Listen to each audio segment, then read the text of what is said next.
That should be fixed. It'll be a 90-second delay.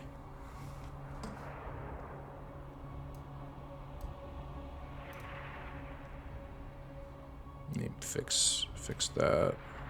Some of this stuff needs to be adjusted.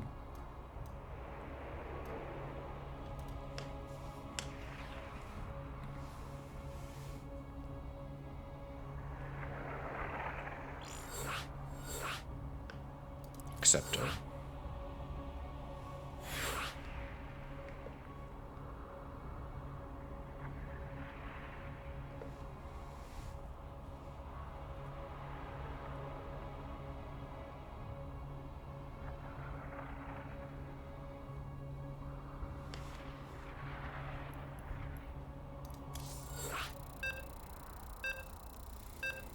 Alright, looks like we're getting started here.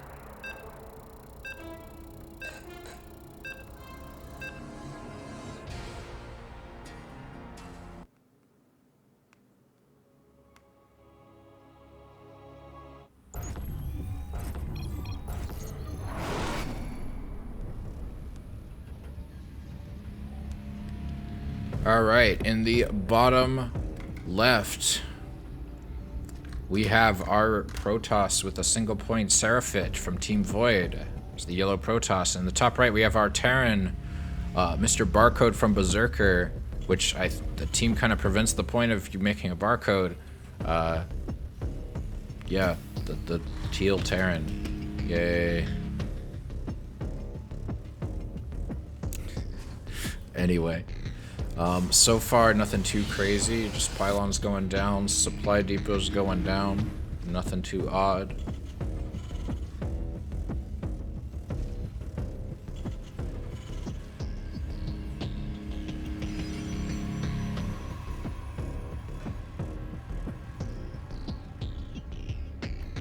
Alright, gas getting grabbed for both players. Nothing too weird.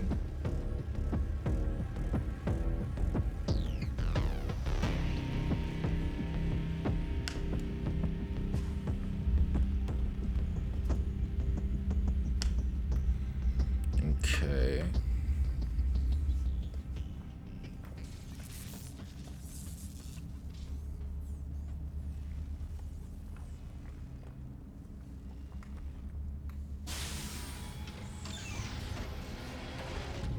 Alright, orbital upgrade going out. We have a cyber core on the way as well. And then it looks like the Nexus should be finished in time. Second CC on the way. Scouting going on. Nothing too weird from either player. Is he gonna do something? Or is he just... Okay, there we go. I was gonna say, why is he just sitting there? Alright, another pylon going down. Nothing too weird. We got a reactor going down for the barracks. Second supply depot finishing up. It looks like we went Marine first. This UI is working properly now, thankfully. There are multiple people in Berserker called Barcode. Yeah, but I'm sure you could narrow it down once you start to peek into MMR and stuff. Alright, Twilight Council on the way. And we see an Adept being chronoed out. I'm guessing we're going to see Glaive Adepts. Hopefully, yeah, that's going to pop out in the right spot. Alright. He should have seen that, I believe. Yeah, I think he saw that. Hopefully he was paying attention and clicked on the warping and building. Factory on the way. Double Marine. Factory should be done in a second. And factory cancels the add-on. Starts building a Widow Mine. And we have a starport on the way as well. Orbital upgrade almost done for... from our Terran friend here. Adept trying to go in and do a little harass. It looks like it's not Adept glaives, it's actually Blink that we're getting here.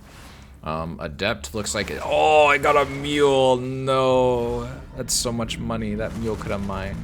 At least I guess. Oh well, then he's also gonna lose a single SCV.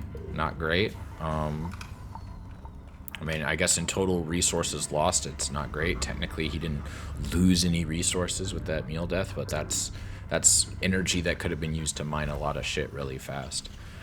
Widow Mine's just kind of sitting here right now. We got 2 more barracks on the way as well as a medevac. Another Widow Mine in production. No armory yet, so those Widow Mines will be visible to the Protoss before they go off. We also have a gateway going down low ground. 2 shield bats as well. Gas getting grabbed at the assimilator. More gateways. Warp gate finishes up. We're going to see those gateways transforming in a minute. We also got a robotics facility. A lot of Marines sitting here at the natural for the Terran. Not a lot of SCV production. We got some supply depot hats dropping here. More supply depots under construction. See those get rearranged a little bit. I guess we're going to see some upgrades in a little bit for those. Starport building its reactor. A reactor going down as well. We're going to probably see a lot of... I think he had to rearrange. I don't think there was quite enough room for that add-on there. Cancels the add-on. Does a little swap-a-rooney. I think he was just trying to build that, probably. I was going to say, I was thinking he was going to make more mines. More Marines are on the way, though. Looks like he's only doing 1 Marine at a time out of the building with the reactor. Oh, no, there we go. Oh, shoot. There was a Widow Mine drop. It killed 10 probes. Their corpses floating away in the ocean sea. Only 2 Widow Mines, though. I'm kind of surprised. You'd think he would have waited until he had 4, but maybe he was worried about defenses. We do have a couple of observers on the way. That'll be good for vision for our TOS friend. 3rd base is warping in as well. TOS still has a decent worker count. He can recover it with some good chronos if he would actually use them. There we go. 10 workers is pretty brutal.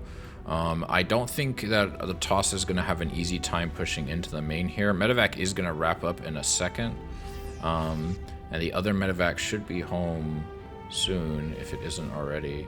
I don't even know where that went. But it looks like he's going to try to blink up, maybe? No, he's pushing up with the sentry. Observer sees the army.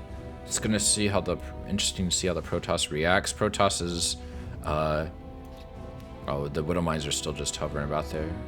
Stimpack almost done. Warp Prism on its way across the map. Gonna boost in for another drop. Ooh, and the TOS did not learn. The burrow is going in. Stim is done. Combat shield done. 13 probes. This is brutal.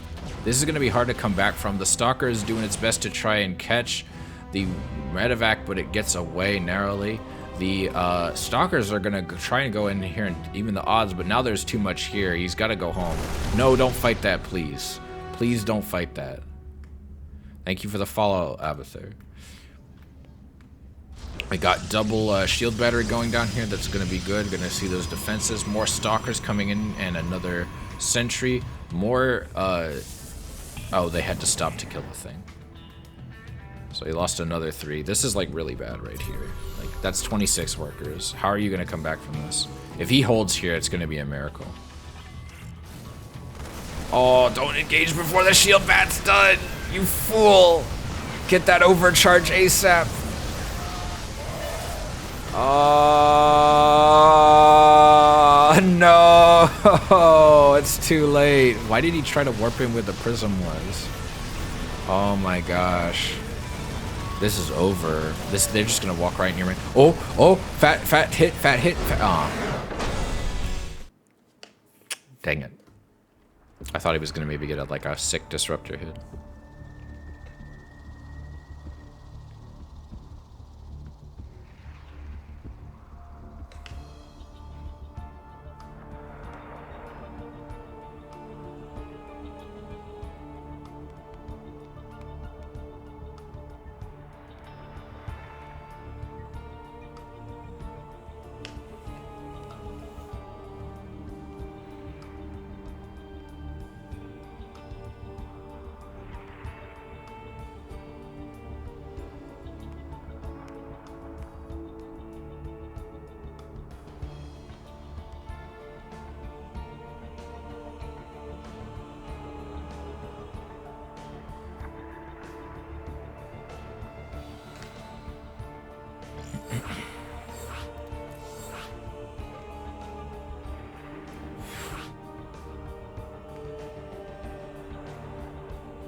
Okay.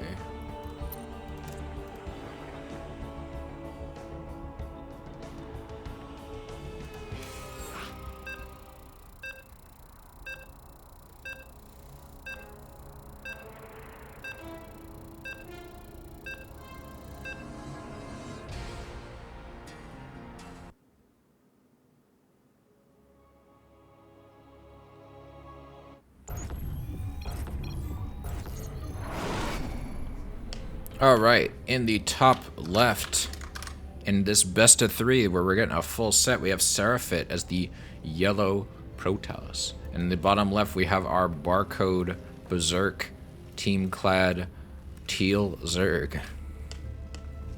Or Makapaka, as apparently some people say his nickname is.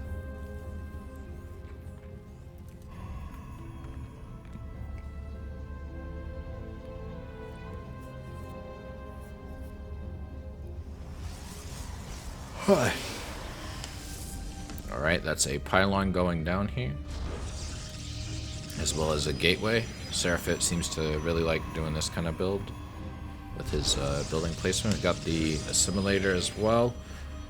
Probe scout going across the map. Barracks going down for the Terran, as well as a refinery. 1-1? Yeah, that's 1-1. Full set.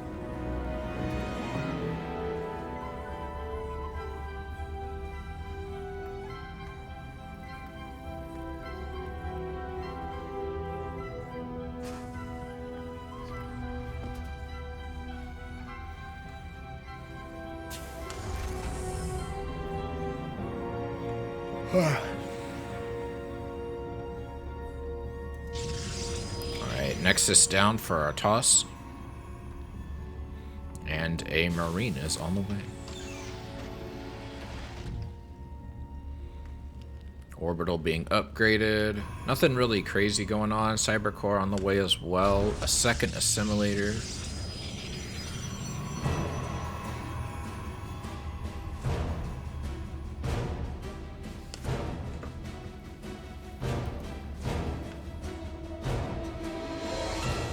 Factory on the way as well. No add-ons yet for the barracks. Mule drop on the way. Good to see some good macro so far. Well, decent at least. He's not just letting that energy sit there like the toss kind of is. But the toss does have more workers so far. Reactor on the way for the barracks. We got Warp Gate, thank you for the follow, Heyman. We have a second refinery on the way as well as a Stargate, proxy Stargate. I didn't even see that happen. This is going to be interesting. I'm guessing that's going to be for oracles into the Terran base. He's kind of got it at an interesting position. It's like on the low ground, so it could be seen. But it's also pretty near the 4th. I don't know. I guess we'll see if the Terran spots it in time to do anything about it. Got the orbital upgrade at the natural. Starport under construction. Widow mines on the way. No add-on yet for the factory. Chrono at the natural. Warp gate's still not quite done yet. No additional production structures from the toss besides that Stargate and this gateway. But we do see oracles on the way. It looks like I was right. And that is going to go straight into the natural. Not a lot of workers there now, and the Terran hasn't really been macroing super hard, but maybe he can get a couple and then fly into the main. It'll be interesting to see. I don't know how well this Oracle's going to do against all these Marines in the Widow Mines. It might have to pull back. Warp Gate on the way. Second barracks going down. We now have a tech lab producing tanks on this factory. And no upgrades yet from the Terran, which is going to be interesting. Wait, did he just get one? Yeah, it looks like he got a single worker there. Looks like he may have gotten a second. Yeah, 2 workers. I think he got one earlier. Did he get like a... No, yeah, he got 3 workers. So he got 2 workers. Maybe that one just didn't get killed fast enough. Because he didn't kill a Marine, did he? Wouldn't mind getting burrowed in the back here. Tank is finished. More barracks. Twilight Council on the way. Third Nexus going down at the Triangle base. We also have 2 more gateways in production. Battery at the Natural. A lot of Marines over here. Barracks aren't producing anything right now. Reactor almost done at the starport. I imagine we're going to see some medevacs in production now. Blink is on the way for the Stalkers. It's going to be good. Help them jump on the tanks. Mule dropping, so far very good for the Terran. He's using all of his energy, which is good to see. A lot of players, I feel like, granted this guy thinks as his Masters 3, but I see a lot of Terran kind of struggle. Well, he may not be Masters 3 with this Terran, but like, a lot of Terrans I see struggle with their mule drops. But then again, this guy's only got 2 bases. I'm actually kind of concerned by that because the worker lead is quite high. It's almost 20 worker difference. And the Protoss is going to have a hell of an economy. The mules are kind of the only really thing keeping the mineral production even somewhat competitive. I mean, like, look at this. Like, the Toss is absolutely outmining him, and this, every time the mules die, it drops back down. Like, and that divide is just getting wider over time. 3 more in production for the Toss. We got a hallucination scout coming in, gonna see everything. Gets killed off, but not that there was much to hide anymore. +1 and is on the way for the Toss, and Stim and Combat Shield is on the way for the Terran. NG Bay is now done. Nothing in production for it yet. The Terran also doesn't have saturation of the Natural either. I'm getting concerned. He could go really aggressive with this, and maybe it will work out, but I am a little worried that the Toss will take advantage of the low economy. Like, I really feel like this might be like, it's not quite an all-in, but it is very early aggression. We got this 3rd base going down here. I feel like the Terran should try to push out sooner than this. Like, I feel like the longer he waits, the worse this is going to be for him. We also have speed on the way. Stim and Combat Shield are done. Like, now he can't move out because the Toss will see and be able to defend. I'd love to see some turrets go down for the Toss. We do see Templar Archive and a Robotics Bay going down. Immortals are on the way as well. +1 infantry for the Terrans. More barracks. CC still about halfway done. Scans going off at the 3rd for the Protoss. Yeah, just like, look at this worker difference. Like, that's a 20 worker lead. Like, what are you gonna do? 4th base going down for the Toss. A couple more pylons as well. Terran making their way across the map, gets caught in a stasis ward. I don't know if the Toss will get notified of that or not. But again, like, the longer this takes for the Terran, the more time the Toss has to establish defenses and churn out an army. We do have an observer on the way as well, which is kind of surprising because he knows he's going to be fighting tanks. Armory on the way. The Toss is going to have the upgrade lead, I think, probably in the beginning here. We are seeing the Oracle go in again. I'm guessing he's going to try to either cast Revelation or something. Wait, was that a hallucination going over there? I don't even know what happened. Scans going off again. The Toss does not seem to realize what's happening. The Oracle gets killed by a Widow Mine before it can really do anything. Tank's trying to get set up here on this little choke point. The Toss probably will have a hard time engaging with that. He might can blink on top of the tanks. Guardian Shield going up, that's going to help eat up a lot of these shots, but even then tanks are still pretty brutal. We have enough energy for overcharge. The Terran is on the ramp to the Natural, which does kind of suck for the Toss. Shield battery overcharge is popping off. The Protoss army is having a really hard time engaging this. We do have a blink on top of the tanks. There we go. Not quite on top, but he is going to eat up all of this army. Like, the Terran's dead here. Or maybe not. Tanks are down. Yep, that Terran army is getting knocked off the door. And that is not very great for our Terran friend here. If we're looking at the losses, the Protoss has sustained heavier losses in terms of just overall resources, but the damage the Terran economy is just so far behind. He's just now getting his 3rd base at like 9 minutes. It's like this early aggression took too long. The Toss had too much time to prepare. Extended Thermal Lance and +2 are almost going to be done. Ghosts are on the way with extended Shockwave. Well, the extended Shockwave's on the way. The Ghosts are not on their way yet. It doesn't look like that's started yet. More barracks are on the way, and the Toss has more production structures on the way as well. It does look like he is going to take out this Colossus. Maybe? Maybe not. No, doesn't look like it. A couple workers did die there. Yeah, all of these Marines getting singed. I'd love to see these Stalkers blink into the main or something. But this third is going to go down. It is on fire. Gonna try and rush in for a repair there, it looks like. Or miss... Maybe not. Another worker going down unnecessarily. The mass recall going on, trying to get that... Those... Oh!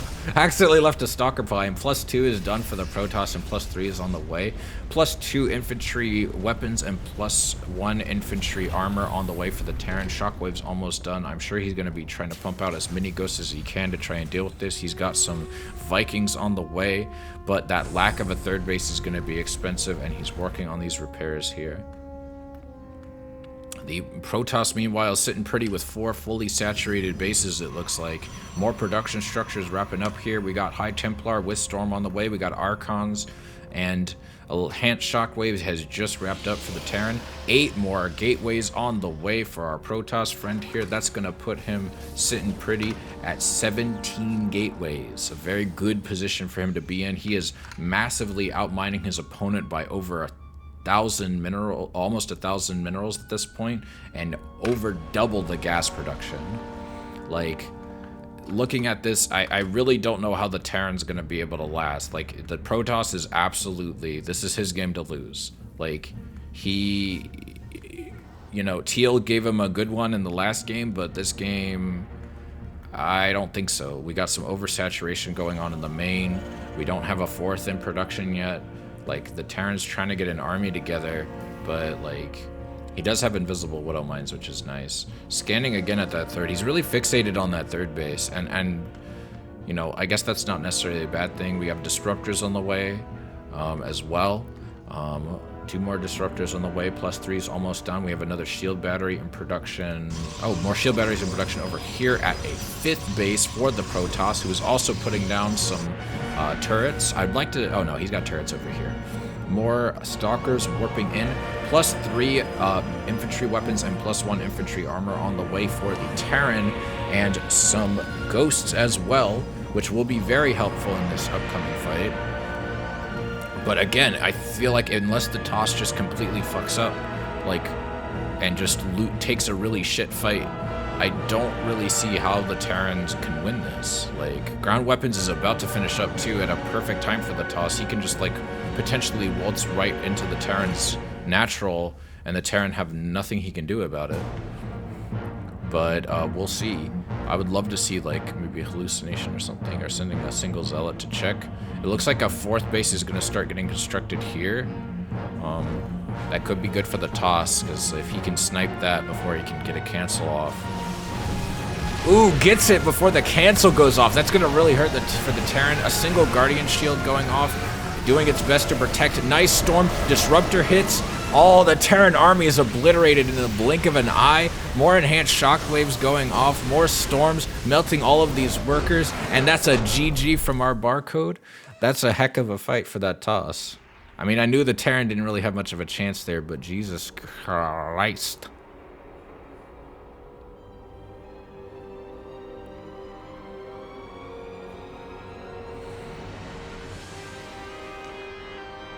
That was a good game. I liked that. That was fun at the end there. I really think that Terran, like... Oh. I really think that Terran, like, that Terran kind of fucked that up. Which is a shame. Because I feel like he could have, I feel like he could have pulled off a W there. Let me pull the bracket back up. We could take a look at how things are going so far. Things seem to be progressing quite nicely in the losers bracket. Things are quite swift. We have Tolo over here. Timur Koval, Sirtu Dabble is still... Wait, where's 18? Isn't 18 one of the earlier ones? It looks like Rambuzz and Dreamlord are taking their time, or maybe just haven't reported their results yet. Overlord and Heyman are still going at it. But hopefully the losers bracket continues to progress smoothly. Legoland Man and Seraphit, two gentlemen I know very well. I am interested to see how Legoland Man will handle here. That is not the right scene. I apologize. Do I have it in here?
All right. Just waiting on those vetoes.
Cosmic.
Okay. Okay.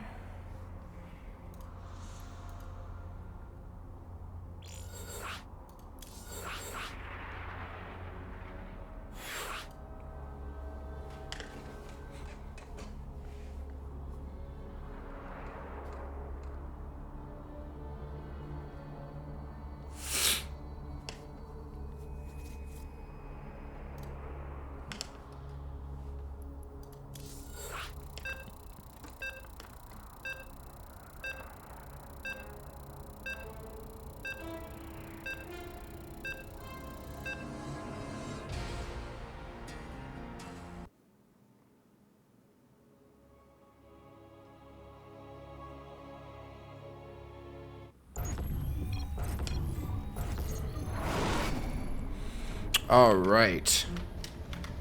In the bottom left, we have Seraphit as our yellow Protoss.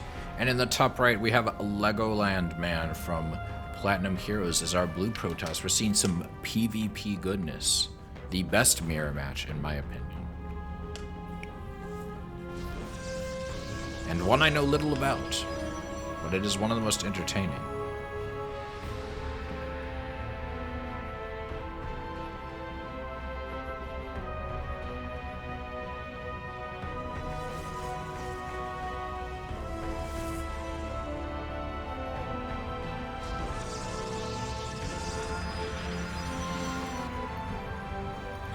gateway's going down.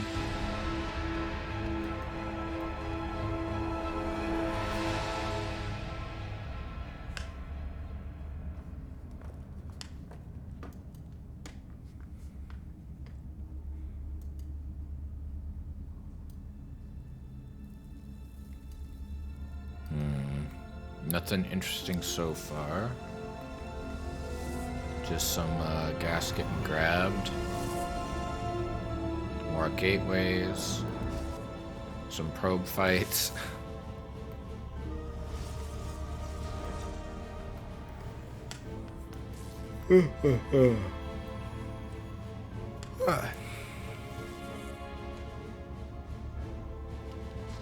Cybercore down for both players. A little faster for Seraphit.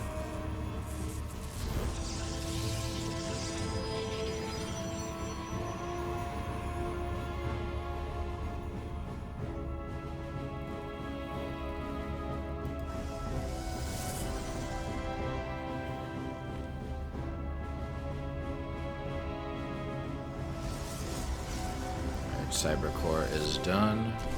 Oh, this was a I didn't even notice that was that was Seraphit's pylon. I thought that was Legoland Man's. And we got a Stargate going down as well. I assume maybe Oracle could mayhaps be a Void, but we'll see. Oh, a pylon block here as well. Didn't even notice that. That's gonna get cleared away too.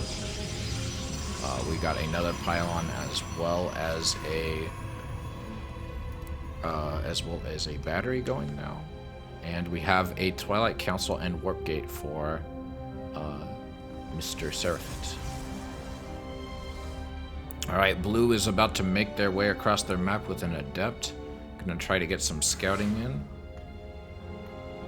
More stalkers in production. Nexus should be going down any minute now for Seraphit.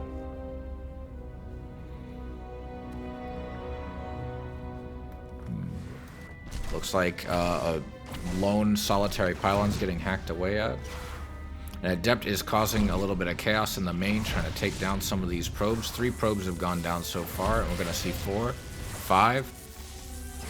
Can we see 6? And can we see 7? No. Oh, 7, barely. Just got a shot off right as he died. Warp Gate is about to wrap up, though. Void Ray is chasing away the Stalker harass. I say harass, just the Stalkers. Nexus finally going down for Legoland. Only took him 4 minutes. No, I'm kidding. We have a robotics facility on the way for Legoland as well, and Warp Gate is going to start production for him. Meanwhile, Seraphit is building here at the 3rd, which is probably a smart move considering the time he had to wait, but probably should have done that sooner. Oh well. Sentry is out as well. Blink is being researched. More workers being chronoed. Immortal in production from Mr. Legoland Man, as well as some more probes.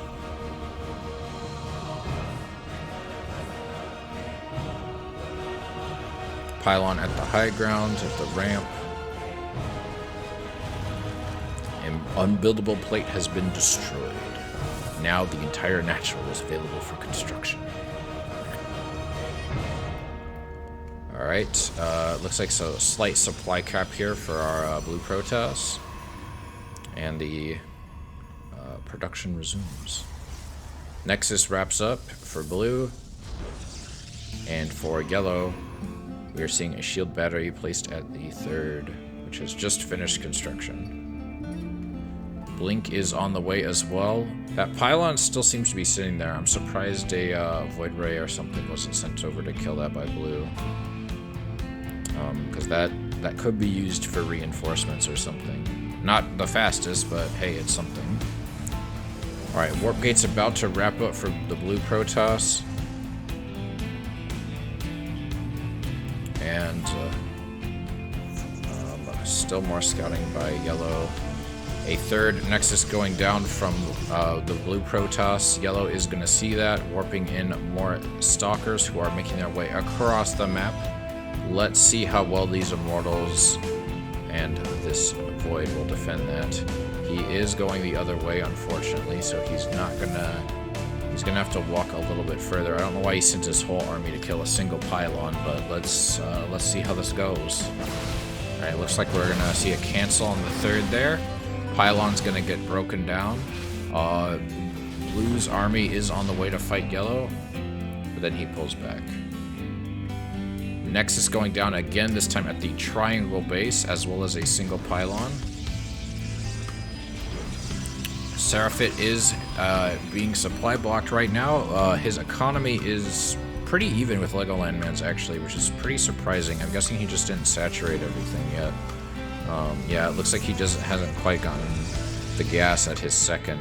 Then again, neither has Legoland, so they're both pretty even in terms of income. More gateways on the way for Legoland. Seraphit, meanwhile, is getting a forge. He's getting charge, and he is getting a robotics facility, and 6 gateways on the way for Legoland, as well as charge.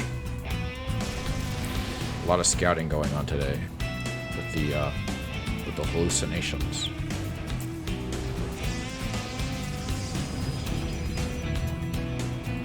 The end of this is going to put Legoland Man at about 8 gateways. Charge has completed for Yellow. More workers being chronoed out by Yellow. More gateways in production as well. It's going to be interesting to see how both players end up going with this. Seraphit does have slightly better gas income, it looks like, but I'm not sure how much this is going to matter so far, because while he does have a worker lead, his overall income isn't really that different. Charge has been completed for Blue. More gateways are wrapping up production here, as well as a forge that has now started production. Templar Archive is about to wrap up as well. 6 more gateways on the way for Legoland. It looks like the reinforcements are on their way across the map, and we might see a bit of a skirmish. There are a lot of Stalkers and a lot of shield batteries available, so I am curious to see how Blue is going to be able to push through Yellow's defenses. Ground weapons level 1 is on the way. More units warping in. We've got a bunch of Zealots here, or excuse me, High Templar here, which are going to morph. We're going to get 3 Archons out of that in this little triangle shape we got here. Very aesthetic. We got another hallucination scout going in. Looks like Legoland Man's army is about to push into Yellow's base. Yellow and Blue are fighting it out. The shield battery overcharge popped off, but it got sniped before it could really get a lot of work done. We got the force fields going out. The Archons are putting in a lot of work here. That damage, that +1 upgrades is not really helping Mr. Seraphit much. Legoland has stopped producing entirely, which is kind of, oh, there we go. We got 5 more Zealots, and that's the GG from Yellow, and Blue is our victor. Congratulations to Mr. Legoman. Let's see how it goes on the next round.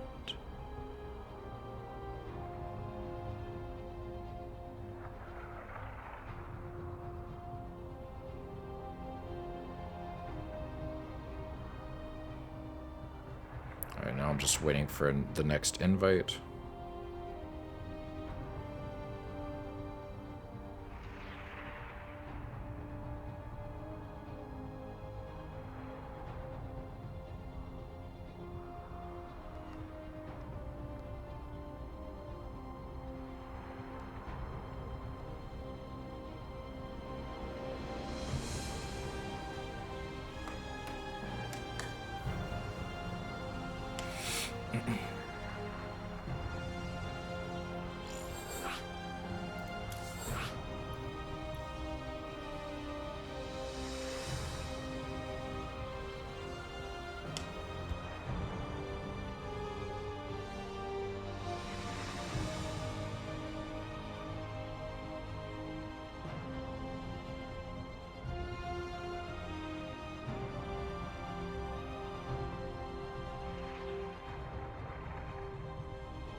don't know what's I don't know what the holdup is. I guess we'll find out in a minute. Maybe he had to get up.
Alright, let's get it started.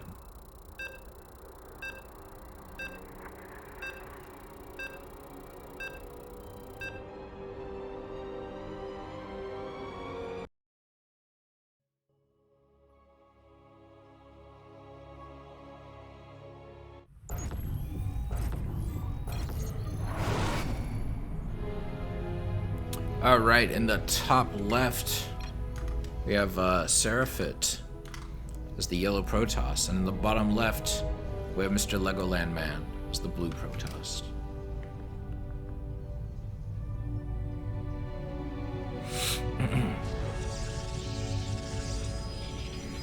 Oh, it's a best of 3, excuse me. Meant to do that. The match is PvP. But how you doing, Sal? It's been a hot minute.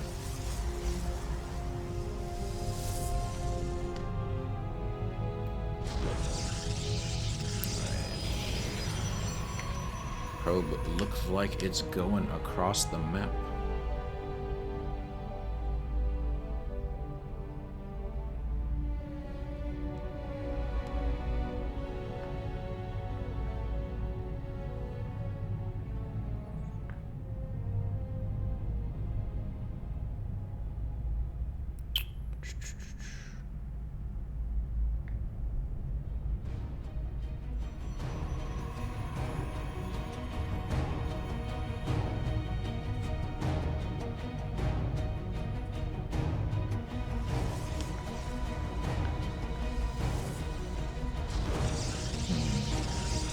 Cybercore going down. Legoland Man is a lot slower with his production structures, which is kind of interesting. But it worked out for him last time. His economy was pretty solid, whereas his opponent took a little bit longer to expand.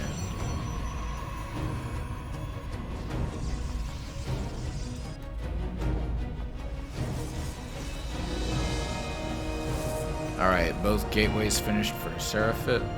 Legoland Man's Cybercore is still on the way, as well as the second Nexus. Hidden pylon going out there.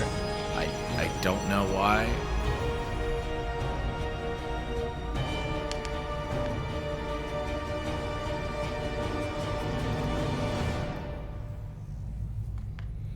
Alright, robotics facility is on the way as well. Chronoing out a stalker here. Yeah, it's cool. I definitely need a second caster for next time. If the tournament's gonna have 25 people like it did today, then I am going to need a second caster because I cannot do this anymore by myself. I will get too sleepy and I won't be able to do anything else the rest of the day.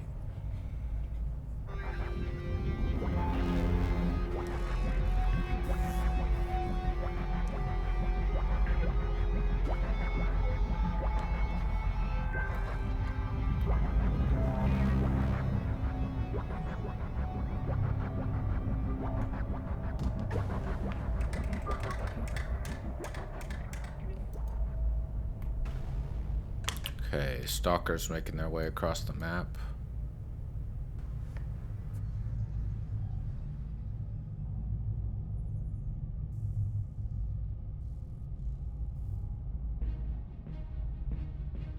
Warp Gate about to wrap up production. There is a shield battery in the natural for blue, so let's see if yellow's able to do much with that. Legoland should see all these stalkers making their way across the map from the gateways. Another one's in production as well. No blink, and no all army upgrades. So let's see how this goes. There is an immortal finished here, as well as another one in production. He's chronoing that as well. There's the shield battery overcharge. Ooh, I don't think he has the energy for it. Oh, this is bad. This is bad. This is really bad. Gotta pull the boys.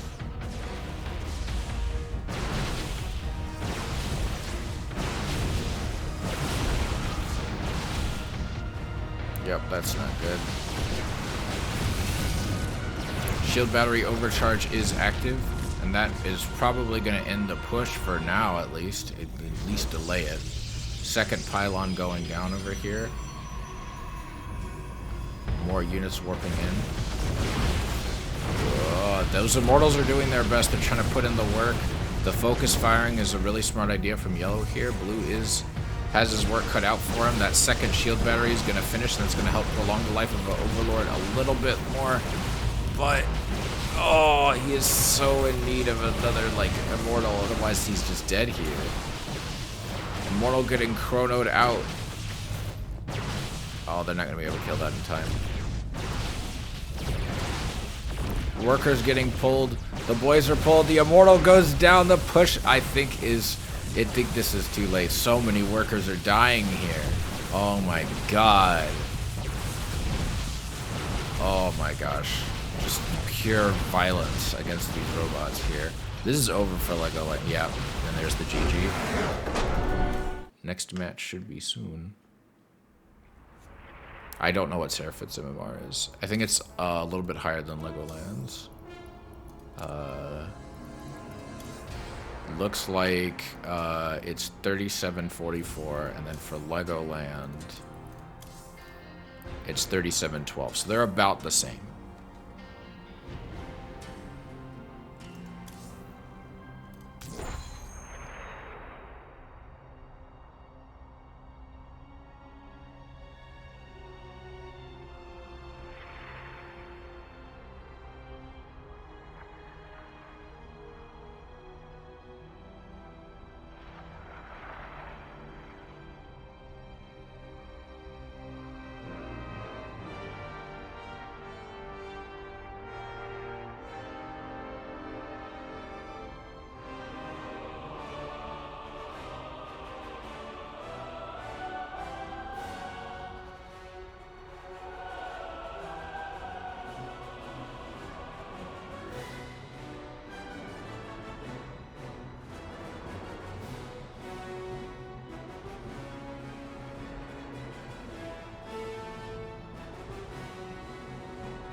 Okay, just waiting for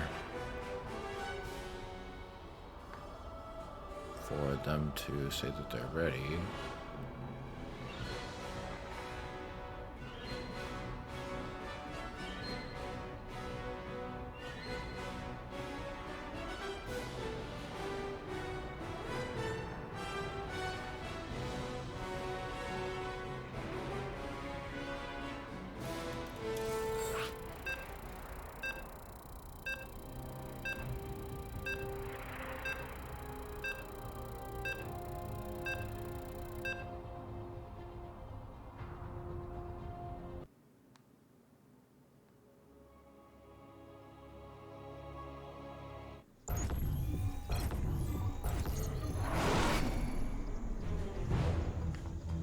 All right.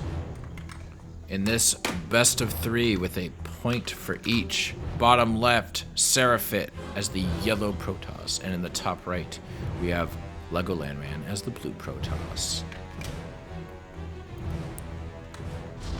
See how Legoland Man do this.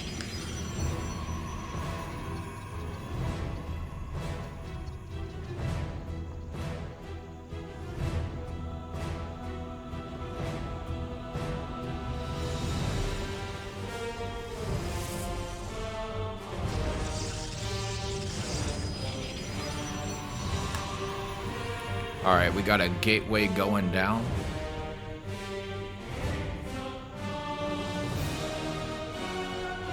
For both players. Nothing too odd.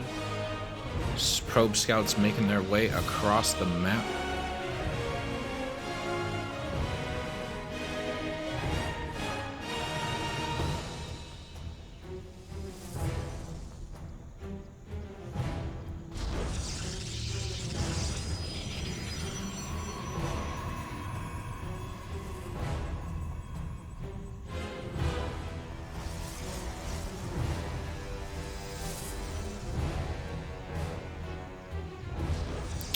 So far, nothing too odd. We're seeing interesting change of events. Yellow this time is going for a cyber core first.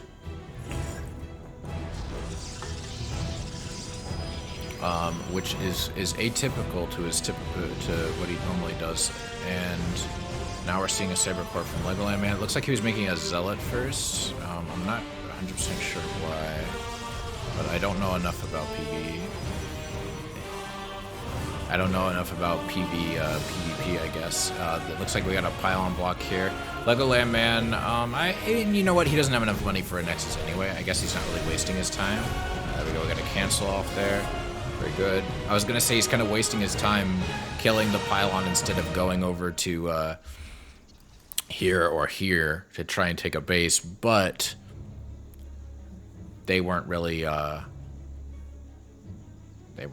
know.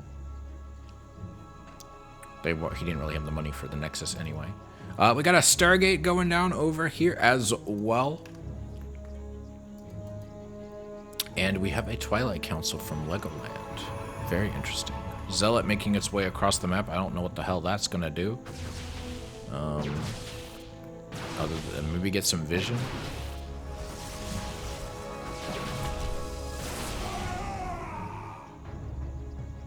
And we have the Nexus going down. Zealot dying predictably. Warp Gate on the way for both players. A little bit sooner for Seraphit. He does have more production. Second Gateway is on the way for Legoland Man. Oracle is on the way for Seraphit as well. So we could see some Oracle harass here. We also see a Dark Shrine going down for Legoland Man. Let's go. I'm down to see the old Glacius style, the Dave Testa style, the school of Princeton, the school of DTs in your main, the Invisible Boys coming in to troll you.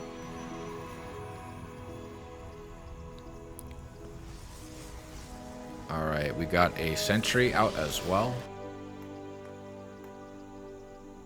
and Warp Gate is also progressing.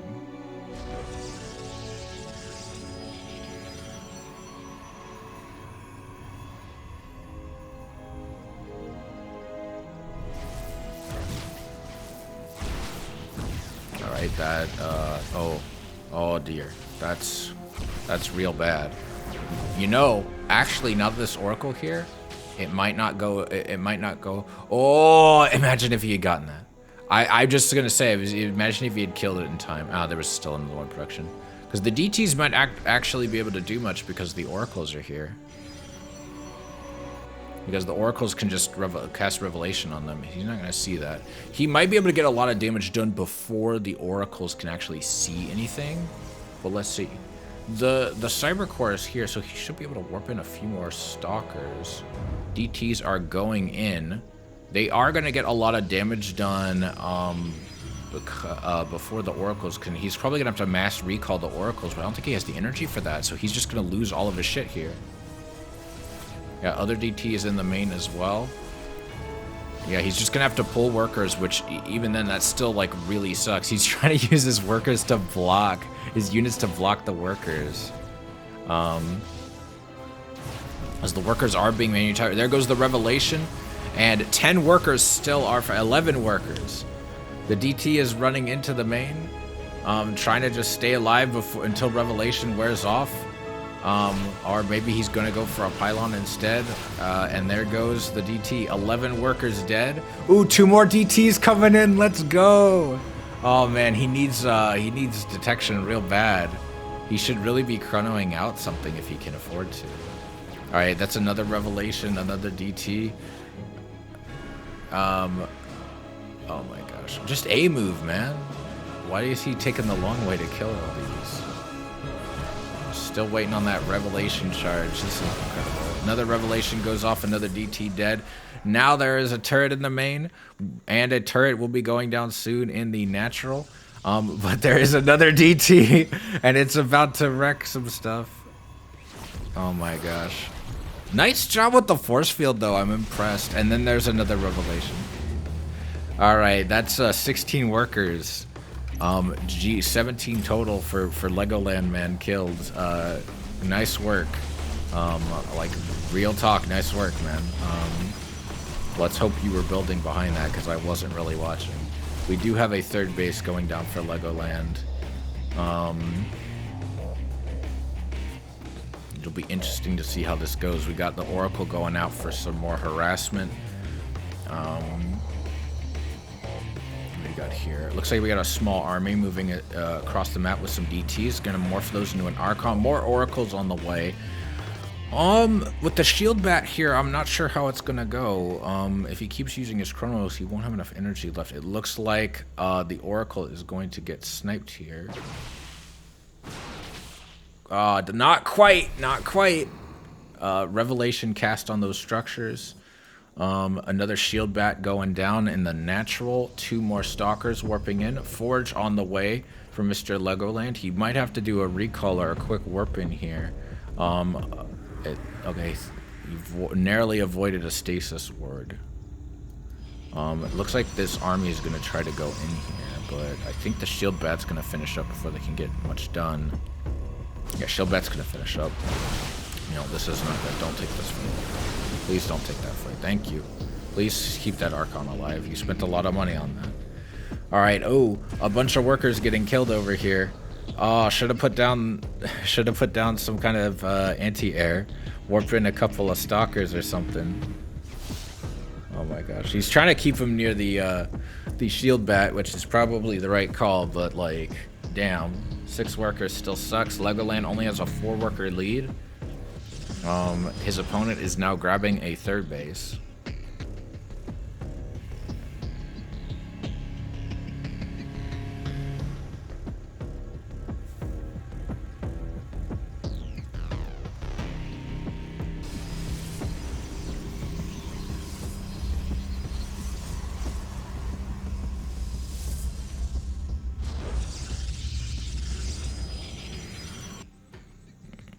Void Ray out. Interesting. He's gonna go and try and kill the Dark Shrine, I'm guessing, or at least the pylon. Oh no. Oh, it looks like we got a push up here, and it's going a lot better for Legoland this. Well, not that much better. Yeah, Guardian Shield plus overcharge. Yeah, you don't want to fight into a position where your opponent has an advantage like that.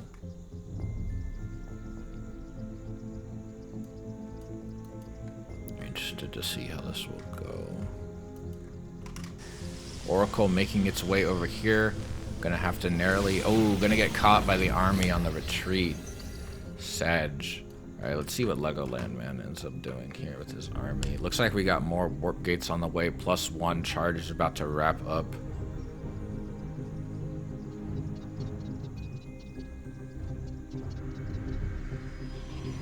Ooh, gonna see a bit of a scuffle here at the third. No shield batteries to protect you this time, guy. But that Guardian Shield is putting in work. Stasis ward on some of the Zealots. And a Stalker. He is putting in work, taking out a lot of these units. +1 isn't done yet, and for Legoland, but he's still putting in work. Fucking Archons, man. Jesus, even against Protoss, they're really good. Alright, that shield bat is done, both of them. And they are helping to keep this going. It looks like overcharge is popping off again, but gets shredded before it can do anything. DT's on the way as well. We've got a Void Ray trying to do what damage it can. Zealots are going home, surprisingly. I guess there's not really much more damage he can do except to the units, but and he'd rather keep the Zealots alive, but still kind of surprised me for a second there. I figured he would keep pushing because there's not any energy left in that shield bat.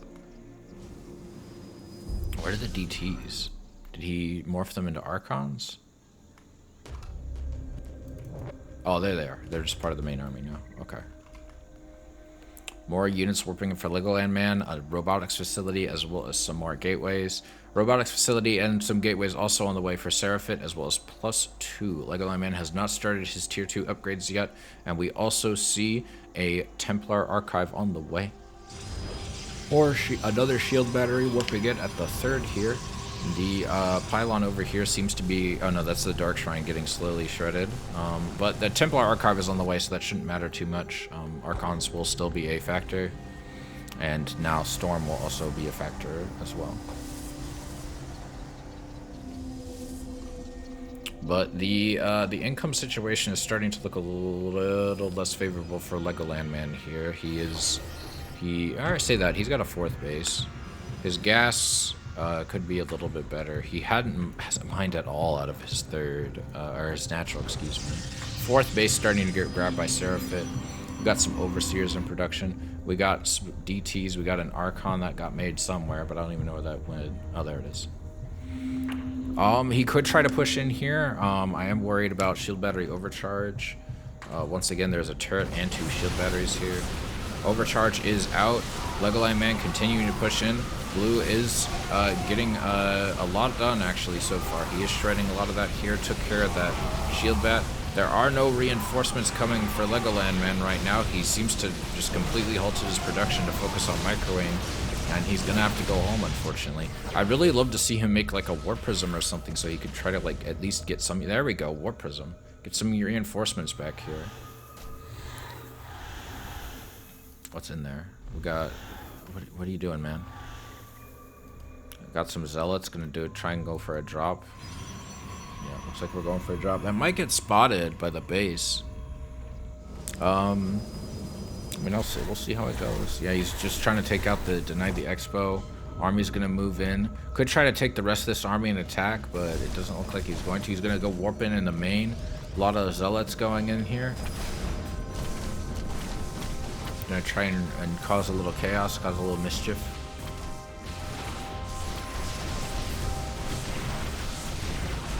All these Zealots just smashing up against this turret with the shield battery.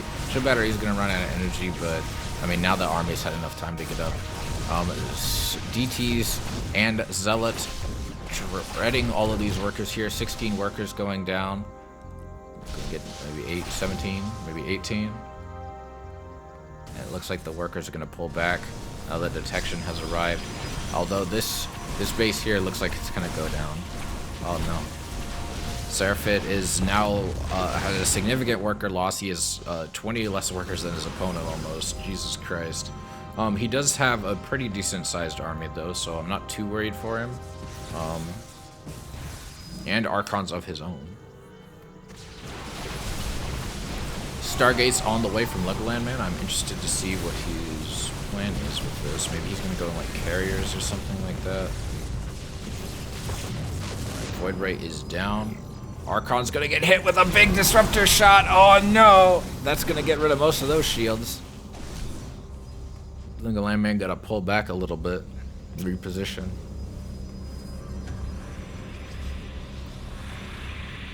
Alright, more Templar being morphed into Archons here. More units on their way. Another disruptor shot gonna take out one of those Archons. Another Archon taking heavy damage to its shields. More Zealots on the way, but the Archons are gonna still do a lot of damage to that. They do have +2 after all. And the Immortal trying to do whatever it can.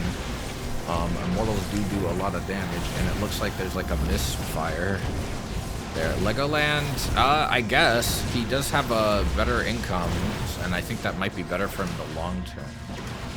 And he does have his production capacity is pretty similar, and I think really the only problem is right now he's not fucking making anything. There we go. All right, Fleet Beacon on the way. We're definitely going to see carriers or Tempests. Most likely carriers. I can't think of a reason you'd make Tempests at this stage. Maybe there's a good reason. PvP isn't my matchup, but all right, we got the DT or Templar morphing into Archons.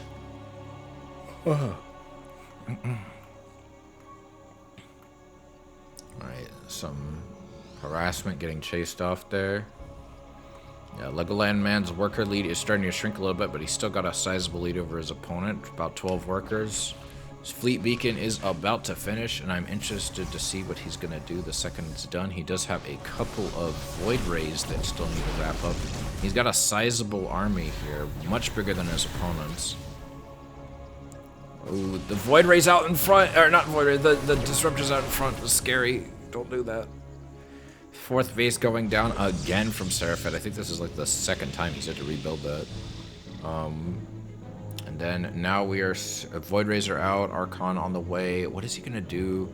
Fleet Beacon hasn't been used yet. There isn't any upgrades on the way that require it.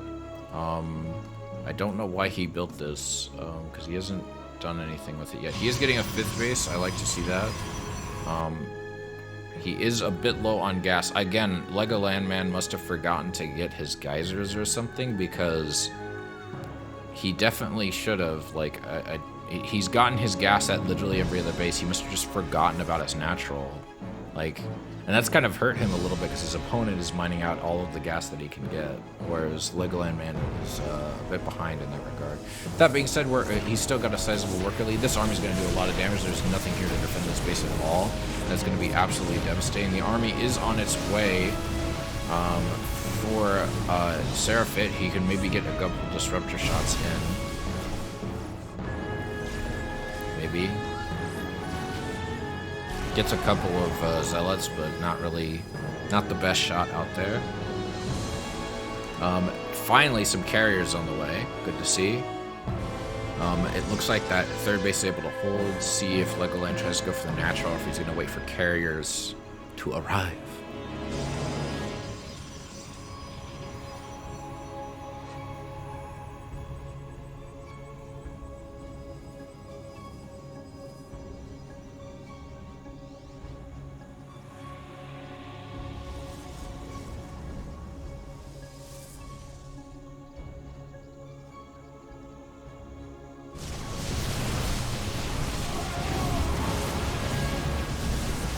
Ooh, decent disruptor hits. Getting a couple of stalkers, but those Archons are taking a lot of hits. More zealots coming up from the other side of the map, the ramp, and taking out a lot of these. Disruptor shots taking out about as many of Yellow's units as they are Blue's. Carriers are... I don't know where the carriers are, actually. Where did they go? Why hasn't he... Okay, they're finally done. Carriers are going to be making their way across the map. Let's see how this goes.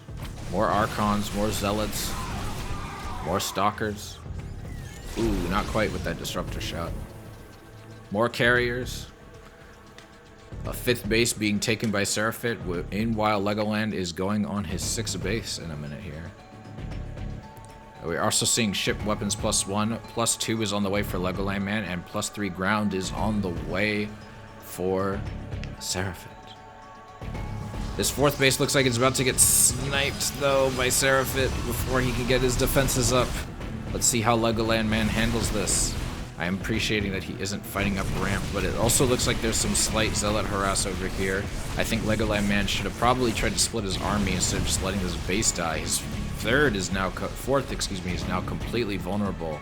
But the enemy looks like it's... No, yeah, it looks like Yellow is heading into his base and is going to try to do what he can to take this out. Meanwhile, Legoland Man seems like he's content to base trade with Yellow.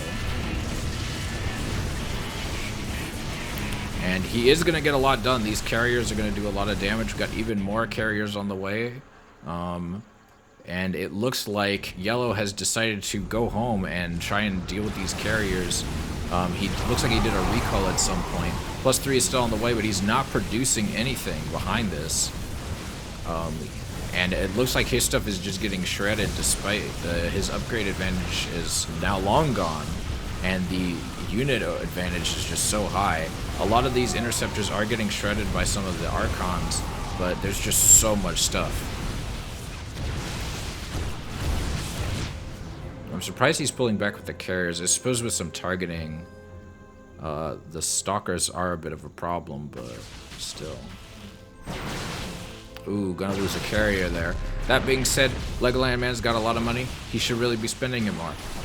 Probably throw down some production if because he's floating like 2,000 units or minerals. 1,000 gas. Disruptor shot's not really able to do much there. Too many zealots, and there's the GG from Seraphit. Legoland Man is the winner of this match and going to progress. I am going to take a quick break, and I'm going to run to the restroom. I'll see you all in a little bit.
I returned. I apologize for the delay. I had to piss real bad. Sometimes you just gotta piss. It's rough. It's a hard fact of life.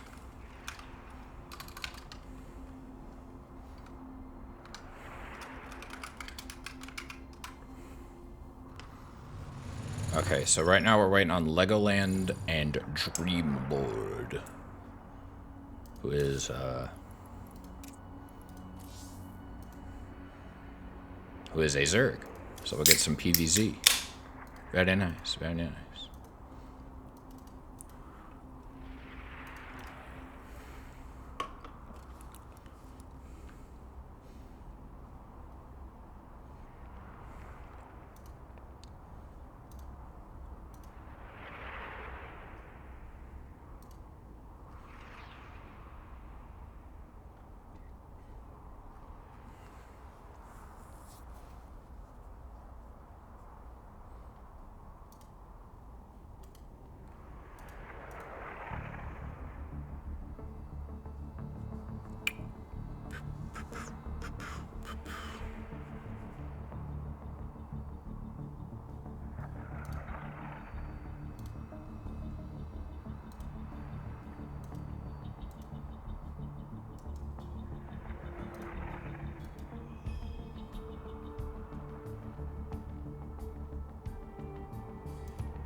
Alright, I'm just waiting on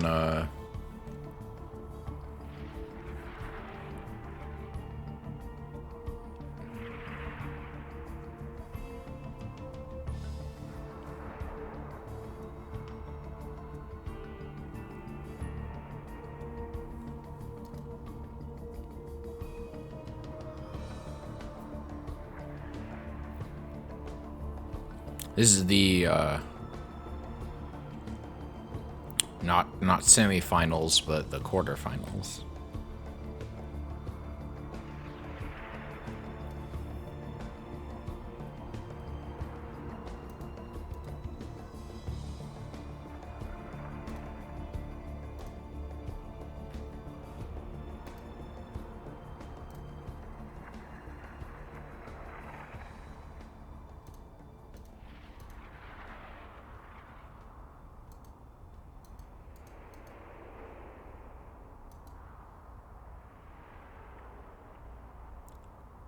Shit, I just closed that tab. I didn't mean to do that.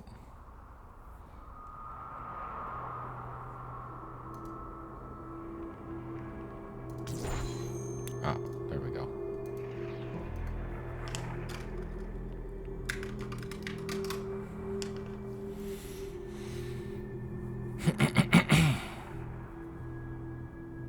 Strimmer man, yeah, that's me.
Alright, in the top right, as the pink Zerg, we got Dreamlord.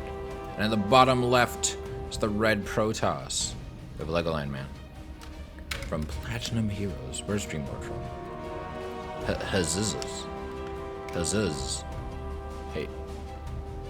Hazard Esports, excuse me, with the fucking bad dragon logo. Alright, and then we've got the Probe Scout putting the low ground pylon there and going across the map.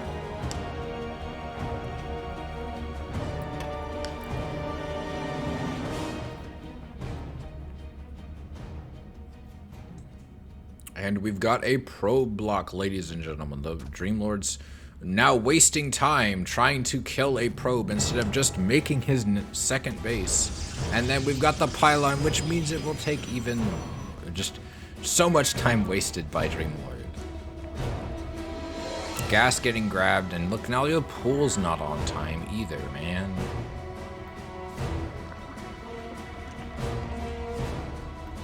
Alright, that got canceled. Naturals, well, second base is down. Probably should move this over here. I know Legoland's probably not going to cannon rush him, but that's generally what you do is you, in case they're also cannon rushing you, you try to move your Overlord so that you can do that.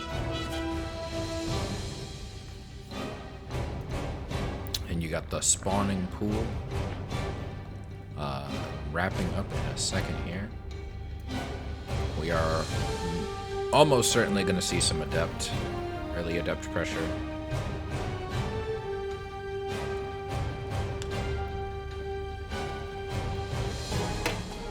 But we'll find out. Oh, looks like Legoland is going for a proxy pylon to build something there. We will see what.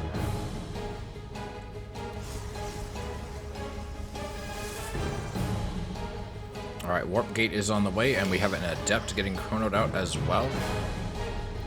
Pylon is done. Legoland will build. Let's see what he'll build. 2 queens on the way, Lings and Ling Speed. Actually, no Lings, just drones. Ling Speed is the only thing on the way. Interesting. It looks like nothing's being done with the pylon just yet, which is kind of interesting. I don't know why he would build that and just leave it there. Chronoing out more probes, and then we have a Twilight Council going into the wall. What? I mean, it's definitely Adepts.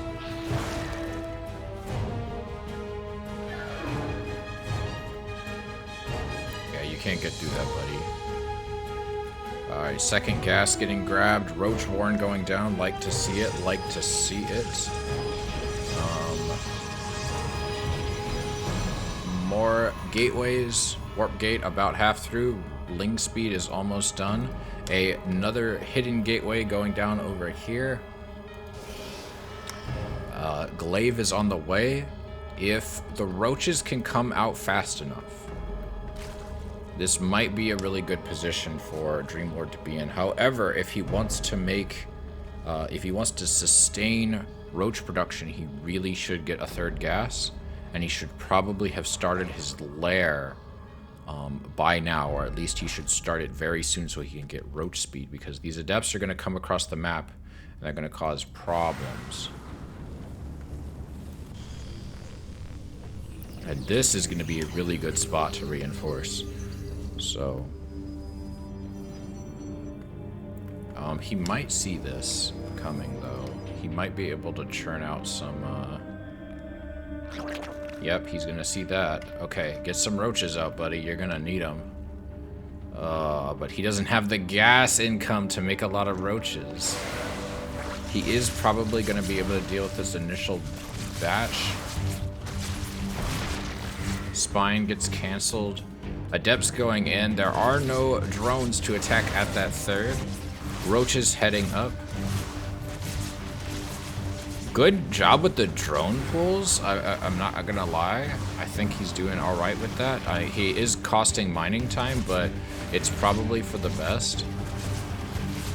He is gonna get at least a couple of these adepts. These adepts, though, are going to jump right all over those 5 drones going down in the blink of an eye. And a few more adepts getting taken care of. The drones are just playing musical chairs with these mineral patches. The last adept is alive and going to try to escape. He could probably try to get this, but more adepts. Oh, DTs this time. There's no detection. It's over. GG's is, just call it right here, buddy. He has no idea what's in store for him. Wait, he's attacking the, why are you, okay, yeah, I was gonna say, don't go for that. See, oh, the lair is done, though. He's going for spores, though. Why isn't he morphing one of his overlords? Spores take too long.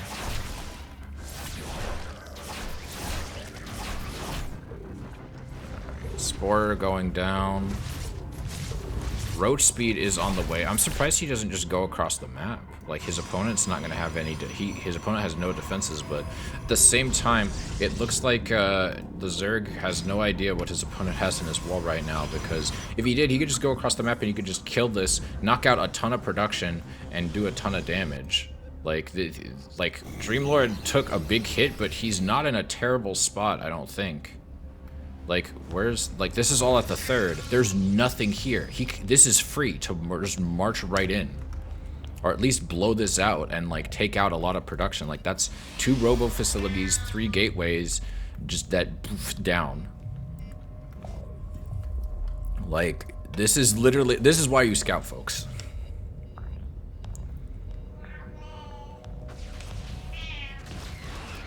Oh. Alright, Ling's getting taken care of by the DTs. And roaches and some detection already. I'd love to see some Ravagers. But like imagine if he took this out before those could finish. Well, now it's too late. Like, now these are still gonna finish no matter what. Got that Terran music playing in the background, even though there's no Terrans in this game. This is a shame, because I really think Dreamlord had a chance here to, like, really deal a lot of damage, but he, if he had just, like, kind of gone and been aggressive, but now I think he's, like, kind of hosed himself. He's gonna need a shit ton of Ravagers to deal with these Immortals. Legoland is probably just gonna make a lot of Zealots, too, and there's no Bane Nest, so there's no, like, no Banes to deal with anything. Like, he could probably just hold it with Roach Ravager, and some Queens, but, there's no Banes. The Banes are very much needed here. Yeah, these shield batteries are gonna make this a non-starter. He's gonna have to pull back. Alright, he did drop a changeling, so he does see that the army is there. He is gonna go back home. I'm liking that. Wait, what got caught? What got killed? What? I saw 5. Where did that happen? Did he? Oh, did a Baneling drop? So wait, when did he make a Bane Nest? I didn't even see that. Oh, there's the Bane Nest. I totally missed that. Alright, the Protoss army is making its way across the map. There's an okay amount of creep spread. It's not really good. Yeah, Legoland has weird strats. He has broken down the rocks, which I don't know if that's the advantage he would hope for. I guess he was assuming that this base would have been rebuilt, but nope. That being said, not really a lot of defenses for Mr. Legoland Man here, and the injects are actually, they're okay. There's a decent amount of Queens. He might ooh, he can get some fat hits! Ooh, gets a decent number of Zealots there, but there's still so many Immortals. There's no Ravagers at all. And the Roaches, they're doing their best, but there's just too many Immortals here. If he had some Ravagers, he could maybe get some Vials in, get a lot of damage out. Oh, and he's just making more Roaches. Making more Roaches, honestly, not, yeah, it's over. See, if he had just been more aggressive, he just didn't scout enough to see that his opponent just had, like, nothing after the Adept push. Like, after that Adept push, like, failed, like, it killed a couple of drones, but imagine if he had just been more aggressive afterwards. He'd have done great. But that's what happens. GG's. Next game. What was the next one? Oh, Cosmic Sapphire.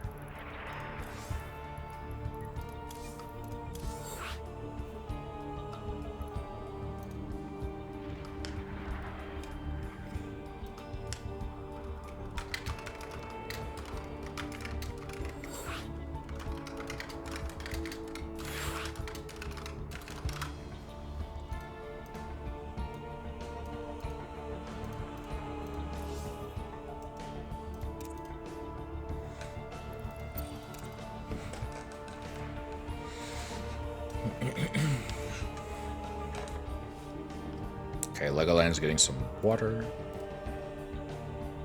Time to check Twitter and wait for him to get back.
Okay.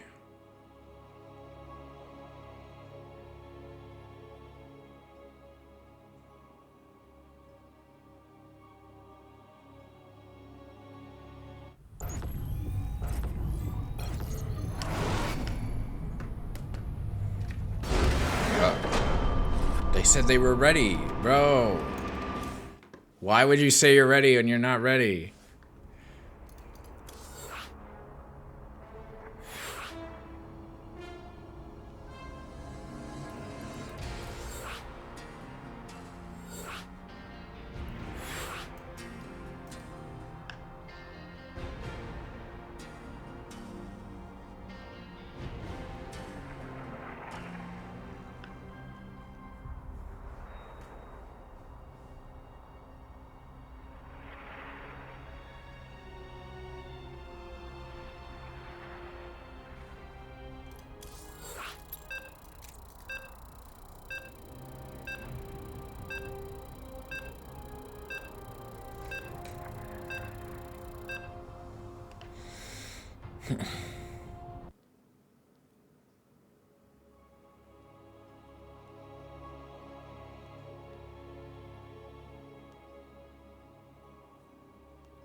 All right.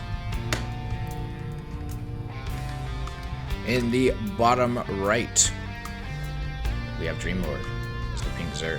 And in the top left, we have Legoland Man as the red Protoss. Let us see what our cheeky toss gets up to this time.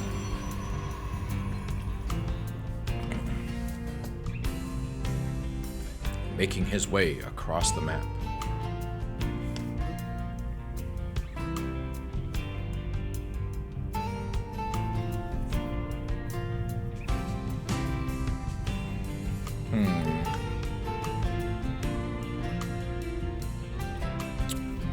Let's see. Alright, Probe didn't really do a block, he was just scouting. The key to getting around that is pull your drone a little bit early. That way, even if they do get there for the block, don't waste your time trying to take it. Just pull it at around like 35 seconds. And if they're there, or they're able to block you before you can build your stuff, just leave. Alright, pool in a really weird spot, but fine, it's whatever. Like, if I was cannon rushing, that'd be a dream come true, because imagine if you just shoved a bunch of cannons right here, you just, like, and take out the pool. If you stick it back here, that can't happen. Or if you stick it right here. Or if you stick it over, well, over here, maybe, but...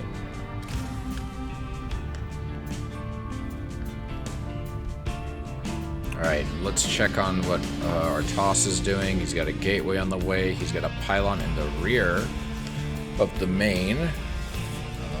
Still just producing. Got a lot of energy saved up. Alright. Stuff's coming out. Pretty standard for the Zerg. 2 sets of Lings, 2 Queens. Hasn't sent his drone to go make the 3rd yet. Ling speed is on the way. Having a drone waste time trying to kill a probe. I don't know why he pulled a drone off of gas so early. Oh wait, no, he only pulled 1 drone off, and he should have put a drone off gas, but he pulled 1 drone, not 2. One of the Lings is, I don't know what he's doing with that. And then another Ling is headed across the map with these other 2 doing, I don't know what. I don't know why they're grouped together. He's sending all of these to here, but like it's like you're not gonna be able to punch through that with just 2 Lings. And oh, imagine if he had been paying attention. He could have got in there and maybe grabbed a couple of probes. But instead, he's gonna waste time trying to kill this thing. He should see that it is a yeah. He's got a shield bat, so you're fine. You just go home. Just go home. Go home. Go home. Yeah, go home. Stalker can't catch you. This is really late. I don't know why he waited so long for that. Alright, more... What is he doing? Why is he charging in with Lings? There's a shield battery. You can't push through that. And then these are in a weird... Like, wall off, man! What is this? I mean, he's gonna get a free zealot, it looks like. Oh, no, not quite. Like, you saw that earlier, man. Go home. You can't do anything. Just leave 1 here, leave 1 here, and leave 1 here, and fuck off. Or maybe leave 1 over here. Maybe 1 over here. I don't know, he's got that there. He has no idea what his opponent has. I don't know, he does. He knows there's something there. Alright, there's an Oracle on the way, and he did not see it. Maybe he could send an Overlord in and try and spot that. Maybe. Did he see it? No, he saw it. He knew there was an Oracle on the way. So, but he's not getting any. Oh no, he's getting a Spore. He could stand to get another Queen here, but he's going for. I don't.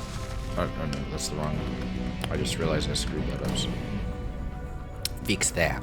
I don't know what the Zerg is doing right now. This doesn't make any sense. Like, going for, like, this early, like, Ling aggression when he knew his opponent had a shield battery. He's not building spores. He's not making a lot of queens. He's, like, everything here feels, like, really late. Like, he's only got 33 drones. This, like, where are these Lings going? What are they going to do? I'm sorry. Yeah, I saw it too late. I realized, a little after you did. Like, why would you reposition that Queen? That Queen might have killed that, or at least done a lot more damage before. Like, there's no creep spread. I don't know what's happening anymore. Why are there? Oh, he's going for a drop. Okay, that's fine. That doesn't bother me. The drop is cool. I like the drop.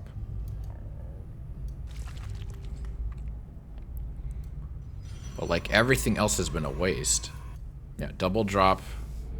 See if the Void Ray catches it in time. Probably not. But like, he still shouldn't have like you should. Yeah, that's gonna be brutal. Drop him. Drop the Banes. 12 Banes, 4 Banes, 12 workers. You know, not bad. The problem is Dreamlord's macro has not been great. Cause he like, imagine if all those Lings he threw away in the beginning, he had just waited until he got Banes, and then he could have done that exact same thing. But instead he's been wasting time, like not spreading creep, not macroing up. And so now he's only 8 workers ahead. Like, and now he's supply blocked. Oh, never mind. No, he's good. He made some more voids. He's getting Hydras, which, I mean, his opponent is making a lot of air units, so I think that'll work out, but he doesn't know that his opponent is making a lot of air units. He knows that his opponent has a Oracle and a Void Ray, So we'll see how that goes. There are no roaches on the map. There are quite a bit of queens, so they should be okay. Transfuse that. Transfuse it. No, why? You could have healed that. That could have lived. That didn't need to die. Why are you chasing it? Oh my. I'm sorry, I'm backseating so hard, but I don't understand what's happening. Okay, there are roaches now. The problem is they are attacking the rocks instead of defending the base. Great reaction time there, buddy. I don't know what's going on, man. Dreamlord, come on. You're diamond 2. Oh. And I thought my, like, oh, he's got 39 workers at 8 minutes. Almost. Like, the drop was really cool. I was, like, really proud of that. We got roach speed now. Like, I don't know what, like, this doesn't feel like I'm watching a diamond game right now. I'm sorry. Like his is, kind of. But the Zerg's doesn't. This could be good. This might hurt a lot, but, like, again, the economy difference. Even if you take out all of these, he's still got, like, more workers than you. And, like, that's bad, like, as Zerg. Like, you do not want your opponent to have more workers than you. Like, I don't like being such a negative Nancy, but, like, okay, you're gonna go in here and you're gonna kill, like, 16 workers, probably. Yeah, 10. So now you're even with him. Well, 14. Okay, so pretty good. Okay, I was wrong. You have more workers than him because you made more, but, like, you're still, like, you're not ahead. Like, this reads of a man who thinks he's ahead, who has gotten no scouting info. And that's why you don't pick up that many things. You cannot attack with the Phoenixes while they are using Gravitron. I think he just, like, reflexively just spammed it. I don't think he I don't think he did that on purpose. I don't think he actually thinks that's how Phoenixes work. But he just needs, like, queens here. He doesn't even really need Hydralisks. Hydralisk wouldn't hurt, though. I think going Hydra right now is a good idea. Normally, I'm not, like, the biggest fan of Hydra against Toss, except in very specific situations. Like Mass Void Ray, obviously you want to go Hydra, but these days, you don't see Mass Void Ray as much. Another Bane drop. You think Legoland Man would wisen up and start putting, like, some kind of spotters to check for drops, or he would put down a turret to help dissuade it. Something. He is going to see this Overlord, but that does mean hopefully Dreamlord's going to see that.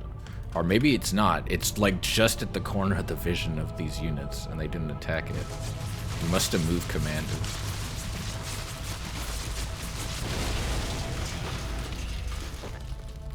Again, like, there's, like, barely any Hydralisks for a guy going Hydra. Hydra Lurker! You know he's going air! Where are your Corruptors? What's going on? Where are the spores? Oh, there's a couple spores. I don't know what's going on. I'm crunching up inside. There's no Bane speed. Why didn't he get Bane speed? These are gonna die to the turret. The turret's gonna fire off a shot and he's gonna hear, and he's gonna pull his workers. You got 2 for 4 Banes. Not worth it.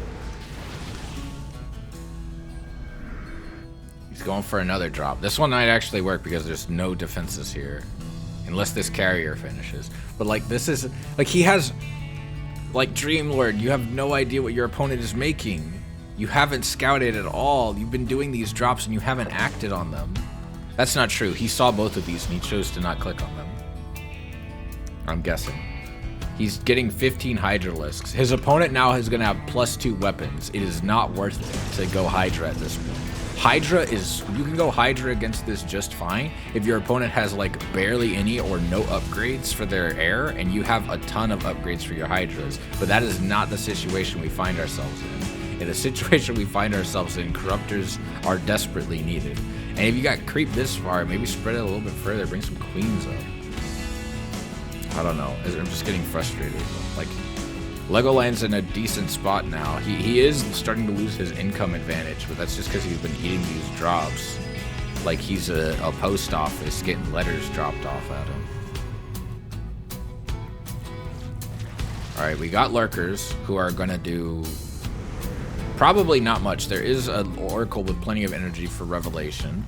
We do have a robotics facility, so we could probably chrono something out. I don't know what's up with the detection, what the overseers are for. I guess it doesn't suck to have, but now he's supply capped. Like again, this is 12 minutes and he just now is getting hive tech. Like this is all really, really late. And like I don't care that he was trying to like cheese him a little bit in the beginning. That's still too late for all of this. Is he gonna hear that? He should be hearing it, but he's not. Okay, he knows something's here. Revelation's gonna get cast. He's gonna pick those up. Pick them up. Pick up the lurker. Pick up the lurkers. Queen's coming up to help is a good idea. I like that he did that. Roach's coming in here was a nice idea. Push up. Go into his natural. Go into his natural. Go into his natural. Get all these workers. Oh, there's so many things you could be doing right now, but you're going to where there's nothing. Ah, I'm losing my mind. What are you doing? Oh. Go into the natural. Go in. No. Why are you attacking the gateway? Go in. Go in. Why are you running away? It's one carrier that just spawned. It has like 4 interceptors. Ah! I'm sorry. I'm just losing it. No, he's not. He isn't. He's getting infestors with fungal, which I honestly don't hate. That actually might be helpful here.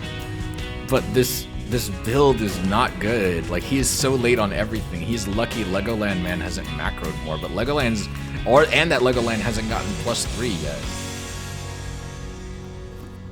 Now we have DTs. But like, if he had just scouted and macroed better, he would be in such a good position. And now a single DT. Now the DT's dead. At least his infestor fungal timing was good. Like, he waited until the infestation glands were done before he made this, but he also burrow wasn't done. But I mean, it's fine. They're all. My point is they're all kind of done around the same time, and that is actually nice. I do want to give him that. The problem is that everything else is terrible so far. Wait, why wasn't that able to block that? Did he do that after the fact? Oh my god, why would you go to where the army is? Go into the natural. Why does he keep insisting on chasing into this third? No, burrow though. Burrow the lurkers. Burrow the lurkers. Burrow the lurkers. Burrow the lurkers. Make him run over them. Microbial shroud. What? Not fungal? I mean, you're not even covering your whole army with that. Yeah, there we go. I mean, he's getting some of them, but like, yeah, fungal would have been better. Or neural. Also, he doesn't have lurker upgrades. And he's still going for hydras when he should be going for corruptors at this point. God damn it. I'm sorry. I'm so frustrated. The fact that he's still in the game at this point is truly a miracle. Oh, we got some lings in the mate. Last minute warping of some zealots is going to probably make that a little ineffective. He did get 4 workers here in the natural, 6 workers. Not bad. He is getting a work. Like, this is now Legoland on Legoland, man. I think Legoland has just done a bad job of expanding and macroing up himself. He's just, but at the same time, it might work out because he's just got so many carriers. Now we're seeing Aspire, while we're also continuing to get ground upgrades, and we're still getting lurker upgrades. Why? Why was lurker range gotten before? This is not a way you want to attack. Oh, that's good though. Oh, fungal. Aw. Do fungal heal when they're inside the? Do they heal from fungal when they're inside? I don't actually know how that works. I assume they still, if they are shields popped, I assume they still have health damage, but they probably don't have. I imagine their shields regenerate. No. Could maybe get another fungal off. Getting some spores here. Like, man, you don't have the workers you count to justify this. And those lurkers just went in and died for nothing. And the Archons are going to melt everything else. You need infestors now. And he's going for Ultra. Ultras I don't hate. The Ultras I don't hate. These turrets are going to do very little. He was able to get all the interceptors, but all he has to do is sit back and wait. Like, just make more Archons. Oh, but Legoland's running out of minerals because he hasn't been macroing. He's been forgetting to macro. He's just been making units the whole time. He hasn't been making any workers. Oh my gosh, Dreamlord's actually been macroing a little bit behind this, not by much, but he has been doing it. And that seems like that's gonna be enough to save his ass. Legoland man just forgot to macro. No. I mean, to be fair, I'd rather have a full set. And it looks like we're gonna see a Ling run by, but they're gonna die to these, cannons here, unfortunately. Maybe he could... No. Maybe he could get the shield battery at the very least, or use it as a distraction while he tries to go in. Like, he keeps going to this third is my main issue. Just go in the natural. If you go in the natural, then you can at least take out some production, take out some tech, and then, like, maybe go up into the main. Like, force your opponent to fight on your... He is forcing his opponent to fight on his turf, which is good. I do like that. This man has fought a lot of Sky Toss before, clearly, in terms of positional knowledge. But the problem is oh no, this gold base is gonna get mutilated. Why didn't you? Why is he putting workers here before? I mean, I've done that before too, but still. Yeah, that didn't really. I got 4 workers. Should've gone for Banes. All right, base goes down for Dreamlord. Man needs Corruptors real bad. He's going for double upgrades before he's made any of the actual units he needs to deal with this. We're seeing a recall here. Probably a smart move. Nice to see Dreamlord pull back. Dreamlord might actually... I hate everything about this, but like... Legoland Man has absolutely, like, given the ball... given it all away here. Oh my gosh. The carriers are actually going to lose because he's been allowed to get 3-3 and put up a Spore Crawler Forest. Where are the Tempests? Where are your Tempests, sir? Where are your Archons? Well, Archon's not as much. Tempests. Like sack this Phoenix. What is it doing? Who's that helping?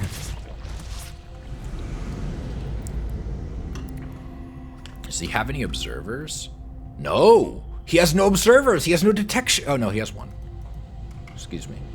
I thought he had no observers for a second there. I apologize. I was spreading misinformation. He is popping all this creep. I think that's really good on his way over.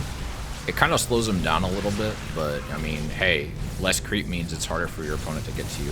Fungal, infested, neural. I mean, okay, that's still good.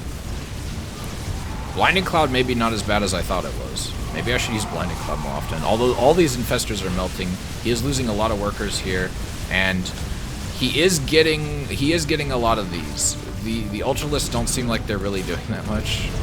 I actually think that was kind of a waste. Ooh, nice deal with the brain fart. Nice deal with the Parasitic Bomb. Could maybe try to get more of those Hydras in there. Legoland Man needs to start putting some shit out, but he has, and he's like, he really threw that away. Jesus Christ, Legoland, come on, man. I'm sorry if you're tuning in and you don't like me roasting you, but you had that. You had that for like the first half of that game. And then you like just stopped macroing after you got to like 60 workers. And then every time you lost workers, it just got worse for you because your opponent just stayed at like 75 workers. That man had the worst drone macro I have seen in a long time from a Diamond 2 player. And you still lost. Like, come on, man. I've known you for like a year at this point. You're better than that.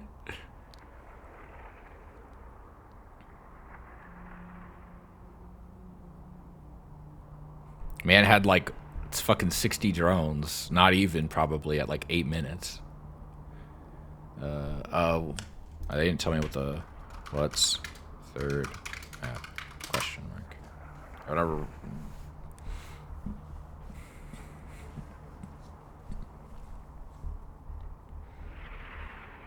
Tropical? Okay. Tropical's a nice map. I like it.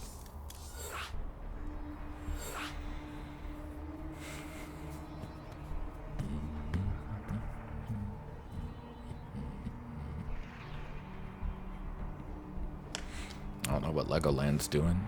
Might take him a second.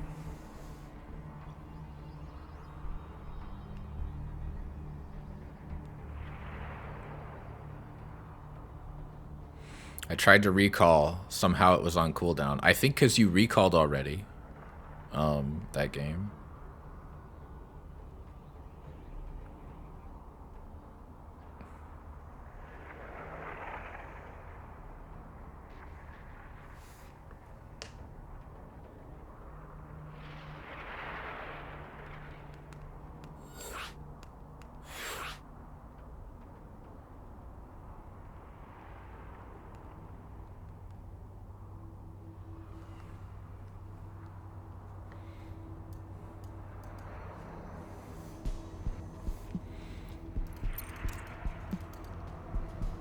Honestly, trolling a little bit with the Phoenixes. The Phoenixes don't even make me mad, man. Like the Phoenixes were fine. I think your pickup there with the Gravitron. I assume you did that by accident.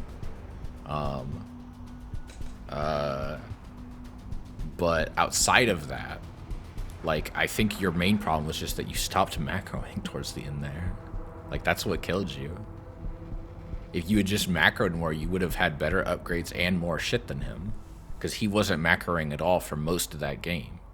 Like, he got to 75 workers, and he didn't ever go over that. I don't think for the entire game. He only made... Like he should have lost. Every time I ever play ZVP and the Protoss has gone Skytoss, if I don't have 90 workers and I don't have a fuck ton of gas, I'm dead. But this guy was able to win with 75. Because you were on like less than 50 workers for like 5 minutes.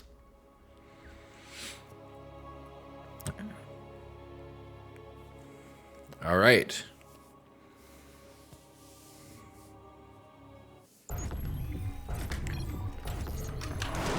In the bottom left of this set, we've got Dreamlord. It's the pink Zerg from Hazard Esports. And in the top right from Platinum Heroes, we have Legoland Man. Is the red Protoss.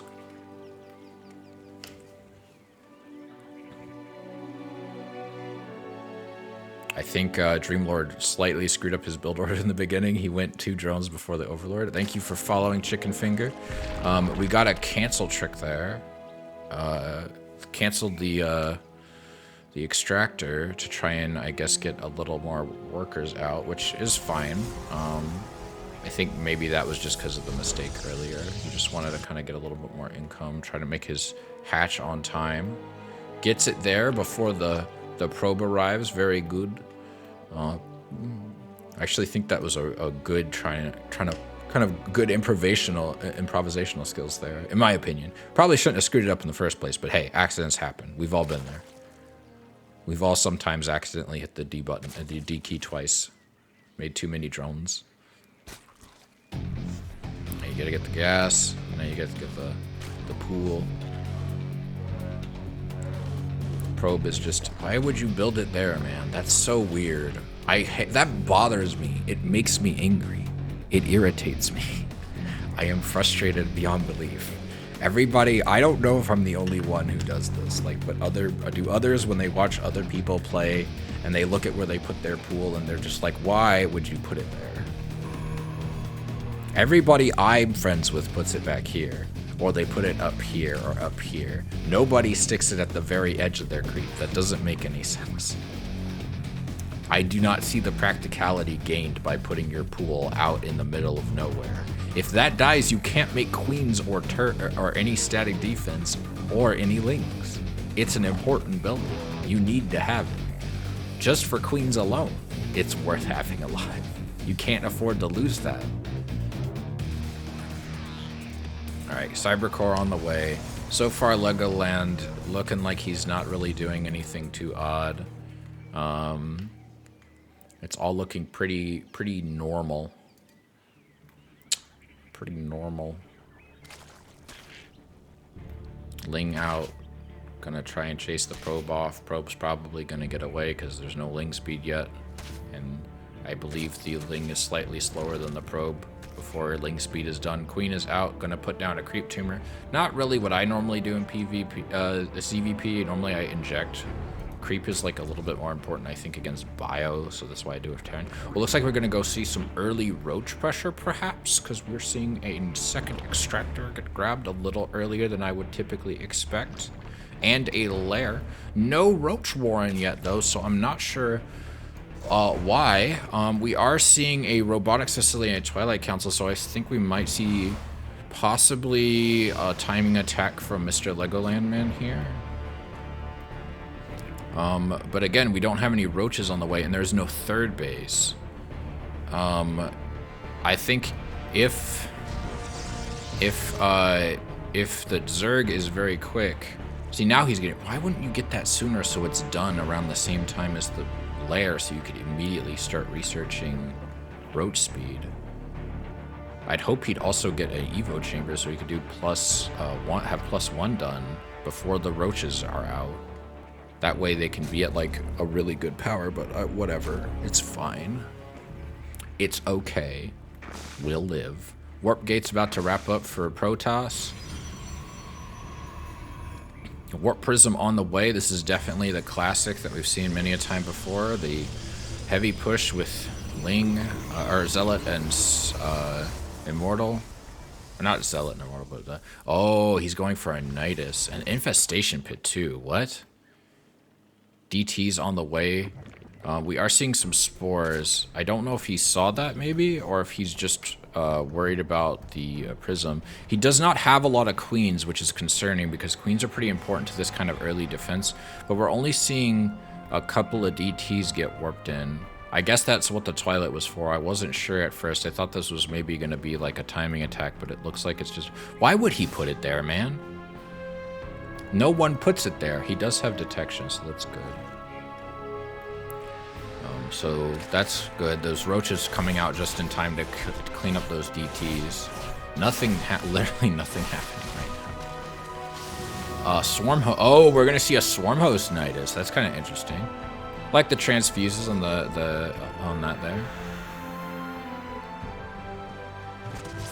Why is my frame rate dying? I don't know what's up with that.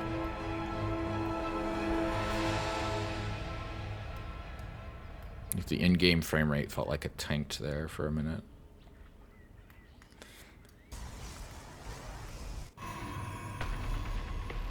Okay, more Immortals on the way. This is actually in a good spot. He could Nidus here, burrow, and just shit out a bunch of stuff. That being said, he doesn't have burrow yet, and he hasn't even started it, which is confusing to me. Because he's making queens like he's going for a mac. I don't know. Maybe he could just spit them out and run them back in. That's always a valid strat. Pop one out here, maybe pop one out here, and then just like try and ping pong between those. And if they die, then it doesn't matter because they'll be safe. DT's having to pull back in from the Warp Prism again. And Immortal going across the map by itself for some reason, seemingly asking to die. That Immortal's fucked.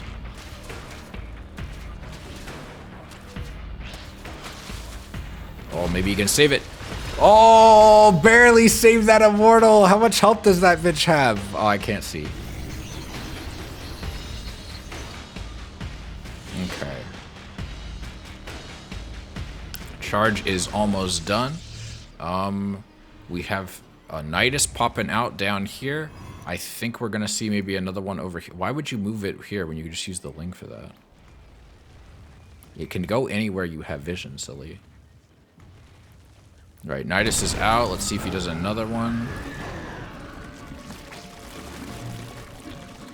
Oh.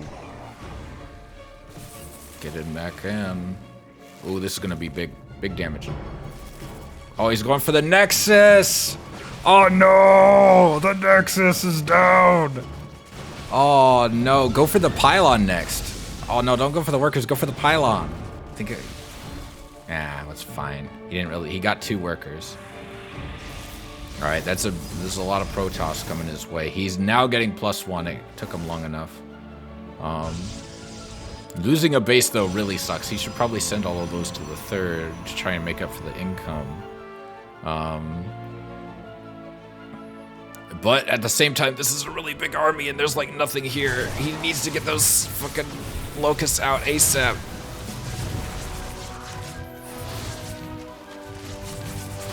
Oh, that is a pretty solid surround of that Archon. I'm kind of glad he didn't use all of those. Would have been kind of a waste. Ooh, nice save.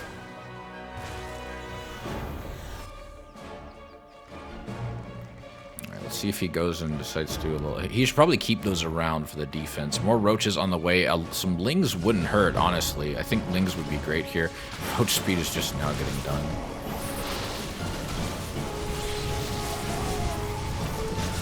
Queen's not really transfusing much. The Archons are taking a lot of those hits, and unfortunately it's not working well for them. I'd love to see Ravagers right here. Lings would be awesome, but literally nothing is in production. Look at all this larva that's literally not getting used. And that's a GG from Legoland. Man, he really wasn't expecting that. I'm surprised that worked out as well as it did. I was certain that Legoland was going to win that. I think he maybe got a little bold and took some bad fights. Otherwise, I think he might have been. He might have had that. But GG's. Let's get that bracket pulled back up in just a minute here. All right. Looking at the bracket here, Chicken Fingers will be going to the semifinals against Dreamlord. It will be ZVZ. It is very possible that we could have a Protoss or a Terra in the finals. But Valtar is probably not happy. Why is loser of 42 is this one, so we're gonna see a PVT down here. So we'll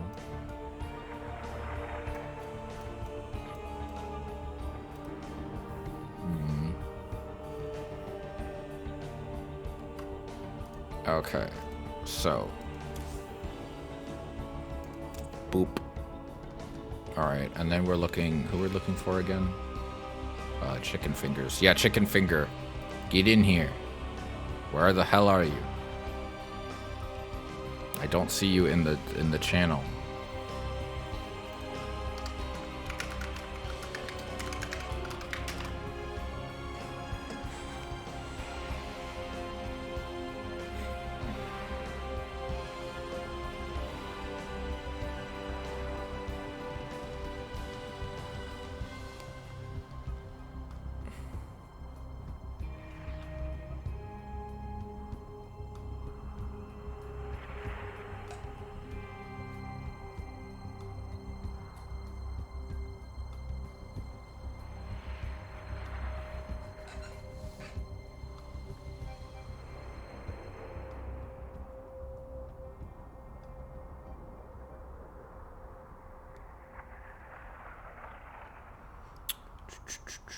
Why am I not visible? Hello? Where's... Oh.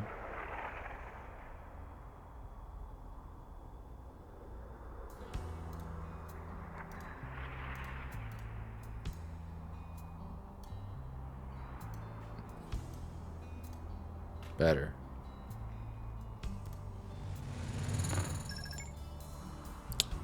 Nope, nope, nope. There we go.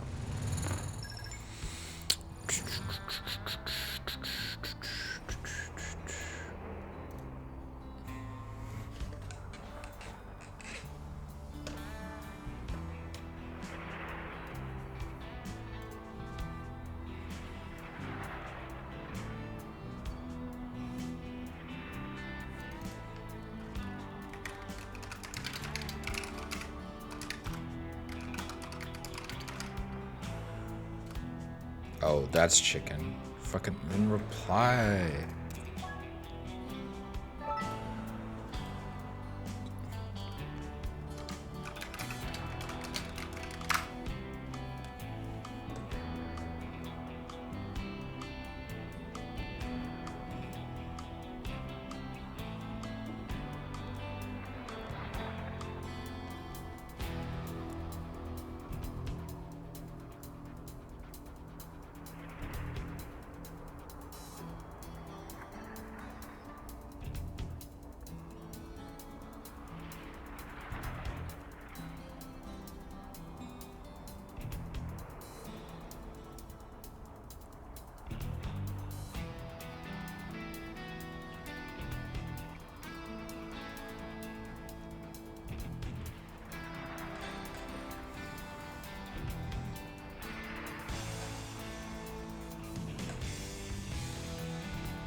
I'm just sitting here waiting on vetoes.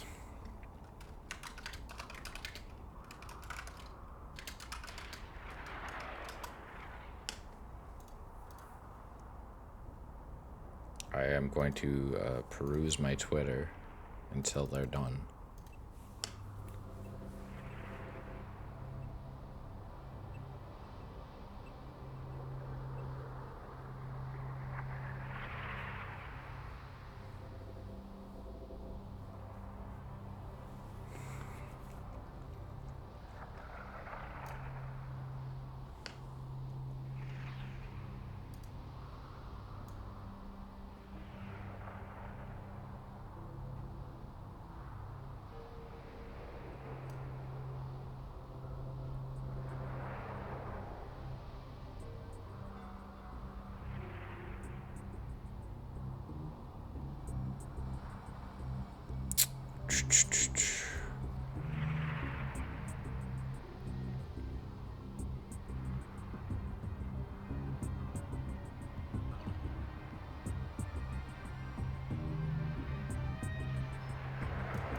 Okay,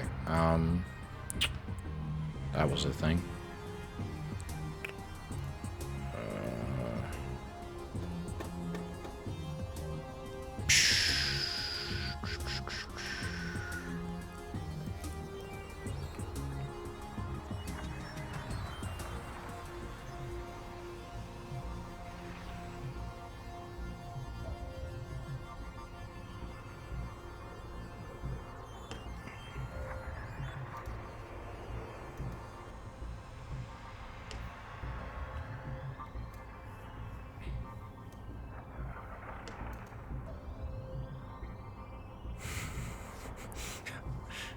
I assume he's writing it to him in Russian.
I apologize for it taking so long. We're just waiting on a match to become available.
Why on okay, whatever.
Alrighty.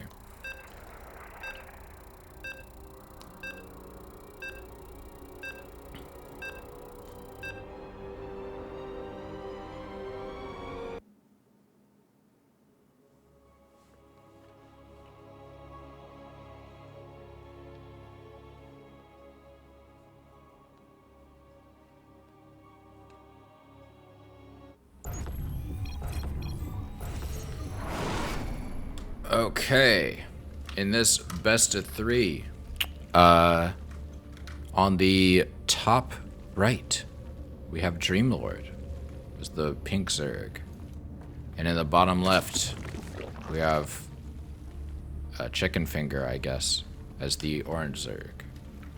Going for a gas first. I guess this is like some form of like, I guess 12 that I'm not familiar with. Maybe for like Banes or something. I'm not sure. It looks like gas pool hatch, mayhaps, is the opener.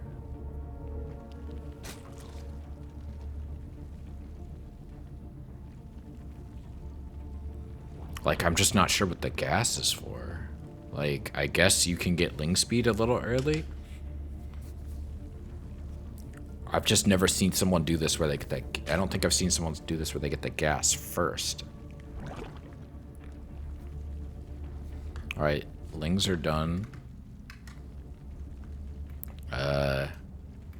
Pool is almost done for Dreamlord, which is what makes me concerned, because the second that pool's done, he's gonna be printing lings, and it looks like he also went for gas and pool before hatch. So, like, I don't know. I feel like a regular 12 pool would have been better. The lings would have been much further across the map by now.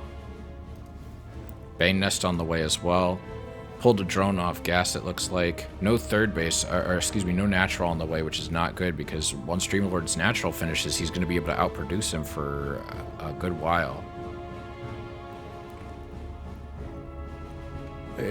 Dreamlord also has more workers as well. The only thing he's lacking is in units, and he also forgot to make an Overlord, which actually might be his Achilles heel here.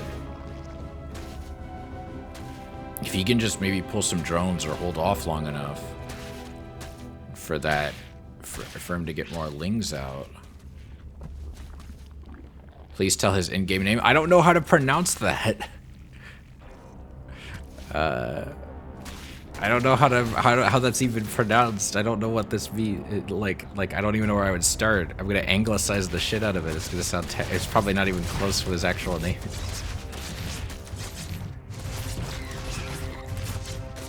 All right, so this is a weird Ling Bane rush. All right, so that killed nothing. That went terrible. Nothing died of value. Like he just killed one drone, 6 lings, and a spine, and lost a lot, and also did not prevent his opponent from getting more production than him. So that's bad. That said, I would love to see more workers from Dreamlord, because he's gonna need it. It's like Cox Capane. I don't know how to pronounce his name.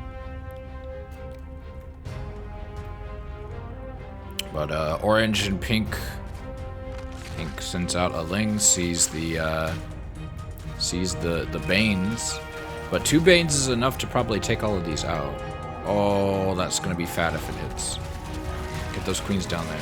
We're gonna should probably put a creep tumor here. Oh. Oof. That was probably excessive. How much? That Bane has 1 health. The 1 health Bane.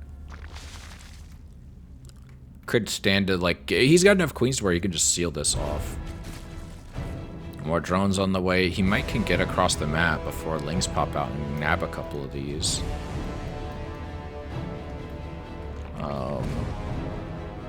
Ooh, maybe. Go for the ling. Go for the drones. Yeah. Oh, wait, why would you wait? Why would you hesitate with that?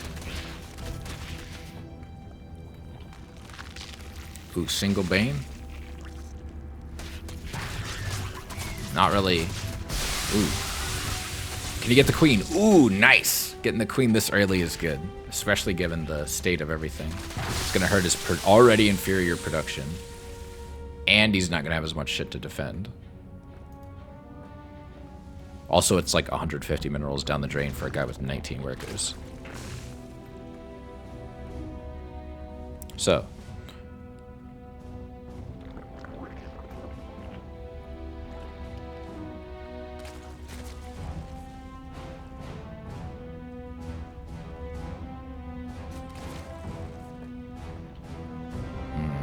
So far, it looks like roaches on this side, but the gas pickup has been a bit slow. Only 2 gases grabbed, which that might actually work out, because wait, did he get double roach one? What the fuck? I didn't even notice. What? He's got a lair coming. That probably was by accident. Like, I doubt that was deliberate. Like, you could... Roach Warrens have the same amount of health as an Evo Chamber. Alright, so if he didn't know it was roaches, he should extra know now because of the extra gas.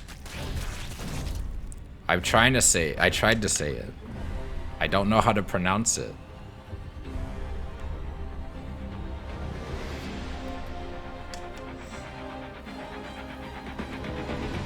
Alright, a lot of Ling Bane over here.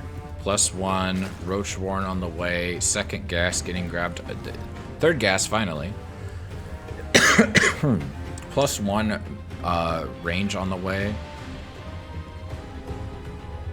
Got a third base on the way for pink. Orange is moving out. Bane on the way. Gonna collide. Oh no. The Banes are gonna be a little bit wasteful. Third base also on the way over here. A bunch of Lings gonna come in here, probably get hit the Banes, or they're gonna retreat. Nice Bane split off there. Very scary. Yep.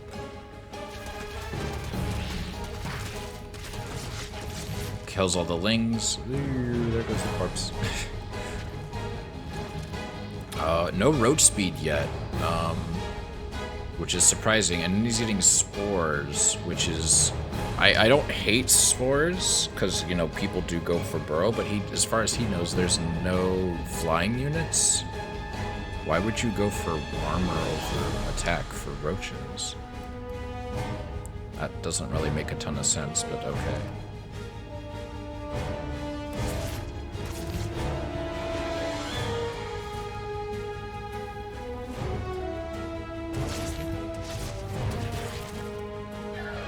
Alright, roach speed is now on the way. +1 is about to wrap up in a little bit for pink. Orange's third base is about to finish up. He is slowly ramping up his own roach production. He is actually kind of ahead in terms of workers now. Income is pretty even for the most part.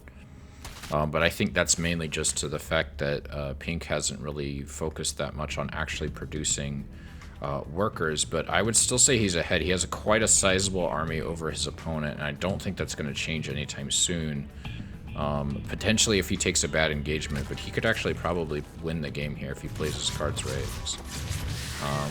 Okay, so Orange should have seen that.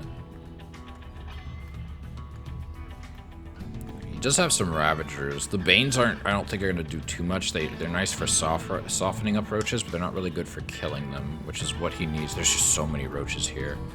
With the upgrade advantage, I just can't see him pulling anything off. Yeah, go in. Yeah, plus... Why would he pull back there? I feel like he could have taken that. I don't know why he doesn't have any Ravagers. He is macroing up, getting 13 workers, which I think is good. He desperately needs that.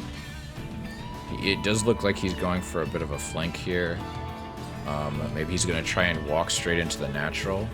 Good positioning for Orange's army. Like, he's kind of in a good spot to where he can reposition really easily.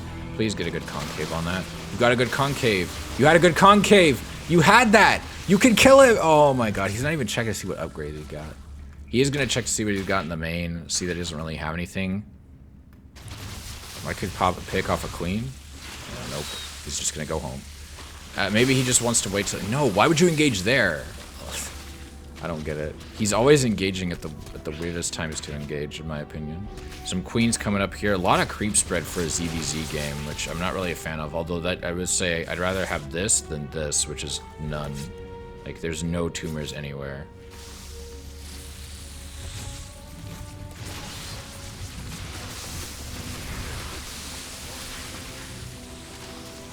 Yeah, chases him away.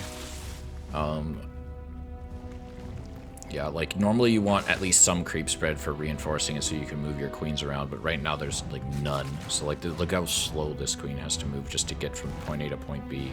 No ability to wall... Well, maybe a little bit, but it'd be a pain to wall off without creep there. Alright, looks like armor 1 is done for the pink Zerg, as well as range 2, and tunneling claws is done, so he's going to try and sneak in there. I don't see any detection available for orange, so this could actually be pretty brutal, and he is splitting his army. This happened to me the other day, actually. This is going to hurt real bad. He's going to lose a lot of workers here. And that orange army, though, is all the way on the other side of the map. Oh, this could actually be really bad. But I don't think he has any choice but to base trade. It's going to take too long for the roaches to come home. Burrowing here is probably a good idea. Yeah, these roaches are cleaning up here. 14, 17, 18. Oh my god, 22 workers dying. These roaches at home are doing a lot of good work. The upgrade superiority putting it in. Biles not really spread out as effectively as they could be, kind of just shooting a bunch of stuff at once. These roaches are absolutely nomming on all of these workers. 11 workers left. It is brutal, and the attack is over. The reinforcements from the superior economy and the fact that he doesn't have to travel across the map to reinforce is really giving him an advantage here. The upgrades, it's over for orange here. Like, you can't come back from this. You have 10 workers and counting. Like, you can't make enough for this. Why is he even bothering to try and make workers? He knows that an entire army is going to move across the map to kill him, right? Which has better upgrades? Like, going for armor, going for armor in ZVZ is wild to me. Like, that makes no sense. Like, the benefit to your roaches for giving them the attack upgrade is far more important than the armor. Not to say you shouldn't get both if you can, but if you're gonna go for one, go for the attack. All right. What did they say second map was? Moondance.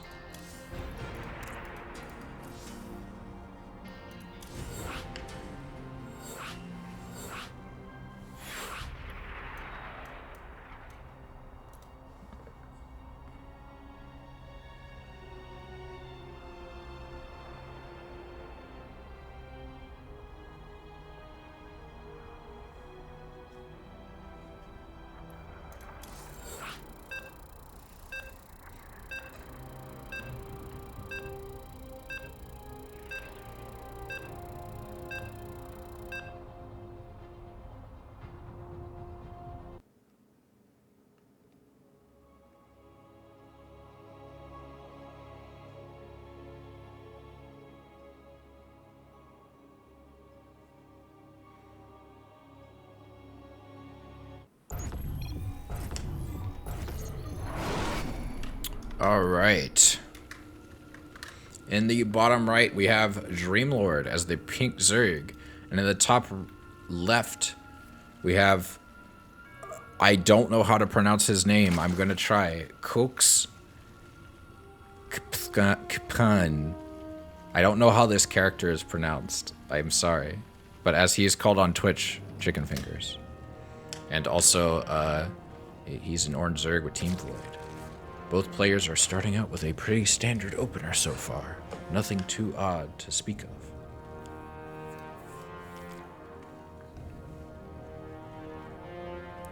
Spawning pool first, it appears, from our friend Dreamlord, the pink Zerg, as well with followed up by a gas.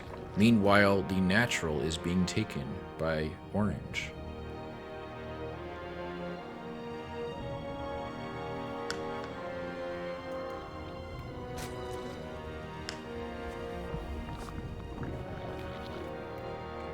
The drone from pink is making its way to the natural to claim a base.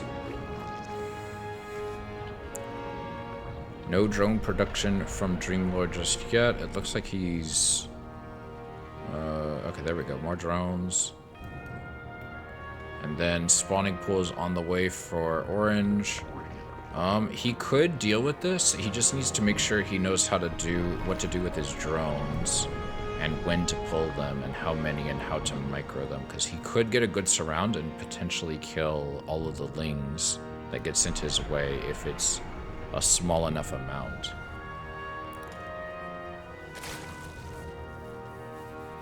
Yeah, Queen on the way. No ling speed, though, which is unfortunate because ling speed can make a huge difference, and I'm betting his opponent's going to have ling speed done before he does. Alright, maybe not. Looks like Dreamlord already started it. Alright. The Lings are making their way across the map. About to make it to the natural opponent. Lings are on the way though, so I don't... This is what I don't like about these kind of odd 12-pull builds, is like... The Lings aren't going to be done in time to do significant damage. Like, they'll get a couple of these. If he gets these two, if he gets 2 of these and goes home, it'll be... I think it'll... He'll at least have, like, done more damage than he takes. Like, so... Okay, he killed 1 drone and a Ling. Like, that's nothing. It's time to go home.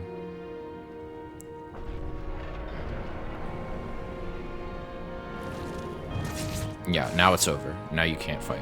You have to go home. Like, I don't know what this accomplished. Like, congratulations, you're now behind your opponent. Like, your hatch was done later, and your Ling speed is gonna get done first, yes, and that's nice. But, like, now your opponent's walling off. Has more units than you, and is now going across the map to do to you what you just were about to do to him.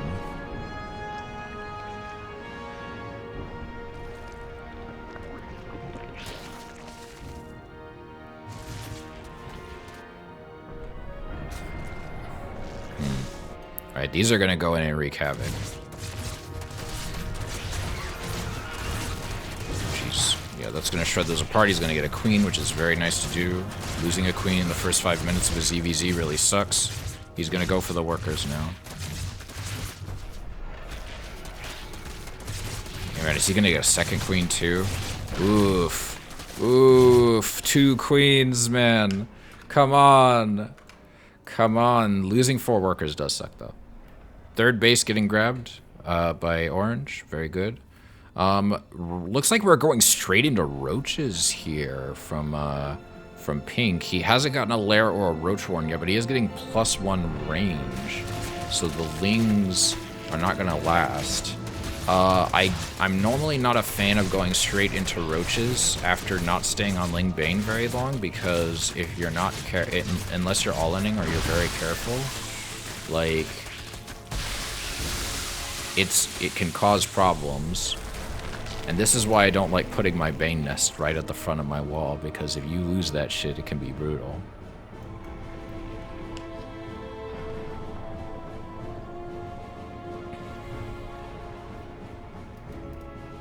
Roach Warren is down.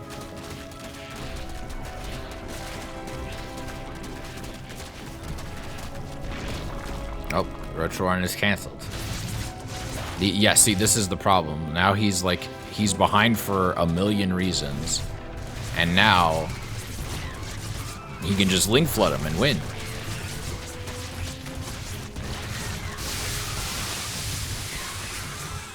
I mean, that's not gonna do anything. He can just literally let that happen. Yeah.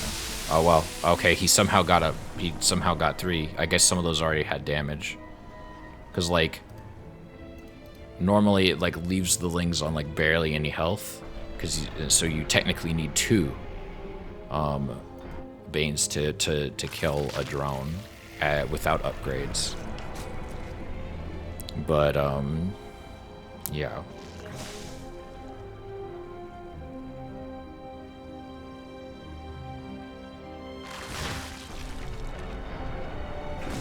Alright, range +1 is done.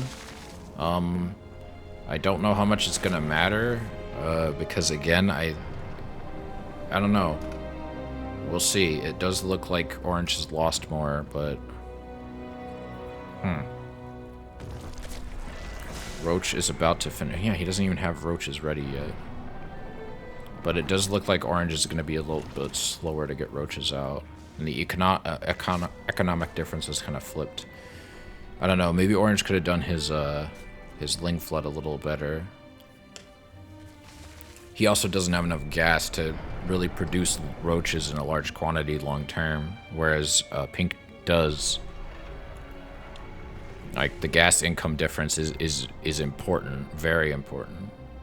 You can't falter on that, and he's also going to have +1 armor, and so that slight upgrade advantage is going to help as well. That being said, I don't think it's too late for Orange. He can turn this around if he makes the right decisions. He just needs to recognize that. Because right now he's making Lings. He is making Ravagers. Why are you going in before the Ravagers are done? Just send one Ling in. Go in with your full army, come on.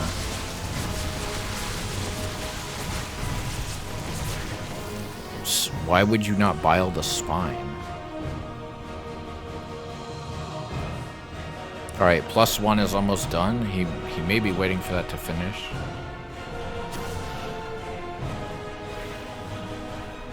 Alright, creep gonna be spread again.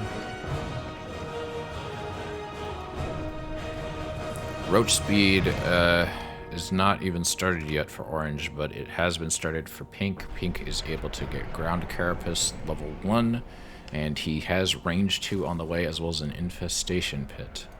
I am interested to see what he's going to be going into. I'd love to see him grab a little more gas so he can continue to take advantage of his lead over his opponent, because it looks like orange is starting to catch up and exceed his economy and is grabbing a 4th base.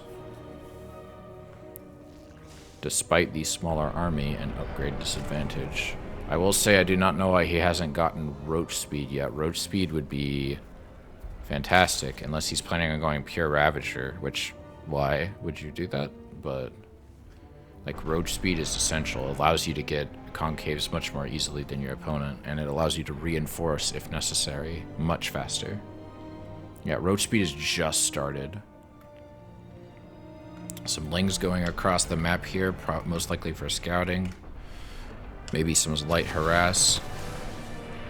Bile's gonna take out an Overseer. Ah, looks like we have Nidus on the way. This could be interesting. But that being said, his opponent's superior economy, I think, is going to... Oh, he didn't rally these until after he started building the gas geysers, so they're just sitting there. Needs to pay attention. We got a Hydrodin on the way. That could be good.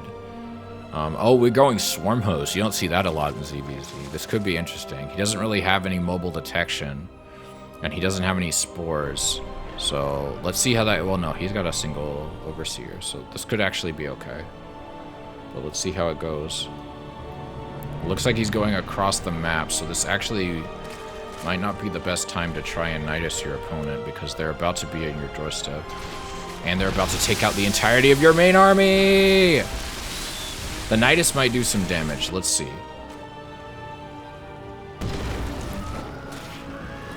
But if I were him, I'd go base trade right now. Oh, no. Oh, no. They're not inside. They're not inside the Nidus yet.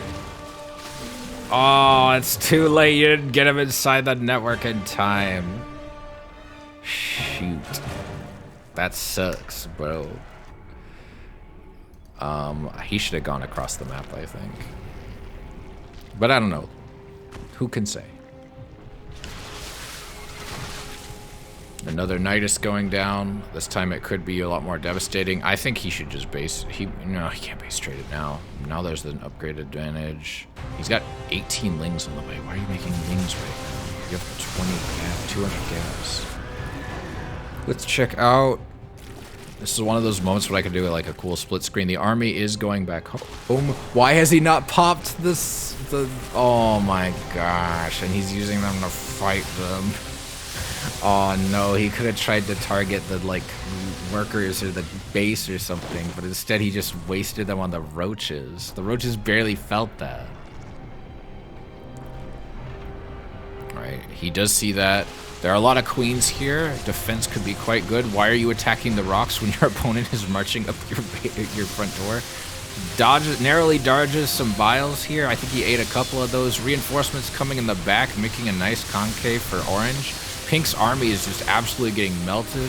Now that he no longer has the upgrade advantage. And again, always get the concave with roaches. This is going to be brutal. Some more boys popping, some more locusts. Unfortunately, don't think it's going to make too much of a difference. There's just too many roaches. They're going to be taking out some tech, denying. Well, no, he didn't get the one that was actually building anything. I think he may have just A-moved those, but he did pop that base, though. That's pretty poggers. Broodlings. All right, here, he could try and take out the the Roach Warren if he was smart.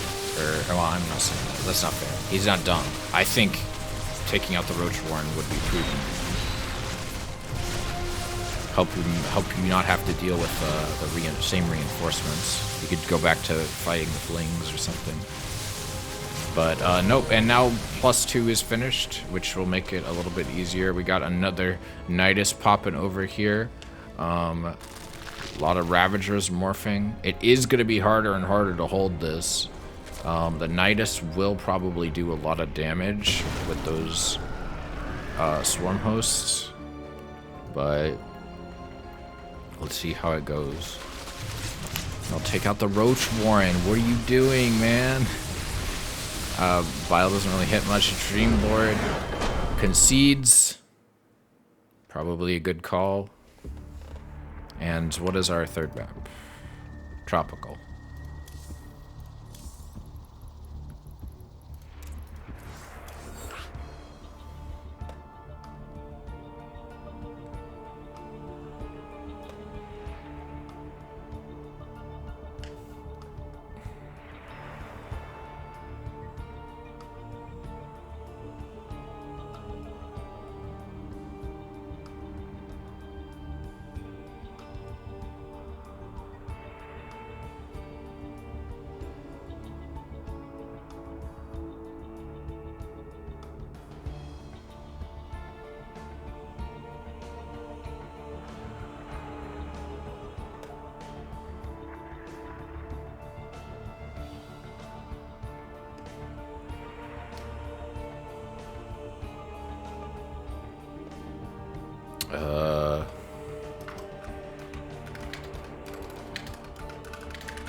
All right, in the bottom left, we have the pink Zerg, Dreamlord, and the top right, we have the orange Zerg, Chicken Finger.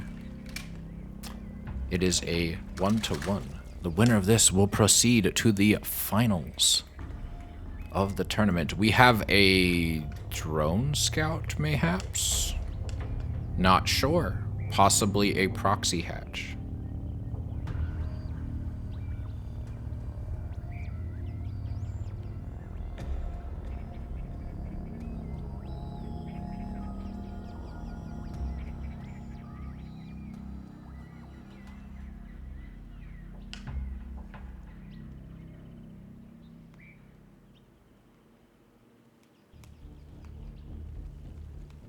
Yep, he sees the 12 pool.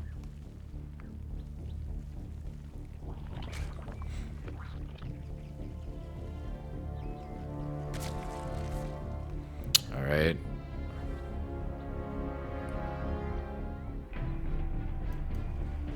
And then we got a gas as well.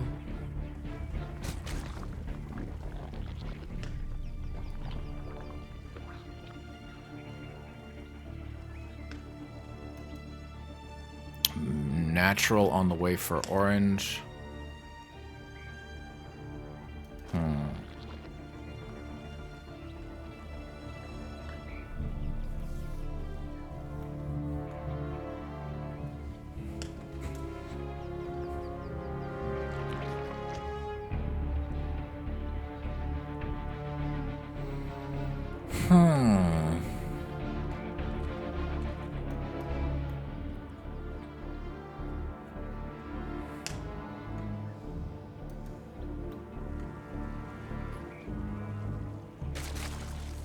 Lings on their way across the map.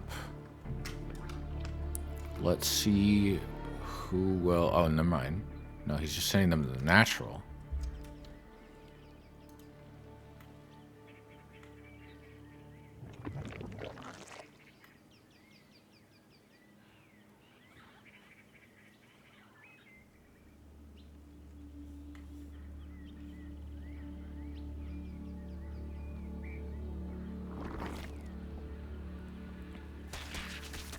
Alright, they're attacking the unbuildable plate, the greatest threat the Zerg swarm has ever seen.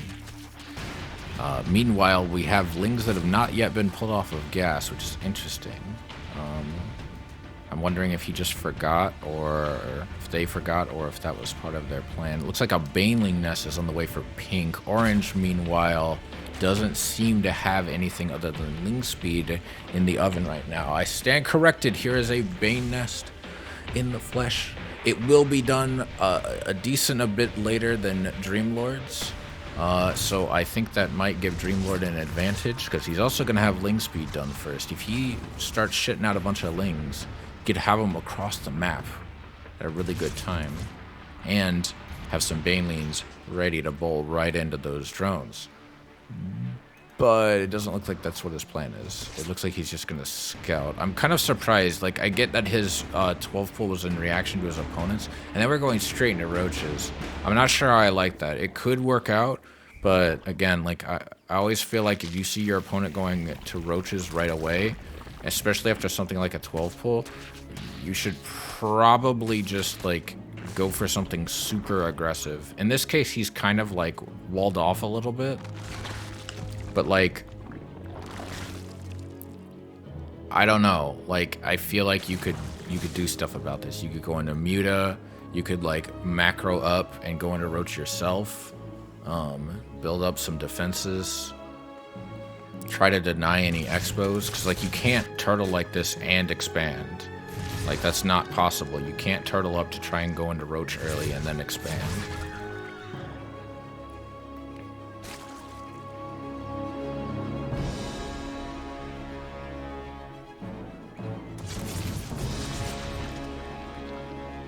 Alright, Ling's going across the map from pink. Let's see where these end up heading off to. Alright, we got a Bane morphing. Just one Bane.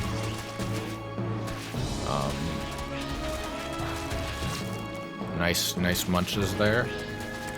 It looks like the Bane and the... Ooh, they were able to get that Bane as well. Tackled that.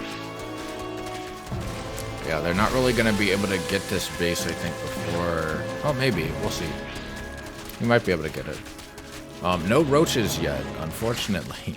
Even though he's kind of got the economy where he could at least get a few out. But he's probably more worried about getting Lings out. I'm actually surprised he was able to defend this so quickly, but his economy's in a decent spot. It could be better, but considering his build so far, it makes sense.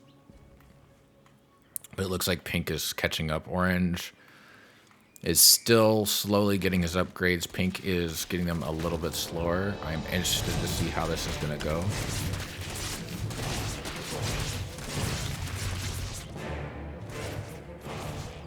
Ooh, these Banes could be trouble. Oh, they detonate on the Queens.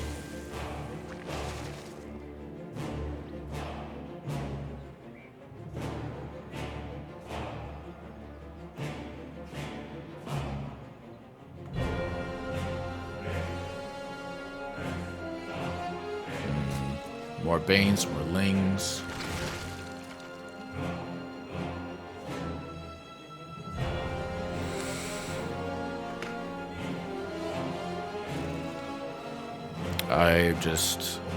I'm not sure how it's going to go yet. The upgrade advantage is leaning towards Dreamlord, but I'm not sure.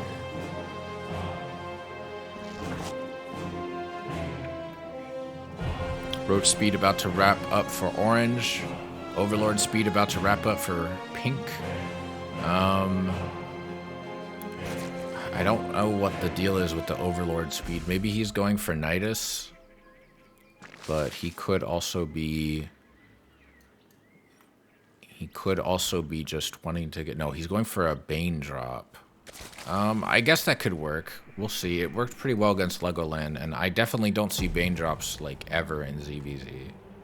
Not necessarily a bad idea. He is now getting Carapace as well, so...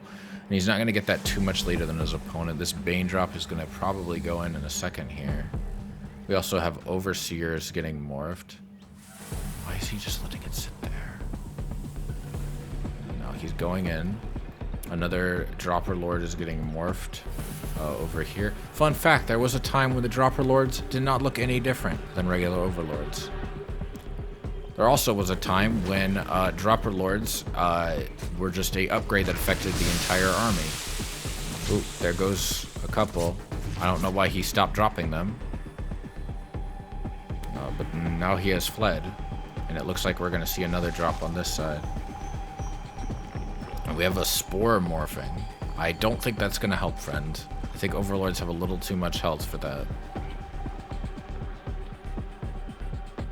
Alright, a very, very large army from Orange is going across the map. We're seeing more drops here. 5 more drones bite the dust. And we're going to see a couple more drop here. Well, I take it back. The Overlord actually did die, but not before delivering its payload and costing a sweet 14 workers in total from Orange. Pink's 4th expansion is under attack, and it looks like he's going to get a cancel off there, but he has no army to really defend this with, despite his superior upgrades. He is planning to churn out 14 roaches here, and he has a couple queens. If he injects properly, I think he might be able to hold it. No, he's getting concave. Complete surround by the enemy roaches and ravagers. He's gonna melt all of this stuff. Queen gets biled down. Base is surrounded. Workers getting munched by these roaches, spitting all over them. More roaches are being spawned by both players, but at the same time, Orange still has an army double the size of his opponent, and I don't think the odds are gonna improve much from there. Roach Warren gets popped, and that is the begin. If it wasn't over already, it's over now.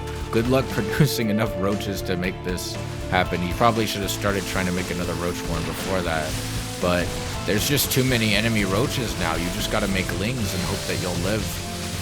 And I just don't think he is going to be able to produce lings fast enough, especially with his opponent having +1/+1. Sometimes just more stuff beats less stuff, even with slightly better upgrades. If he could maybe get down some spines to help slow his opponent's progression, or go for some kind of like cheese, like not cheese, but like some kind of sneak attack, some run-bys or something to try and I don't know, do something. But that Orange army is coming across the map again. Pink is trying to grab his 4th base, but I'm pretty sure he's gonna have to cancel that immediately.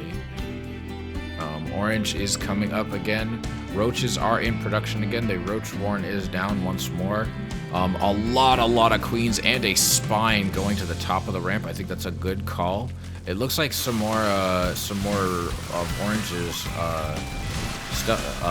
workers are dying again. I don't know, for way too late morphing on those Ravagers. He might still be okay. Lucky for him, the patch has not gone into effect yet, and the roaches are Ravagers still morph in 8 seconds, but he's losing that 3rd as well. The production woes are only going to increase. Like, Orange just has like 64 workers. Like, he's basically completely recovered from the damage he took from those drops, and more workers are going down, trying to pick off a couple stray roaches here. I think that's very good. Well, not quite all of them.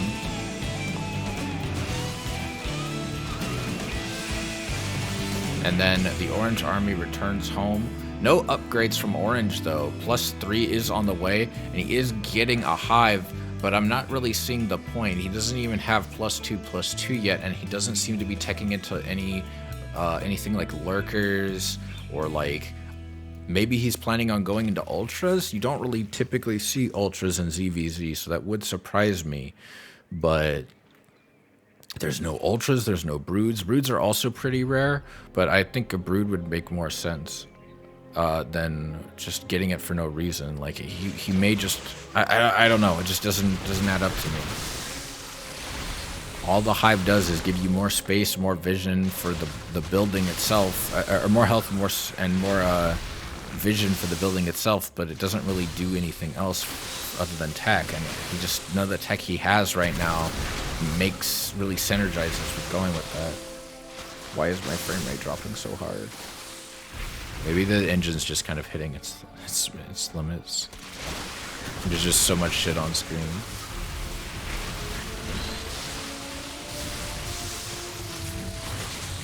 Alright, decent engagement here by Orange. He is shredding through a lot of this stuff. The Queens are helping keep the army alive. Lots of transfuses going really well, but the bulk of the Roach army and Ravager army is still getting melted.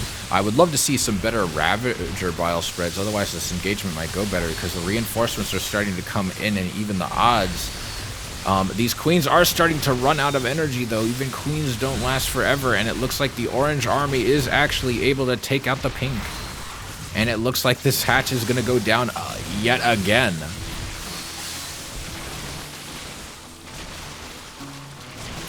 +1 is on the way. +2 is on the way as well, right as Pink gives the GG.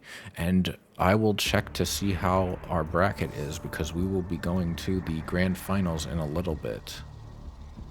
It looks like we still have losers finals to go with. It will be a PVZ. It looks like our boy Legoland was not able to succeed versus the Terran Zaris, who was felled by Seraphit, who will potentially get a comeback here. None of these players have fought each other before in the bracket so far, so that will be very interesting. Congratulations to everyone so far.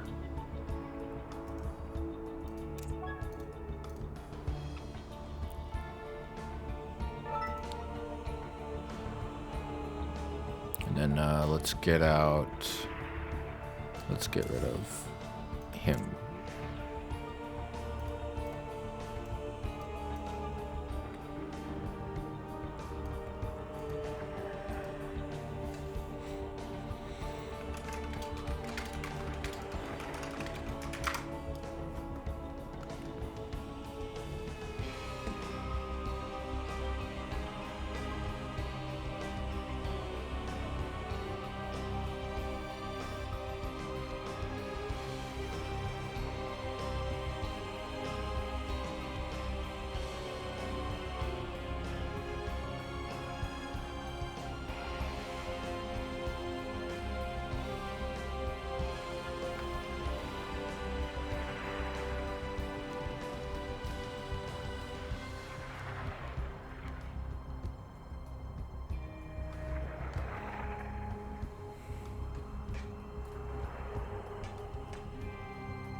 All right, I will be right back. I'm going to get something to drink.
I am back.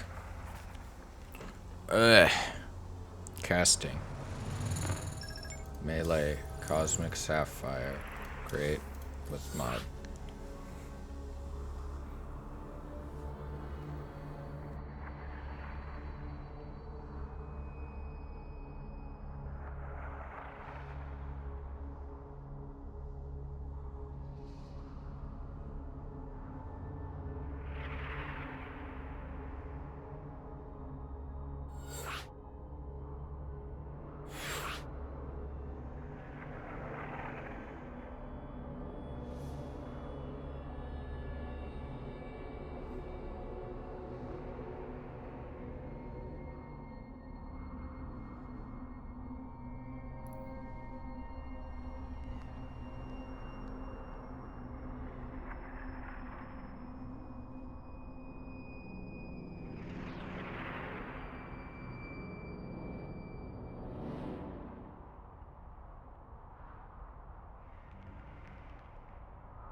Okay. In this best of 3 in losers finals, we have Dreamlord as our pink Zerg in the bottom right, hoping to reclaim his victory and get a rematch. And we have Seraphit, who's never faced this Zerg, at least in this tournament, before, and is our red Zerg. Or a red Protoss, excuse me. And he's going with a low ground pylon first. The Zerg so far is opening up standard. Our Protoss will then proceed to take his mineral back to the main, and then I am sure he will go back and make a Nexus. I'm going to open my drink now.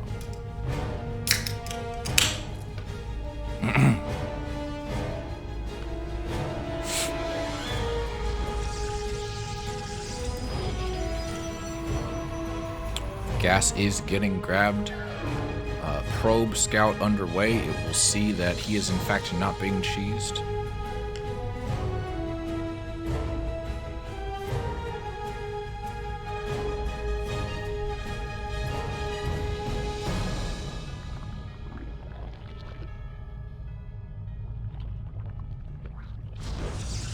And we see a pylon getting placed for shits and giggles, making him think he's getting 12 pooled. Or cannon rushed. But no such rush is occurring. The spawning pool is going to go down a little bit late thanks to that distraction. But it shouldn't matter too much, I don't think.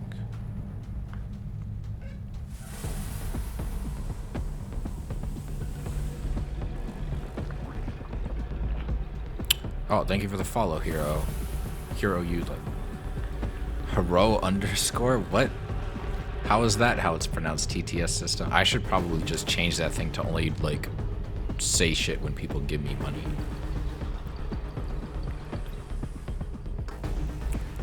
I mainly did it so I could read stuff. If it's just a follow, I can probably read that myself.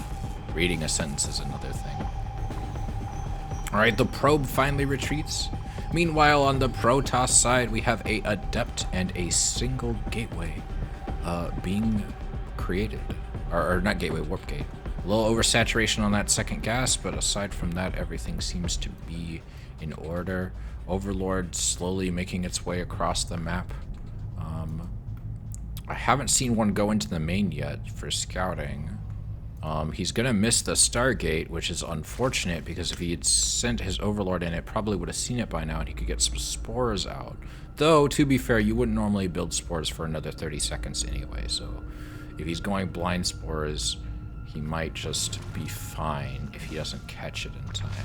Ling's going to the other side of the map. They're not going to be able to get in.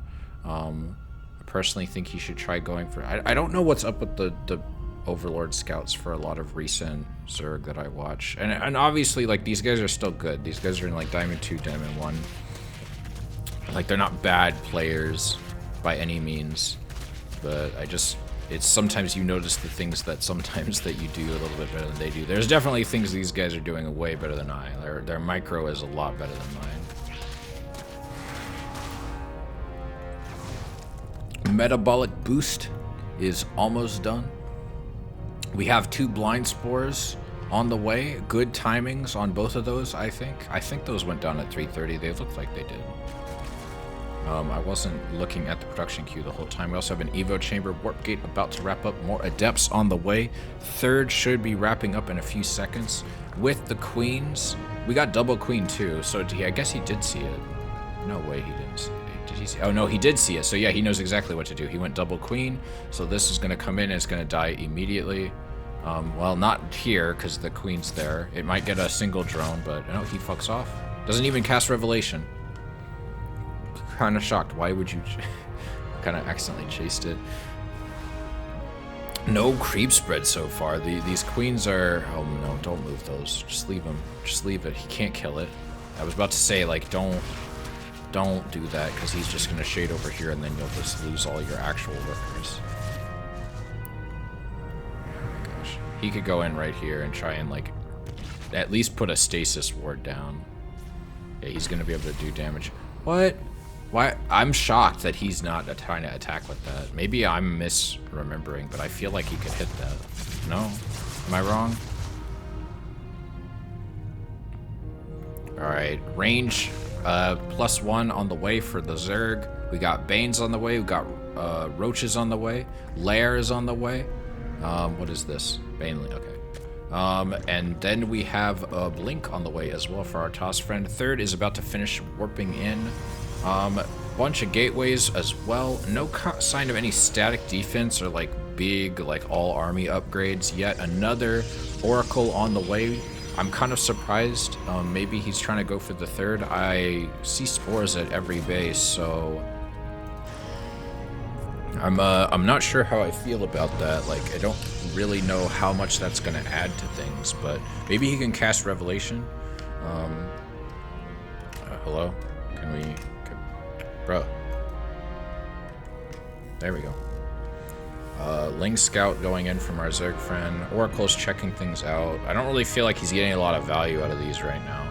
Maybe he could have tried to snipe that tumor. Cast Revelation. Flies away. Almost gets killed by a queen. Oh, that's an outdated bracket. I apologize. I'm so sorry. I meant to fix that and I forgot. I completely forgot. I got into a conversation with 2 people I hadn't talked to a while before the stream started, and I forgot to set up a couple things. It's why the stream delay wasn't there at the start. Oh, there goes a Oracle. Here. Let me just post the bracket. This is the bracket. There we go. Very sorry. I wish there was a way I could automate that. We're gonna see a Bane drop.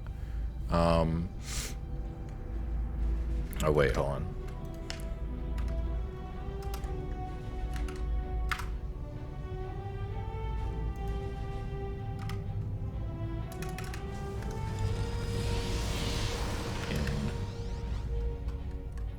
There we go.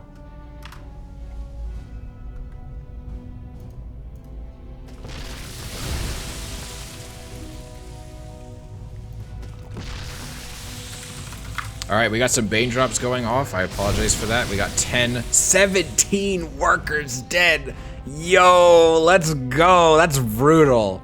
Mr. Seralif was probably not expecting that. Our poor red Protoss here. is not happy. He is still at a nice worker lead, you know, for the compliments I'm giving Dreamlord here. His worker count is actually fairly low, especially for this MMR. Like, I know, like, the common criticism a lot of, like, air quote lower level Zerg is that they don't drone fast enough, but this is not great. It's 8 minutes in and there's only 50 workers compared to his opponent's 64. So let's see here. I mean Dreamlord made it this far, so he's doing something right, but let's see if maybe Protoss is his Achilles heel. I say that he did okay against Legoland, man, so that can't be it. I'm glad they added that pin feature. I should just use that every stream instead of the B command. I'm hoping that'll stay for anyone who tunes in after the fact. Alright, we got stasis wards going out. I think that's very smart. There is detection, but that doesn't mean he might not accidentally slam into them anyway. Cast Revelation. Cast Revelation. Oh, did we have another drop? Yeah, we have another drop. Oh, they didn't quite get it. Too much SimCity. Oh, roaches. What? A roach drop is not what I expected. Missile Tech +1 is going to wrap up soon for Dreamlord. In a past life, Dreamlord was absolutely a Terran. You cannot tell me otherwise. I refuse to believe anything different. Ooh, nice. Oh, that doesn't work. Oh, I thought that was going to be like, oh, a big brain. But he does kill the, he can't attack it since he has detection, thankfully. I also thought that fucking, I also thought that you could attack those. Yeah, the tag team Brainly drop was good. Queen's out here. The creep isn't quite far enough for them to, like, be really great in the fight, unfortunately. The creep does need to go a little bit further. This isn't quite a queen walk. Like, I wouldn't really call this a queen walk considering he just spread the creep all the way across. I mean, I guess it's technically a queen walk, but, you know, not in the way that most people think of one. He didn't, like, do dropper lords or like Nidus or anything to get the creep faster. He just kind of put down creep tumors and spread it normally. Which technically you only need 2 of these to do, but this guy kind of went ham. Probably a little too ham, but he's got plenty of energy. Oh, Burrow right here! Burrow right here! Burrow right here! What are you doing, Burrow? Burrow, Burrow, Burrow! He just ran right on top of all your lurkers! Why? Why did he wait? Why did he wait? He lost some lurkers there he didn't need to lose. Oh, this is gonna be a brutal run by. Oh, pull the boys. Pull the boys. Pull the boys. Pull the boys. Pull the boys. No! He's gonna lose all the workers. No. The droners. 14 drones dead. He cannot afford that right now. Oh, 13 drones dead from another vein run by. Amazing. More gateway man stuff here. Oh, we do have some disruptors though. Disruptors aren't personally my favorite choice to use against lurkers, but all of these lurkers so far have been very bunched up, so it might work out well for him. There's also a lot of queens. So this could work out very well in this case. We are getting some Vipers though, which I always like to see. Yoinks are always fun. You can't tell me I'm wrong there. Hatchery by the 3rd base here. We also have a Makarach in the main. Hive Tech should be done. Well, I mean, of course it's done. He's getting lurker upgrades. The upgrade diff is actually not that wide. Both players are getting their upgrades quite well. Not the best disruptor shots there. They didn't really hit anything. Yeah, these disruptor shots keep missing, and I don't know why he's not trying to attack the lurkers. Gosh, he's really hitting a lot there. He just keeps warping in more zealots, which I guess is okay, because like lurkers do bonus damage to armored units, but zealots also just don't have a lot of health. So, and there goes the burrow. Oh! Oh! That's got like 3 lurkers there. He's transfusing the lurkers, trying to keep them alive, and another disruptor shot gets another lurker. And the 4th base is gonna go down. The lack of expansion here is going to be rough. We're going to see maybe some Binding Cloud, maybe? Blinding Cloud? Ooh, got a Yoink. Did get a Disruptor there, but there are still 3 more. Plenty of shots left.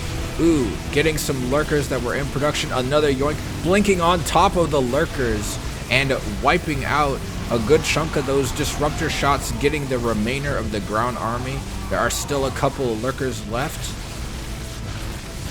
Not a lot of actual damage dealing units, unfortunately. A Colossus is making its way across the map.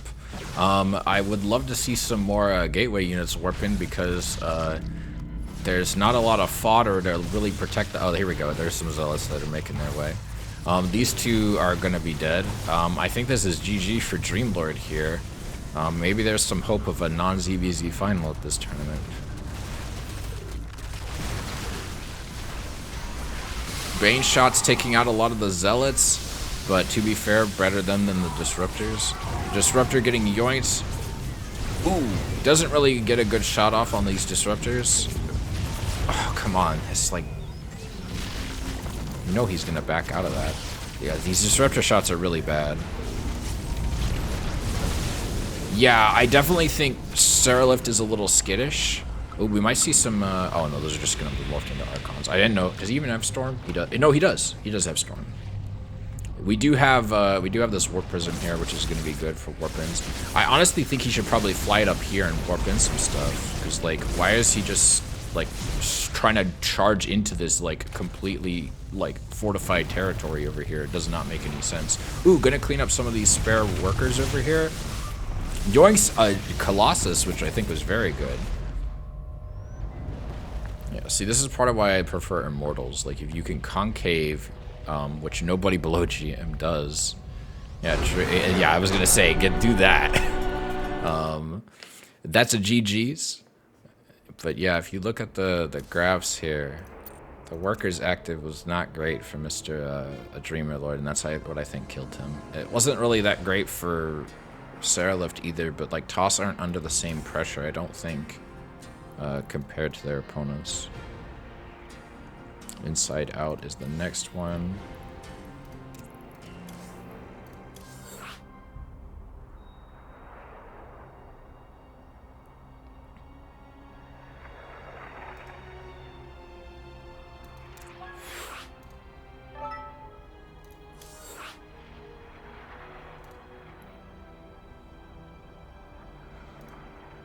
Jamil's Master is one. Jeez. Is he like our Protoss caster? Or not Protoss. Polish caster, excuse me. Yeah, the toss attacking that choke was completely wasteful, I agree. He did not need to do that.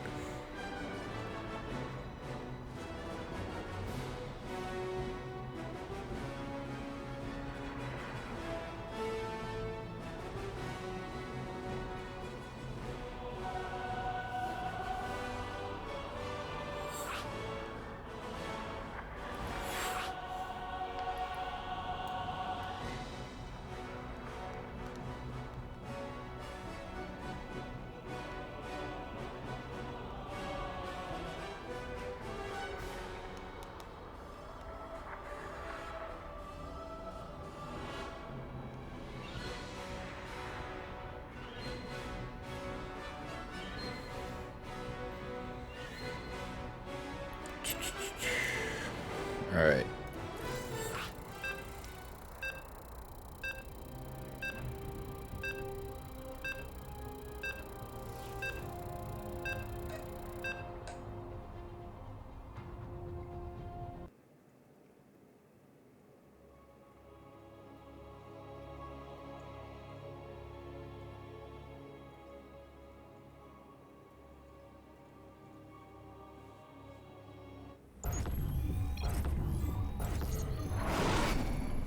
Oh, right.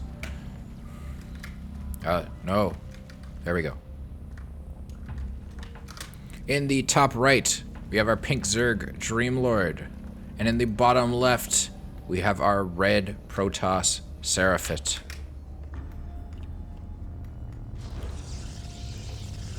Pylon going down. So far, a standard opener from the Zerg with a good timing for everything. Let's see how he does with everything else. Looks like he's pulling the drone a little earlier than I expected. Because he can do that, but he didn't make any drones behind it, so he's kind of now a little bit delayed. It's a little bit less efficient.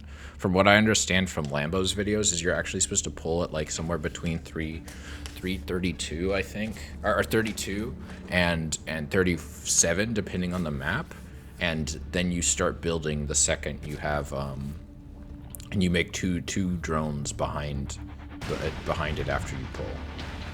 So like you get up to 16, and then you pull. All right, we got the gas, we got the weirdly placed pool. Seraphit, meanwhile, is about to get his Nexus, and then I'm sure he's going to go for a Cyber Core in a little bit here, maybe a second gateway. Got Cyber Core on the way. We got the gas rally. I think he pulled one off of gas for that, which is kind of odd. I don't really think that getting the gas is that urgent. But whatever. Natural is finished.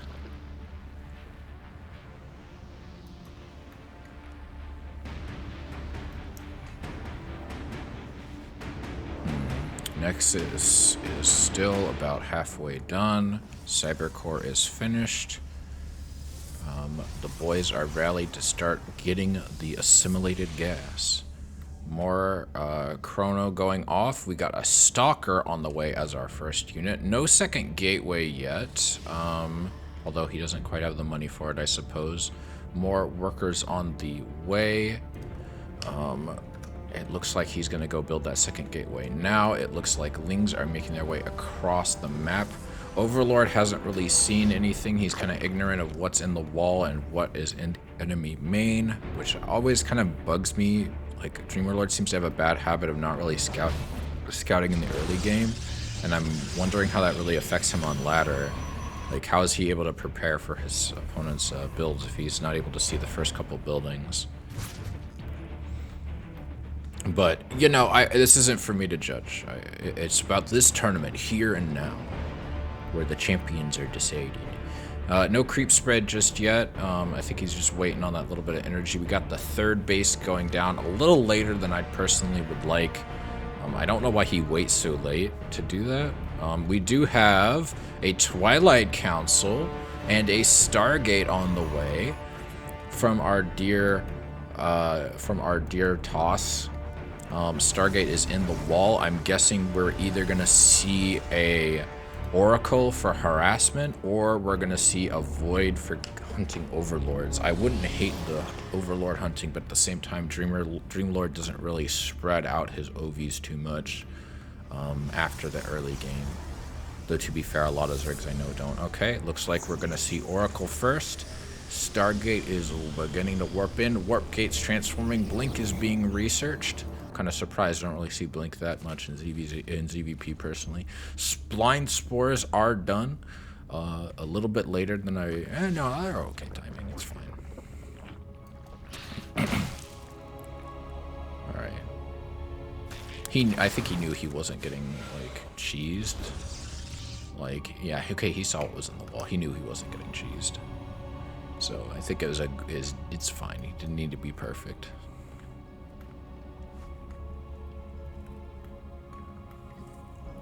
Alright, some adepts going in. There are some queens here. That's probably going to help with the hold. We do have plenty of larvae for Ling production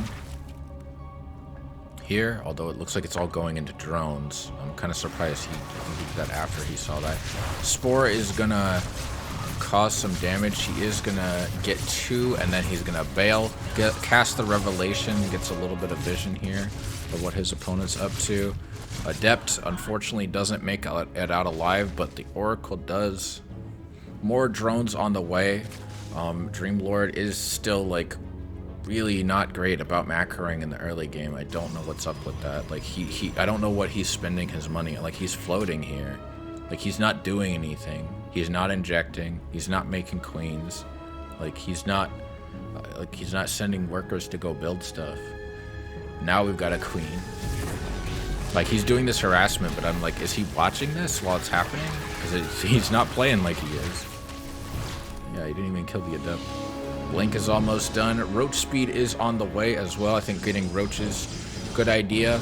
Glad he's getting some gas for it as well. Would love to see a fourth. He really should have like 20 plus more workers at this point. Not 20, but like at least 10 more. Like 52, I guess. It's not great, but it depends. Is he gonna? Okay, he's about to make 9 more, so he's fine. He's gonna be a little late, but it'll be fine. Oh no, that includes in production. Okay, so this is actually not great. Nidus on the way. I'm guessing, and he's got an infestation pit as well. I'm guessing he's gonna go for swarm hosts. I'm interested to see if Seraphit is gonna catch on.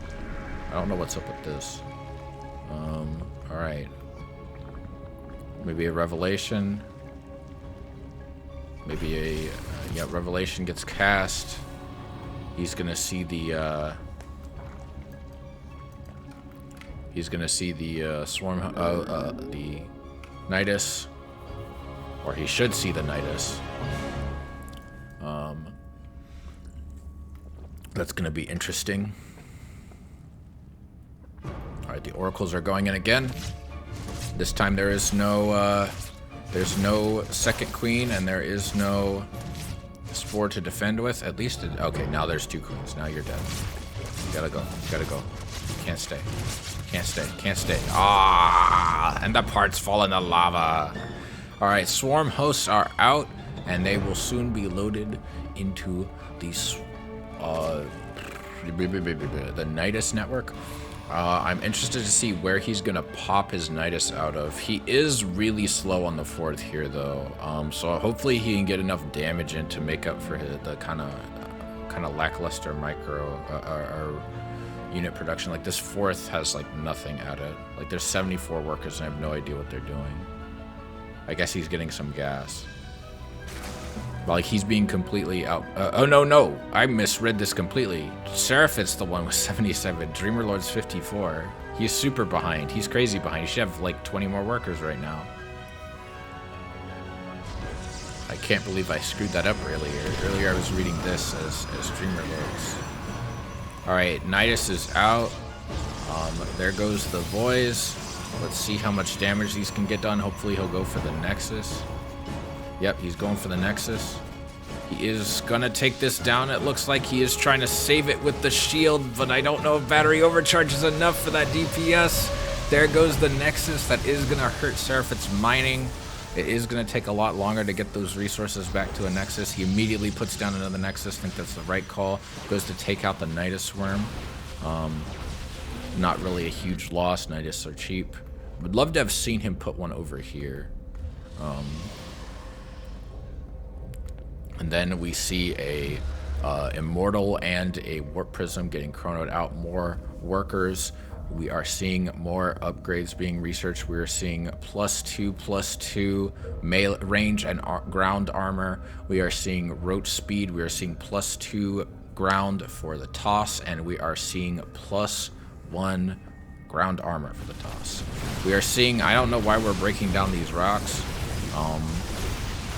But sure, that stasis ward was not well used. We are gonna see some, we're seeing a lot more swarm hosts than I've seen in a long time in a tournament. I haven't seen this many swarm hosts since I cast a Heart of the Swarm tournament that I held with my friend Melody a while back, a couple of months ago.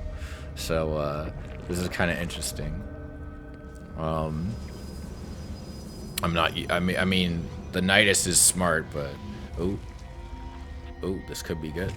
This could be really good. He's going home. I don't know. Oh, no, he's flanking. It looks like he's going to try to do a split push, which could actually be really brutal because even the Swarm Host coming home isn't going to help with that. He probably will take this out again. He might can, like, he might can do it again. Looks like the Zealots are making short work as a lot of these workers, 11 workers going down for the already inferior Zerg economy. Oh no, he's not controlling the Locust. They're attacking the turrets and not the base. The base is gonna live. Meanwhile, he's just lost his own hatch, and another one is going down as well. Yeah, he did a lot of damage. He did quite a number to the Nexus, but it's gonna get most of the health back, and that's a surrender from Dreamerlord. Yeah, it's not enough damage. His economy just wasn't good enough, unfortunately. All right, so let's get Dreamerlord out of here, and let's get Chicken Fingers back in, Mr. Unpronounceable.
All right, this is finals coming out. Oh yeah, yeah, we co-hosted a Heart of the Swarm tournament a few months back.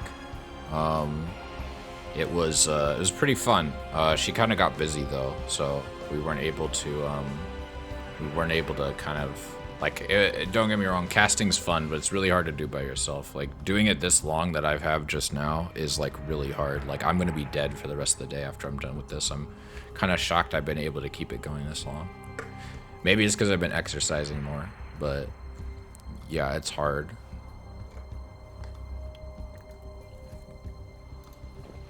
I don't know how professional casters do it. Having a second person to bounce off of just makes it so much easier. That being said, very fun to watch people play StarCraft.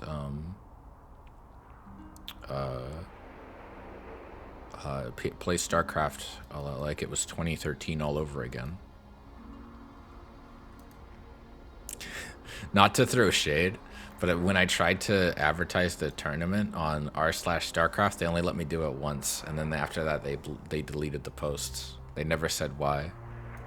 And that was kind of annoying, because they oh, self-promotion. It's like I'm advertising a tournament for the scene where I am willing to pay you. I get no compensation from it unless people choose to subscribe to me. I did not advertise my Twitch at all on the page. I was only advertising the Discord for the tournament. Or not even the Discord, I advertised the challenge page.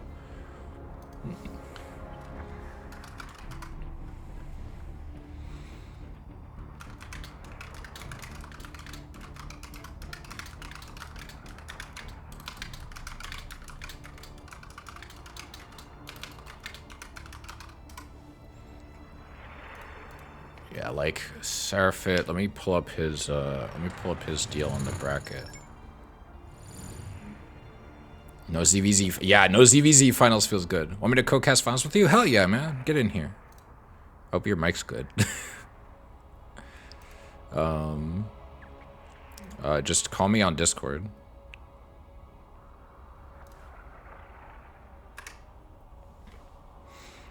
Let's see here. So how did Seraphit's journey go? Oh wow, he was in losers for a while. Poor guy.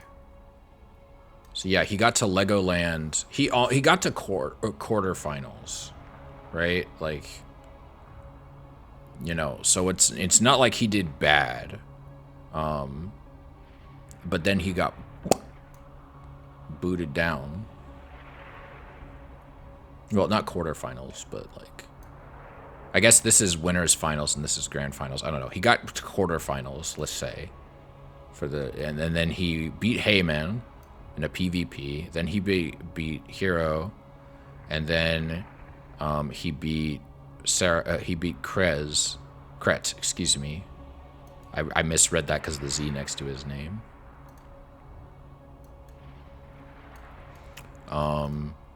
And then he beat Zaras, and then now he beat Dreamlord. And this is gonna be a best of 5, right? I'm pretty sure.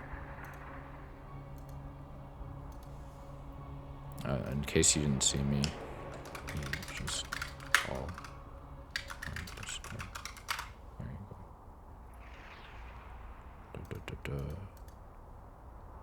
I'd have to undo the.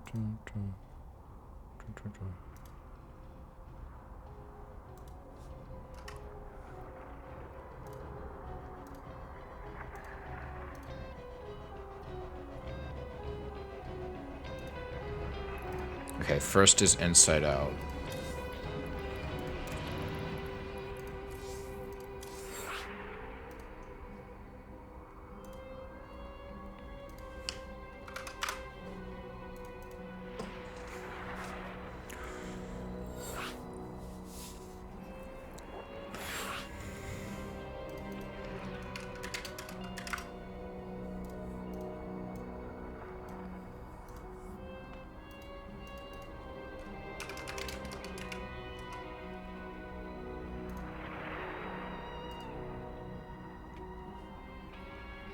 All right, you in here? Yeah. Awesome. Okay, let me. How's the quality of my mic? It's good enough. I don't Nice, expect like nice. super professional. I mean, this mic I have is like only like $100. It's not like super fancy. Oh, I actually have a pretty fancy mic. I got myself an AT2020 to record songs on. Oh wait, So, I don't I have think you it's added pretty in good. this game. Are you in the channel? Oh, there you no. are. Yeah. Yeah. I'll invite myself to the party. Yeah, there you go. All right. Game 1 of Seraphit, I think, won the last game against Chicken Finger. Is that right? Yeah.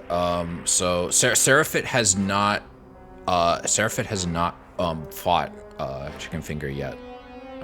They were in different parts of the bracket. That's exciting. Yeah, I think so. Seraphit's so good. I feel like have I played Seraphit before? I feel like he's beat me before, so he's obviously very good. Maybe. Yeah.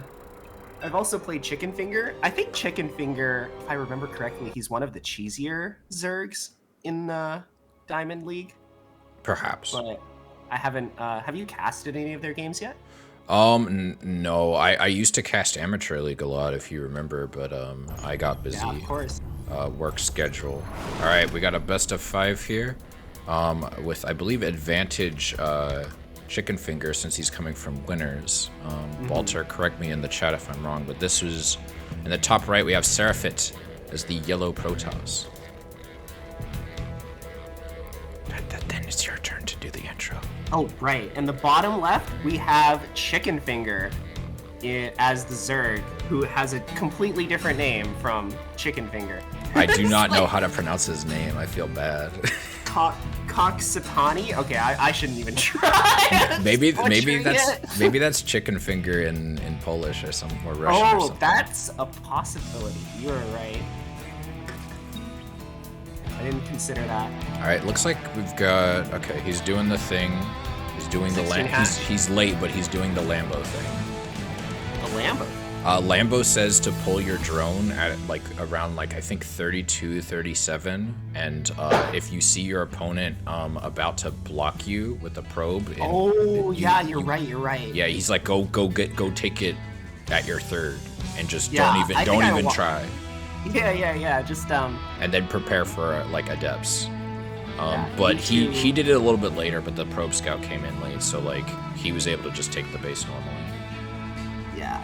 I hate it when like Protoss players just like block the natural. Like it actually like me. I feel like more should do it at lower like level diamond, because it really, like, it's like Harstem says in his videos, where it's like introducing as much chaos as you can into the early game really throws people off the lower leagues, and it's not a bad way to play.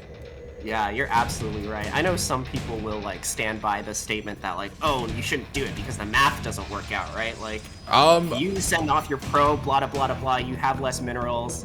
Well, That's the true. math, it's not that the math doesn't work out, it's that I guess if you can't pull off the pylon block or the probe block, then yeah, it's not worth it. But it's like the idea is like you're forcing your opponent to do something that they're maybe not prepared to deal with. And it's like Yeah, of course. That's obviously a little bit harder to calculate. What is this going on here? This little scrap.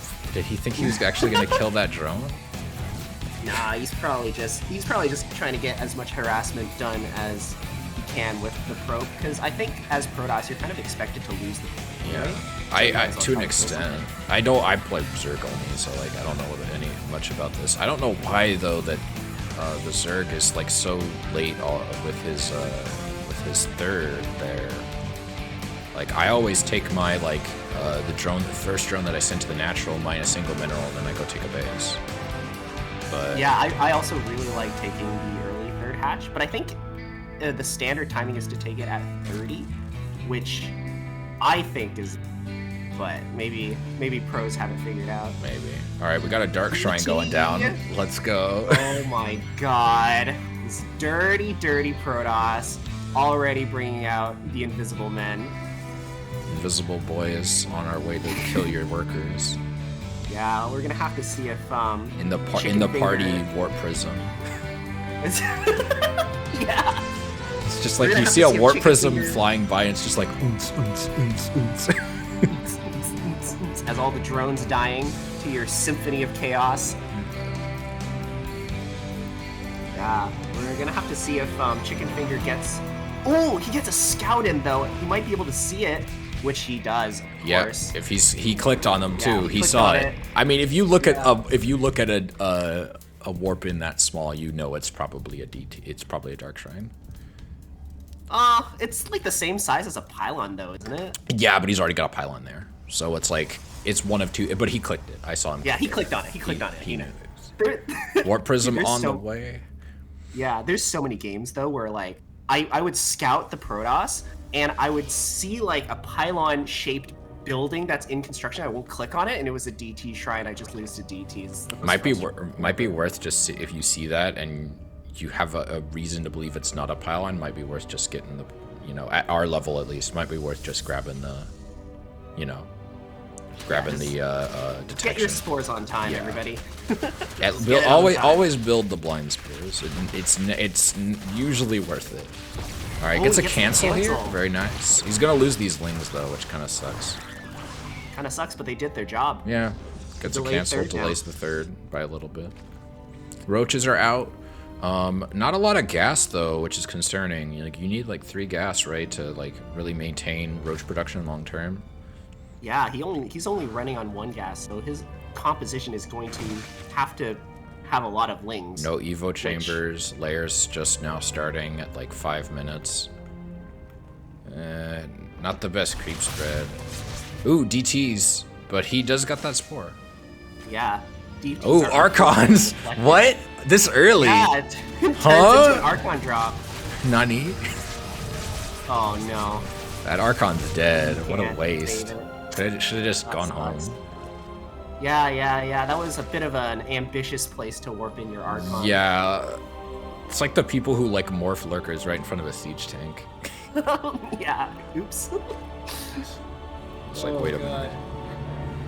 He still has 2 DTs in the warp prism, though, so you might still see a follow-up. He might. I'm surprised he didn't try to go for a drop in the main. These adepts are not gonna get much. Okay, he cancels. I was gonna say I don't think you're gonna get much done with that. Immortals on the way. We got a forge on the way as well. Charges are getting researched. 6 lings about to pop out. Forces a cancel at the 4th there. Very cool. All right, we see a 3rd gas getting grabbed. Oh no, 4th gas. Excuse me. It's kind of getting gas in a weird order, but I'm sure there's a method to it. I'm sure he wants to save the gas in his main for a little to last longer. Air quotes. To last longer. Well, the idea is like I've seen people say they like to get the 2 gas in their natural before they get the third their 4th gas in their main. Like they'll get their 1st gas in their main, and then they'll get 2 in their natural for Zerg, and then they'll get their 4th gas in their main. That way, it'll run out of gas later in the game than it would be if you got it first, and so it's easier to defend. I didn't actually know there was a reason to get the well, yeah, because think about it. If you build the geyser later and you mine from it later, then it won't, and then it'll mine out later. Man, he still doesn't have roach speed, and that bugs me. Oh, there's the Archon drop though. 2 Archons. Gonna try to get some damage. Imagine if these roaches were faster. Like, they'd actually be able to kill those Archons, or at least deal some damage.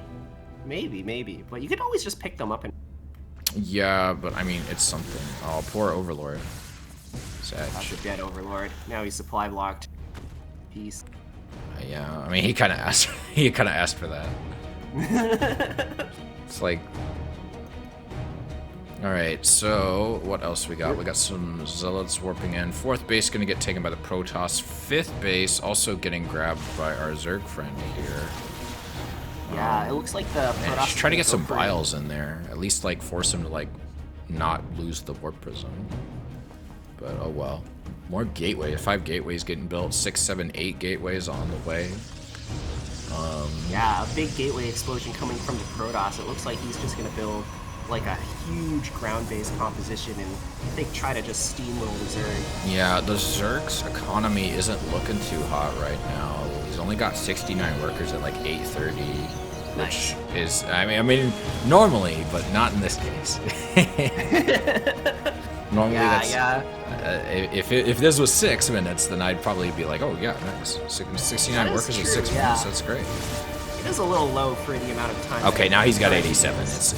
It's late, but it's not.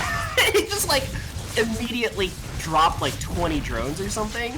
Yeah, I think so. He made 27 drones. All right, roach speed is now in production. He's just now getting his upgrades are very late. He's also just now getting +1/+1, and centrifugal hooks is just now finishing up. The toss already has +1. He's also got charge. Blink is on the way. +1 armor is on the way for the toss. Yeah, but Robo Bay in construction. Look at the supply. The supply is nice, but it's like, it's all Lings and Roaches and Banes and Ravagers, and it's like, the opponent is still mostly Gateway. He does have quite a few Immortals, though. It could be interesting. Yeah, but the tech difference isn't actually that significant, right? So there is like Immortals and Archons, but there aren't actually that many high-tech units. It's actually still like it's a significant difference, right? And if the Zerg kind of takes Archon dropping the main, holy shit. Well, yeah, these 2 Archons are just being so annoying. They've just been alive like the whole game, just causing trouble for the Zerg. They haven't really been able to get a lot of damage into the actual units. Oh my gosh! Wait, what's going on? There was like a Baneling run by. He killed 14 workers. Yeah. Jesus Christ! And now the Zerg is on like fucking 94 workers. Jesus Christ! Yeah, what is happening? What a 180. That's actually really good for him because he's gonna need that against the toss. The toss is Look at him. He's gonna try and make a big attack. So much static defense. Oh, that is not enough static defense, though. This base is gonna fall, and it's gonna fall fast. Good link, decent link control though. Oh, go in. He sees the 2 overseers. Wait, what were those vials? What the fuck was that vial? He must have had it on rapid fire, just like waved his mouse around. I don't know. That was weird. Yeah, he totally missed that. Like they were the base though. I thought that base was totally dead. All right, +2/+2 on the way for the Zerg, +2 armor, or +2 melee, +2 range on the way for the Zerg, +2 armor on the way for the toss, and +2 range is about to finish up. Yeah, I think the Zerg might actually have too many drones. Like his army just it's small. He could always just take a few and turn them into spines. I'm more concerned about his lack of more advanced units. Like Roaches and Hydras are great against Gateway, or Roach and Lingbane are great against like Gateway Man, but like after you start to get, oh my gosh, this is... Oh, 2 things happening at the same time. There's a Zealot run by on the south side, which might snipe the hatch. No, he's it just barely doesn't, the though. Banes save the day. Should probably transfuse that when he gets the chance. And on the top side, he might maybe get the hat, or no, he doesn't. He's gonna get the he's gonna get the Nexus, or unless he decides not to target fire it. No. Oh, these Biles! Oh. 27 workers go down, though. That is an insane amount of damage. Yeah, the Protoss economy is in shambles right now. Yeah, Zerg economy is booming, though. 92 workers. What still, a reversal. Like, Jesus. I'm interested to see what he's gonna use to complement this army. Like, he's doing okay so far. Like, he was able to like ramp up his economy towards the end of the game, and I think it's working out for him. He's actually doing surprisingly decent considering what he's facing. His opponent really should try to get more Archons out, and it looks like he's trying. And he's going for disruptors as well. I'm interested to see. I don't think that's gonna work out as well as he thinks though, because Big Bane will flank coming. Ooh, decent disruptor hit. Side. But yeah, there's like so many Ling Bane. Wow. Like, as far as the losses go, it's not great for the Zerg, but that's to be expected. Oh my gosh, they're just gonna lose so many workers here. But it doesn't look like he has enough 14 workers! Oh my god, insane disruptor hit. He didn't try to split. Yeah, the Zerg doesn't have enough larva to remax, so he can't actually take advantage of his amazing work release. He should have been spending his money on macro hatches or something, or trying to expand. Like, this is actually gonna kill. He doesn't have any late game tech, and it's gonna kill him because he's waiting too long to try and get broodlords. Like, I don't even hate it. Like, getting broodlords is actually a good idea, but he should have. Everything he's done is too late. He should have had this like 2 minutes ago. Oh, he goes in for the surround. Big surround. It's like he's losing the base. He's losing all of his units. Yeah, you can't do this with just Roach Ling. It's just not enough. Played. Very well played. It's frustrating because it's like he was kind of coming back at the end there in terms of his economy and stuff, but it's like if you had just made like boomed actually like that. 92 workers is an insane amount of workers, but you need to have like perfect macro to really take advantage of that. Like, I know I can't fucking like, you know, macro behind like 94 where it's just so hard. You have so much money. So maybe in that game he just needed to have more macro hatcheries, inject better, and just have a faster remax. I don't even necessarily. I mean, that was part of the problem, but I think the bigger issue was like, one, his upgrades were all late, just straight up, and then also the fact that he sat on like he didn't get hive tech and any like hive units for a while. Yeah, but I think hive is pretty hard. Like hive tech units are pretty hard to use. Sure, but you should have those by 10 minutes, I think. And like against Toss, it's like, if you don't have that, you're potentially dead because like, you know, like once he's got all those like Ling Bane Roach Ravager, great against every single gateway unit, and then he adds the Archons and the Immortals, and it's like, well, now you're in trouble. Like, you're gonna be. But I do like subscribe to the idea that even though like, okay, your layer tech composition isn't that good against Protoss late game, if you just have enough of them, you could just like steamroll. Sure, but then the problem is like you're still fighting a war of attrition at the end of the day, and you're I think though not that able was to produce it. I think that was Chicken Finger's plan though, is to just like go for that like big giant like mid-game like economy with like basic units. Well, then I would say the problem is he should not wait 10 trillion years to actually get the economy. He should not wait until like 10 minutes into the game to have that economy and have that. He should have that at least 2 minutes before that. Yeah, well, I think that's just kind of hard to do. It is hard to do, but at the same time, it's like, I mean, if you're gonna go for a play style that relies on you having a lot of shit, then you need to make a lot of shit. Yeah, well, I mean, he did max out. The problem is he just didn't remax. He didn't max out. I mean to say he didn't max out, I think, fast enough to where he could justify that play style. Yeah, maybe. All right. Going into the next game, game 2. All right, so with a point for each, in the bottom left, we have Seraphit as the yellow Protoss. And in the top right, we have our pink Zerg player. It is Chicken Finger. Going for the 12 pool. Let's go. It's a small map too, so I think this makes a lot of sense. Yeah, definitely. We're just gonna have to see if the Protoss knows how to defend it. He hasn't sent a scout out yet. Like, I guess that's the catch-22. Oh no, he's going for a gateway first. He may not see it in time. No, I think you can still defend it even if you gateway scout. Yeah, that's true. You just need to know exactly what to do. Yeah, if he knows what to we'll do, find out. it's just like cause like why I don't like doing it on bigger maps is like, assuming they're doing a normal build, like they'll still probably have like a wall up before you can get there. Whereas like on a small map, it's a lot harder to get everything ready to hold it than it is to build it, and plus also it takes less time for your units to get across the map. Right, sixlings in production. The probe coming into the main base. He's gonna see that there is no natural. Yeah, he should Alarm already know bells he's getting should be cheese. ringing. He's bringing down another probe to build something. He's Yeah, got the money. Yeah, secondary he's raid. gonna build 2 buildings real quick. He should probably just And throw down cyber. another gateway. Wait, does the cyber fit in there? Did he misplace the pylon? Should. Oh, it does. Okay, okay. Yeah, I was gonna say that should fit. Yeah. That Now does fit, never mind. he may need to throw down another pylon as well. Cause Oh, it's because you're zoomed out. That was like messing with me. I'm like watching it from your perspective. so no, that we're- you should be in the game. Oh, you're. Oh, I thought you were gonna say you were watching my stream. This is not a full wall. No, This is I'm not in a the full game, wall. but- Oh wait, no, it is. No, That's it's fine. that's a It's full fine. wall. It's fine. What? Oh. How is that Oh, a full for a wall? Yeah, it's a full wall, man.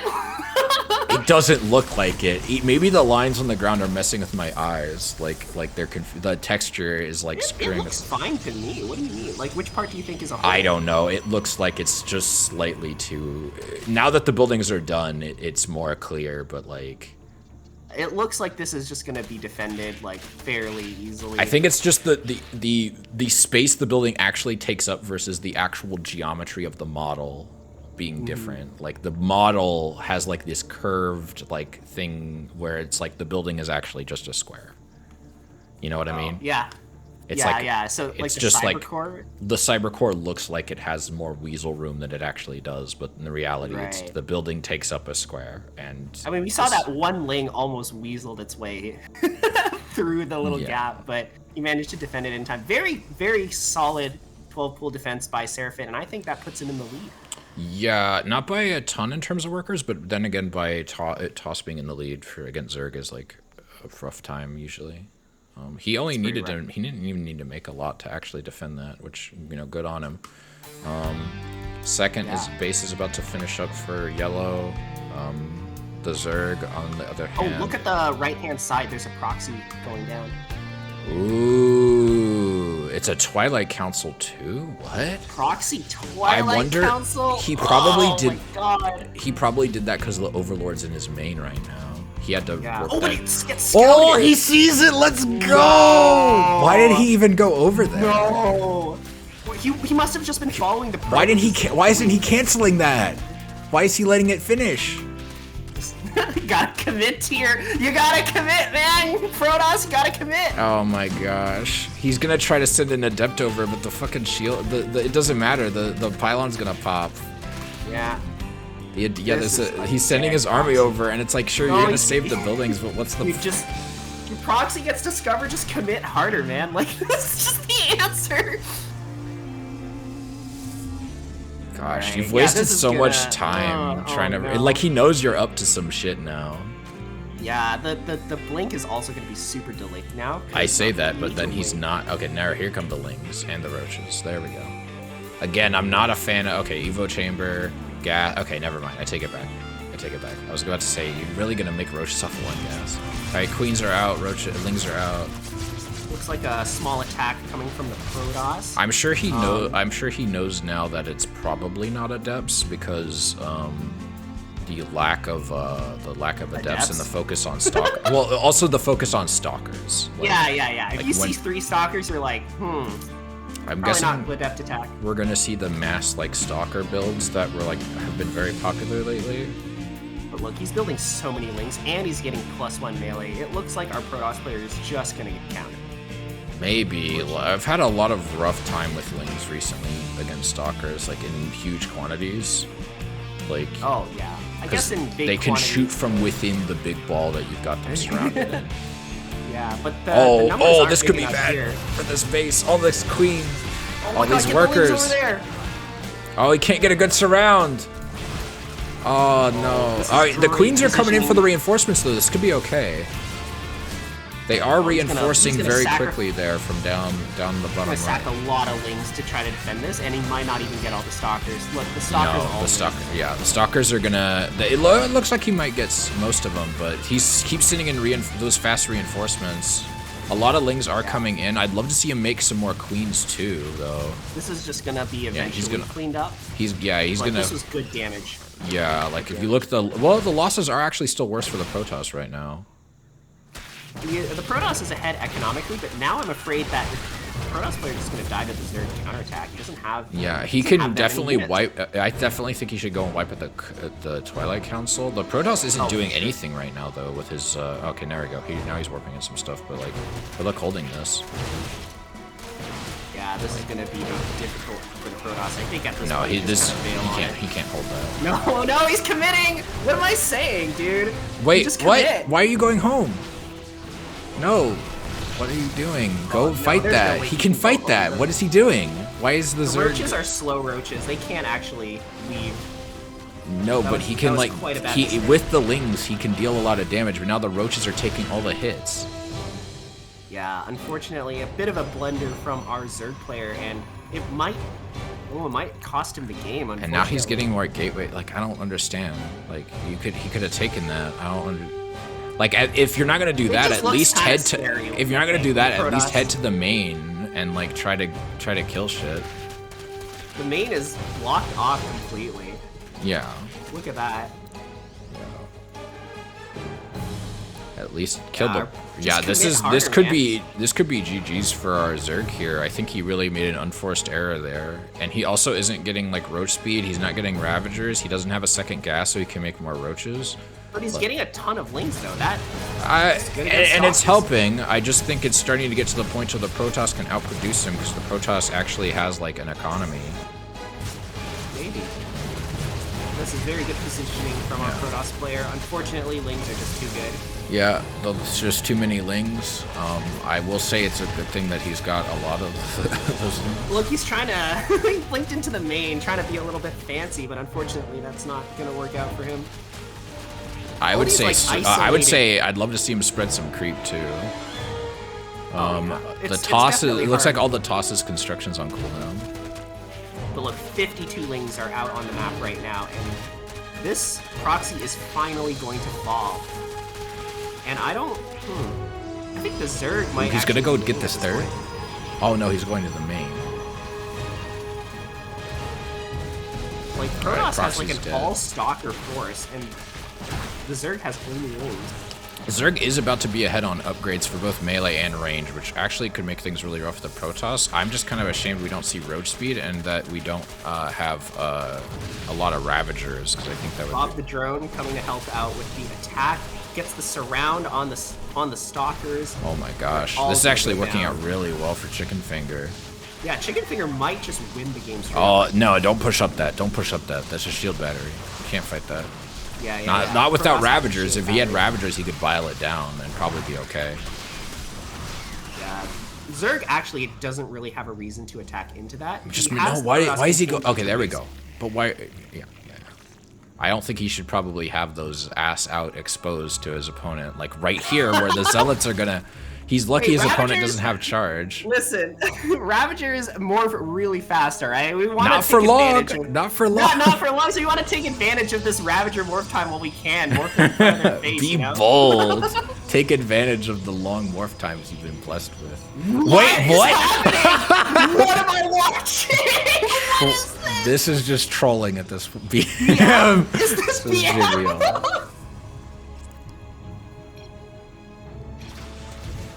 What?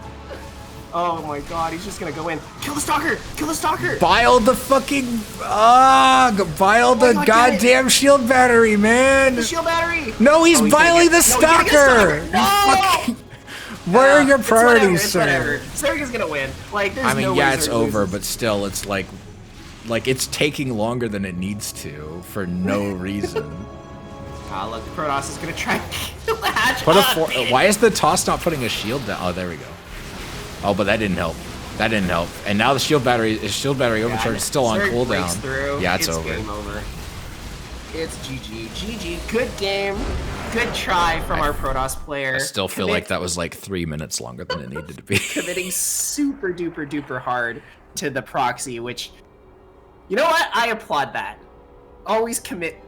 Always commit. It's entertaining, but it's like, yeah, it's silly. Yeah, it's definitely a little bit silly, but yeah, definitely a really fun game to watch. Pretty back and forth. I actually thought the Protoss was gonna do it for a while, but yeah, Chicken Finger just built buildings. And Immortal Siege Unnatural. What was that hatchery? I guess the idea is he's like, you're gonna proxy me? Well, I'm gonna proxy you. Fuck you. That's so funny.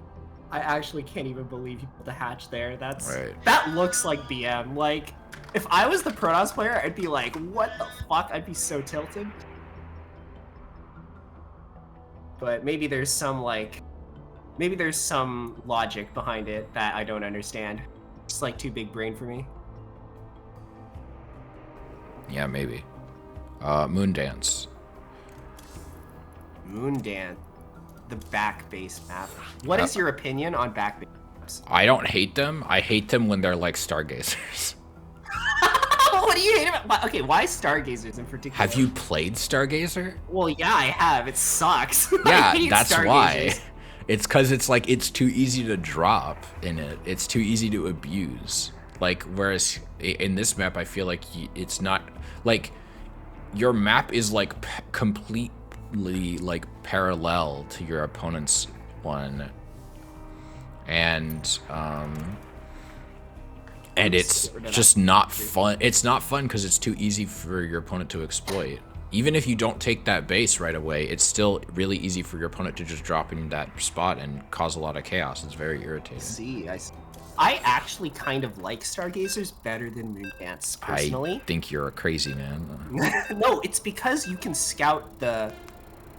Okay, so the thing that screws with me is that, like, I'm really bad at dealing with turtles, right? Like, I like playing aggressively in, like, the mid-game. So, like, the Moondance back base is just so secure. Whereas with Stargazer's back base, you can see it when it pops up. You just like, put an Overlord there. And, like, you can kind of deal with it if you go, like, Mutas or something, or Dropper, or Nidus. All right, in this best of 5, our score is 1-2. In the top left, with the 1, is Seraphit, the yellow Protoss. And in the bottom right-hand side, down 2-1, I believe? No, up 2-1, right? Yeah. It is our Zerg player, Chicken Finger.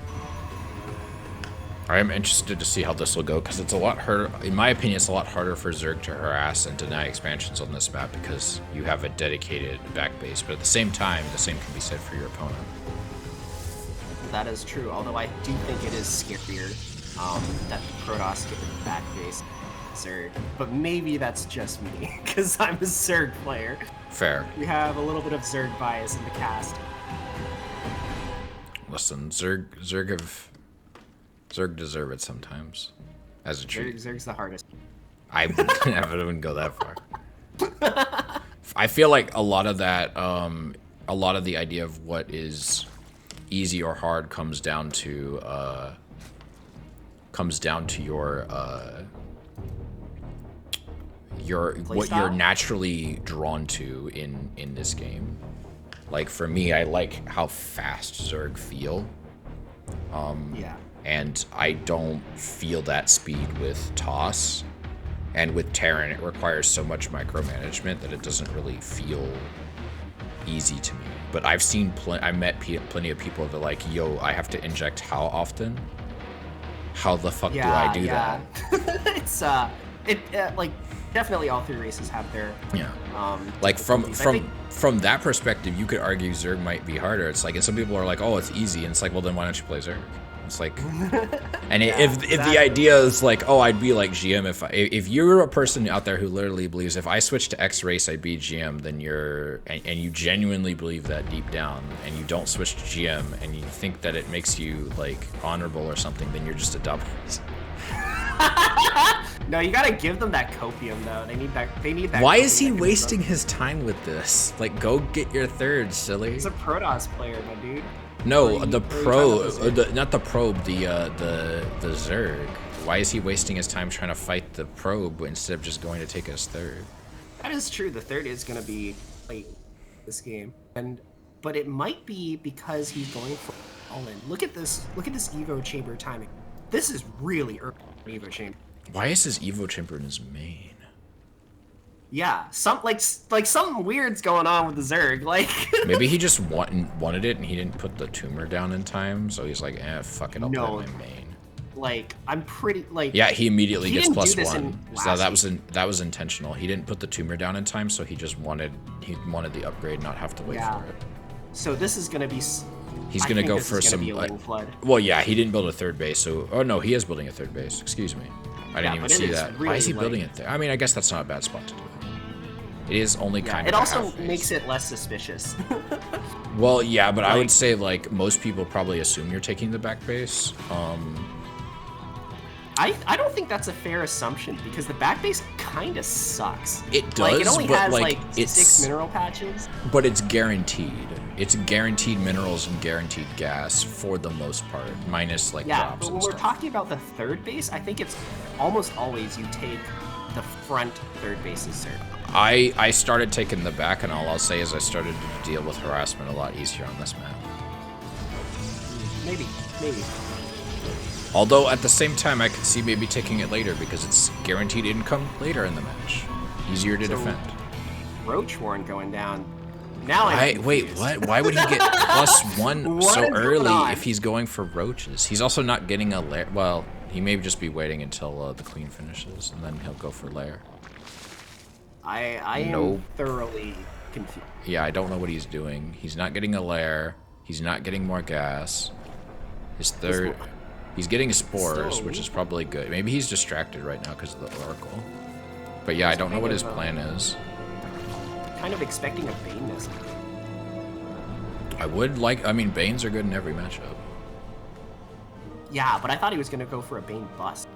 Honestly, it would have been a good idea. First off, it probably would have been done by now. Yeah, what is this? I don't understand why you would invest so much in a lane. I actually have no idea what this. Yeah, I don't think our friend Chicken Finger has a build. I think he just does whatever the wind tells him to do. He's a free spirit, you might say. He is a free spirit, yeah. Unfortunately, that means he is quite far behind. Currently, he has 49 drones compared to the 52 Protoss, which you never want to have one. Yeah. I mean, hey, it's gotten him a win this far in this set, so, you know. Yeah, I mean, I would say that was more up to the tosses mistakes but that is often how StarCraft goes. It's not necessarily because as long as you play better than your opponent. Yeah, it's not necessarily because you were smart. It's sometimes just because your opponent was a dumbass.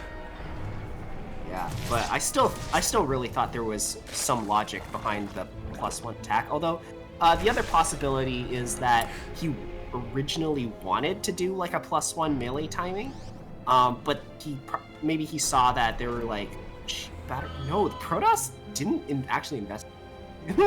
Maybe he got spooked when the Protoss scouted the Evo chamber,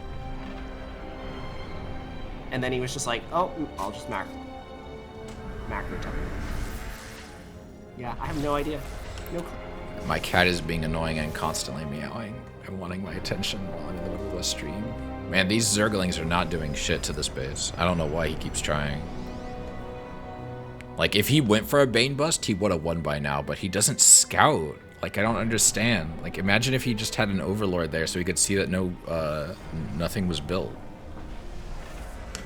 Yeah, just roll right up and just be like, pss, pss, pss, pss, and just win. Fortunately, the Zerg is now getting himself pretty far behind. Yeah, I'd love to see him, like, hopefully, maybe he can ratchet things up like he tried to in the first game. Yeah, what I'm sort of expecting at this point is like a repeat first game, where he does eventually get his like 90 drone economy, and then he's just gonna try to steamroll Protoss again with layered units. Yeah. He's got a lot of lings. He's getting some Ravagers, which is very good. Road speed isn't quite done, but missile attack is done. Protoss is getting +1/+1 for his ground. More production on the way, more gateways, some cannons going down as well. He's got a stasis ward at the top of this path that I'd never see units go up. Yeah, that's kind of a cute. I think he should probably put that maybe closer to his base. While all these poor Templar. Yeah, I was gonna say, make those into an Archon, save them. You'll just lose 2 high Templar for nothing. That's a lot of minerals. A lot of gas. All right, +2 is now on the way for the toss as well as charge. He is still mostly gateway man right now, minus the Templar. I guess Templar are technically gateway units, but like, you know what I mean. Like, yeah, like yeah. It's a relatively low tech army. Yeah, he's not. He can make Archons, which I would consider like. The battering ram is coming. He's gonna try and tack into the 4th base. This is actually, I think, gonna go really well for him. No, I feel like this is just gonna Oh no, he's not controlling the links, so they're going for the cannons. Yeah, that's unfortunate. Yeah, if he had just controlled the links a bit better, he probably could have gotten at least a couple of the workers before that shield battery overcharge popped off. Yeah, a bit of like hold position micro on the middle line might have done quite a significant amount of economy. Yeah, I mean it's hard to pull off. He needs some like anti-air. I mean, he's got the queens. Charge isn't done yet though, so he's gonna really fuck with these zealots. Oh no, the bios land on his own units. I don't think that's gonna make a huge Why are you pulling back here? What? He's pulling back because he's losing. This Protoss might actually. Oh no, no, he's got lings coming. Like he can surround this and kill all of this. But now charge is about to be done. Like he should see the charge isn't done and be like, oh, I can go in. His bios are also not good. He needs to spread them out, and he keeps hitting his own units with them. I know that. His own units. I know they're lings, so it's not like. If he didn't file, it would have actually been better for him. That's hilarious. I will say it's lings, so it's not a big deal. But now charge is done, so that's going to be a problem. Robotics Bay on the way, which probably means disruptors again. Could maybe Colossi. I would say Colossi probably a better bet, considering he doesn't have corruptors or anything like that. Hive tech again at 10 minutes, which I mean, starting it at 10 minutes. Sending like 30 banelings over. Do it, yeah. On a big run-by mission. Let's go, let's go, let's go! Worst case scenario, he can just bust the actual Nexus. Bust the Nexus. Bust the Nexus. Oh, there we go. I was gonna say you better bust that Nexus those last couple banes. He got 16 workers there. Very nice, very nice. He's got a decent worker lead now. He's got like a 20 worker lead almost. The Protoss. He needs to expand though. He needs to get some like he's got the back base, but I'd love to see him grab like one of these bases on the sides. Yeah, he has the same number of bases as the Protoss player. The Toss does have a pretty small army right now though.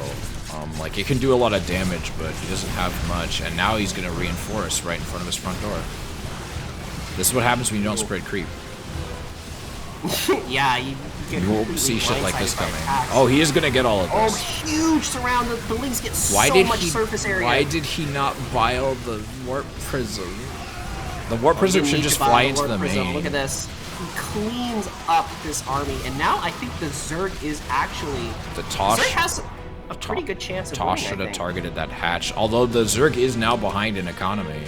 He does still have a huge army. It's going to take a long time for the... Go in the main. Go in the main, please. No. Kill the edge base. Kill the edge base. Oh, kill those disruptors. Oh, gets a couple, but not many. Not really a good shot. Oh, he's in. He's in there. He's in there. He's still kind of like choked up at this. What is this? He is literally... He's got to have that on rapid fire. That is some of the least precise biles I have ever seen. It's like he's trying to hit his own units. Yeah, that is... Wow, I've never seen vials like that before. That is That's so the most funny. inefficient disruptor shot I've seen, killing a single Ravager. It's not gonna matter. Look, Yeah, it's over. Like he's down bro. almost 50 workers. Good game. Wow, I did not think that was gonna work, but it actually did. The toss, I think, got a little ambitious on some of those attacks. He also is taking way too long to get late game tech. Like, it's like, why is your first thought disruptors when your opponent's been on Lingbane, Hydra, Ravager, Roach Ravager, or Lingbane, Roach Ravager the entire game? Like, Hydras are gonna, are not Hydras, like either going carrier or going like Colossi is just gonna melt all of that, and I don't know why he didn't bother. But GG's to everybody. That's the tournament. That's the end? Yeah, that's the tournament. Oh. Yeah, I'm gonna find somebody to raid. But thank you for co-casting with me. Yeah, thanks for having me. Who do we got? I think TJ is still streaming, maybe. Mayhaps. Tempo Jesus. But yeah, I'm gonna do that real quick. Thank you all for coming. Raid. Thanks to Baltar for hosting another great Balticup. I'm sorry I didn't make it in this time. Next time, baby. Next time.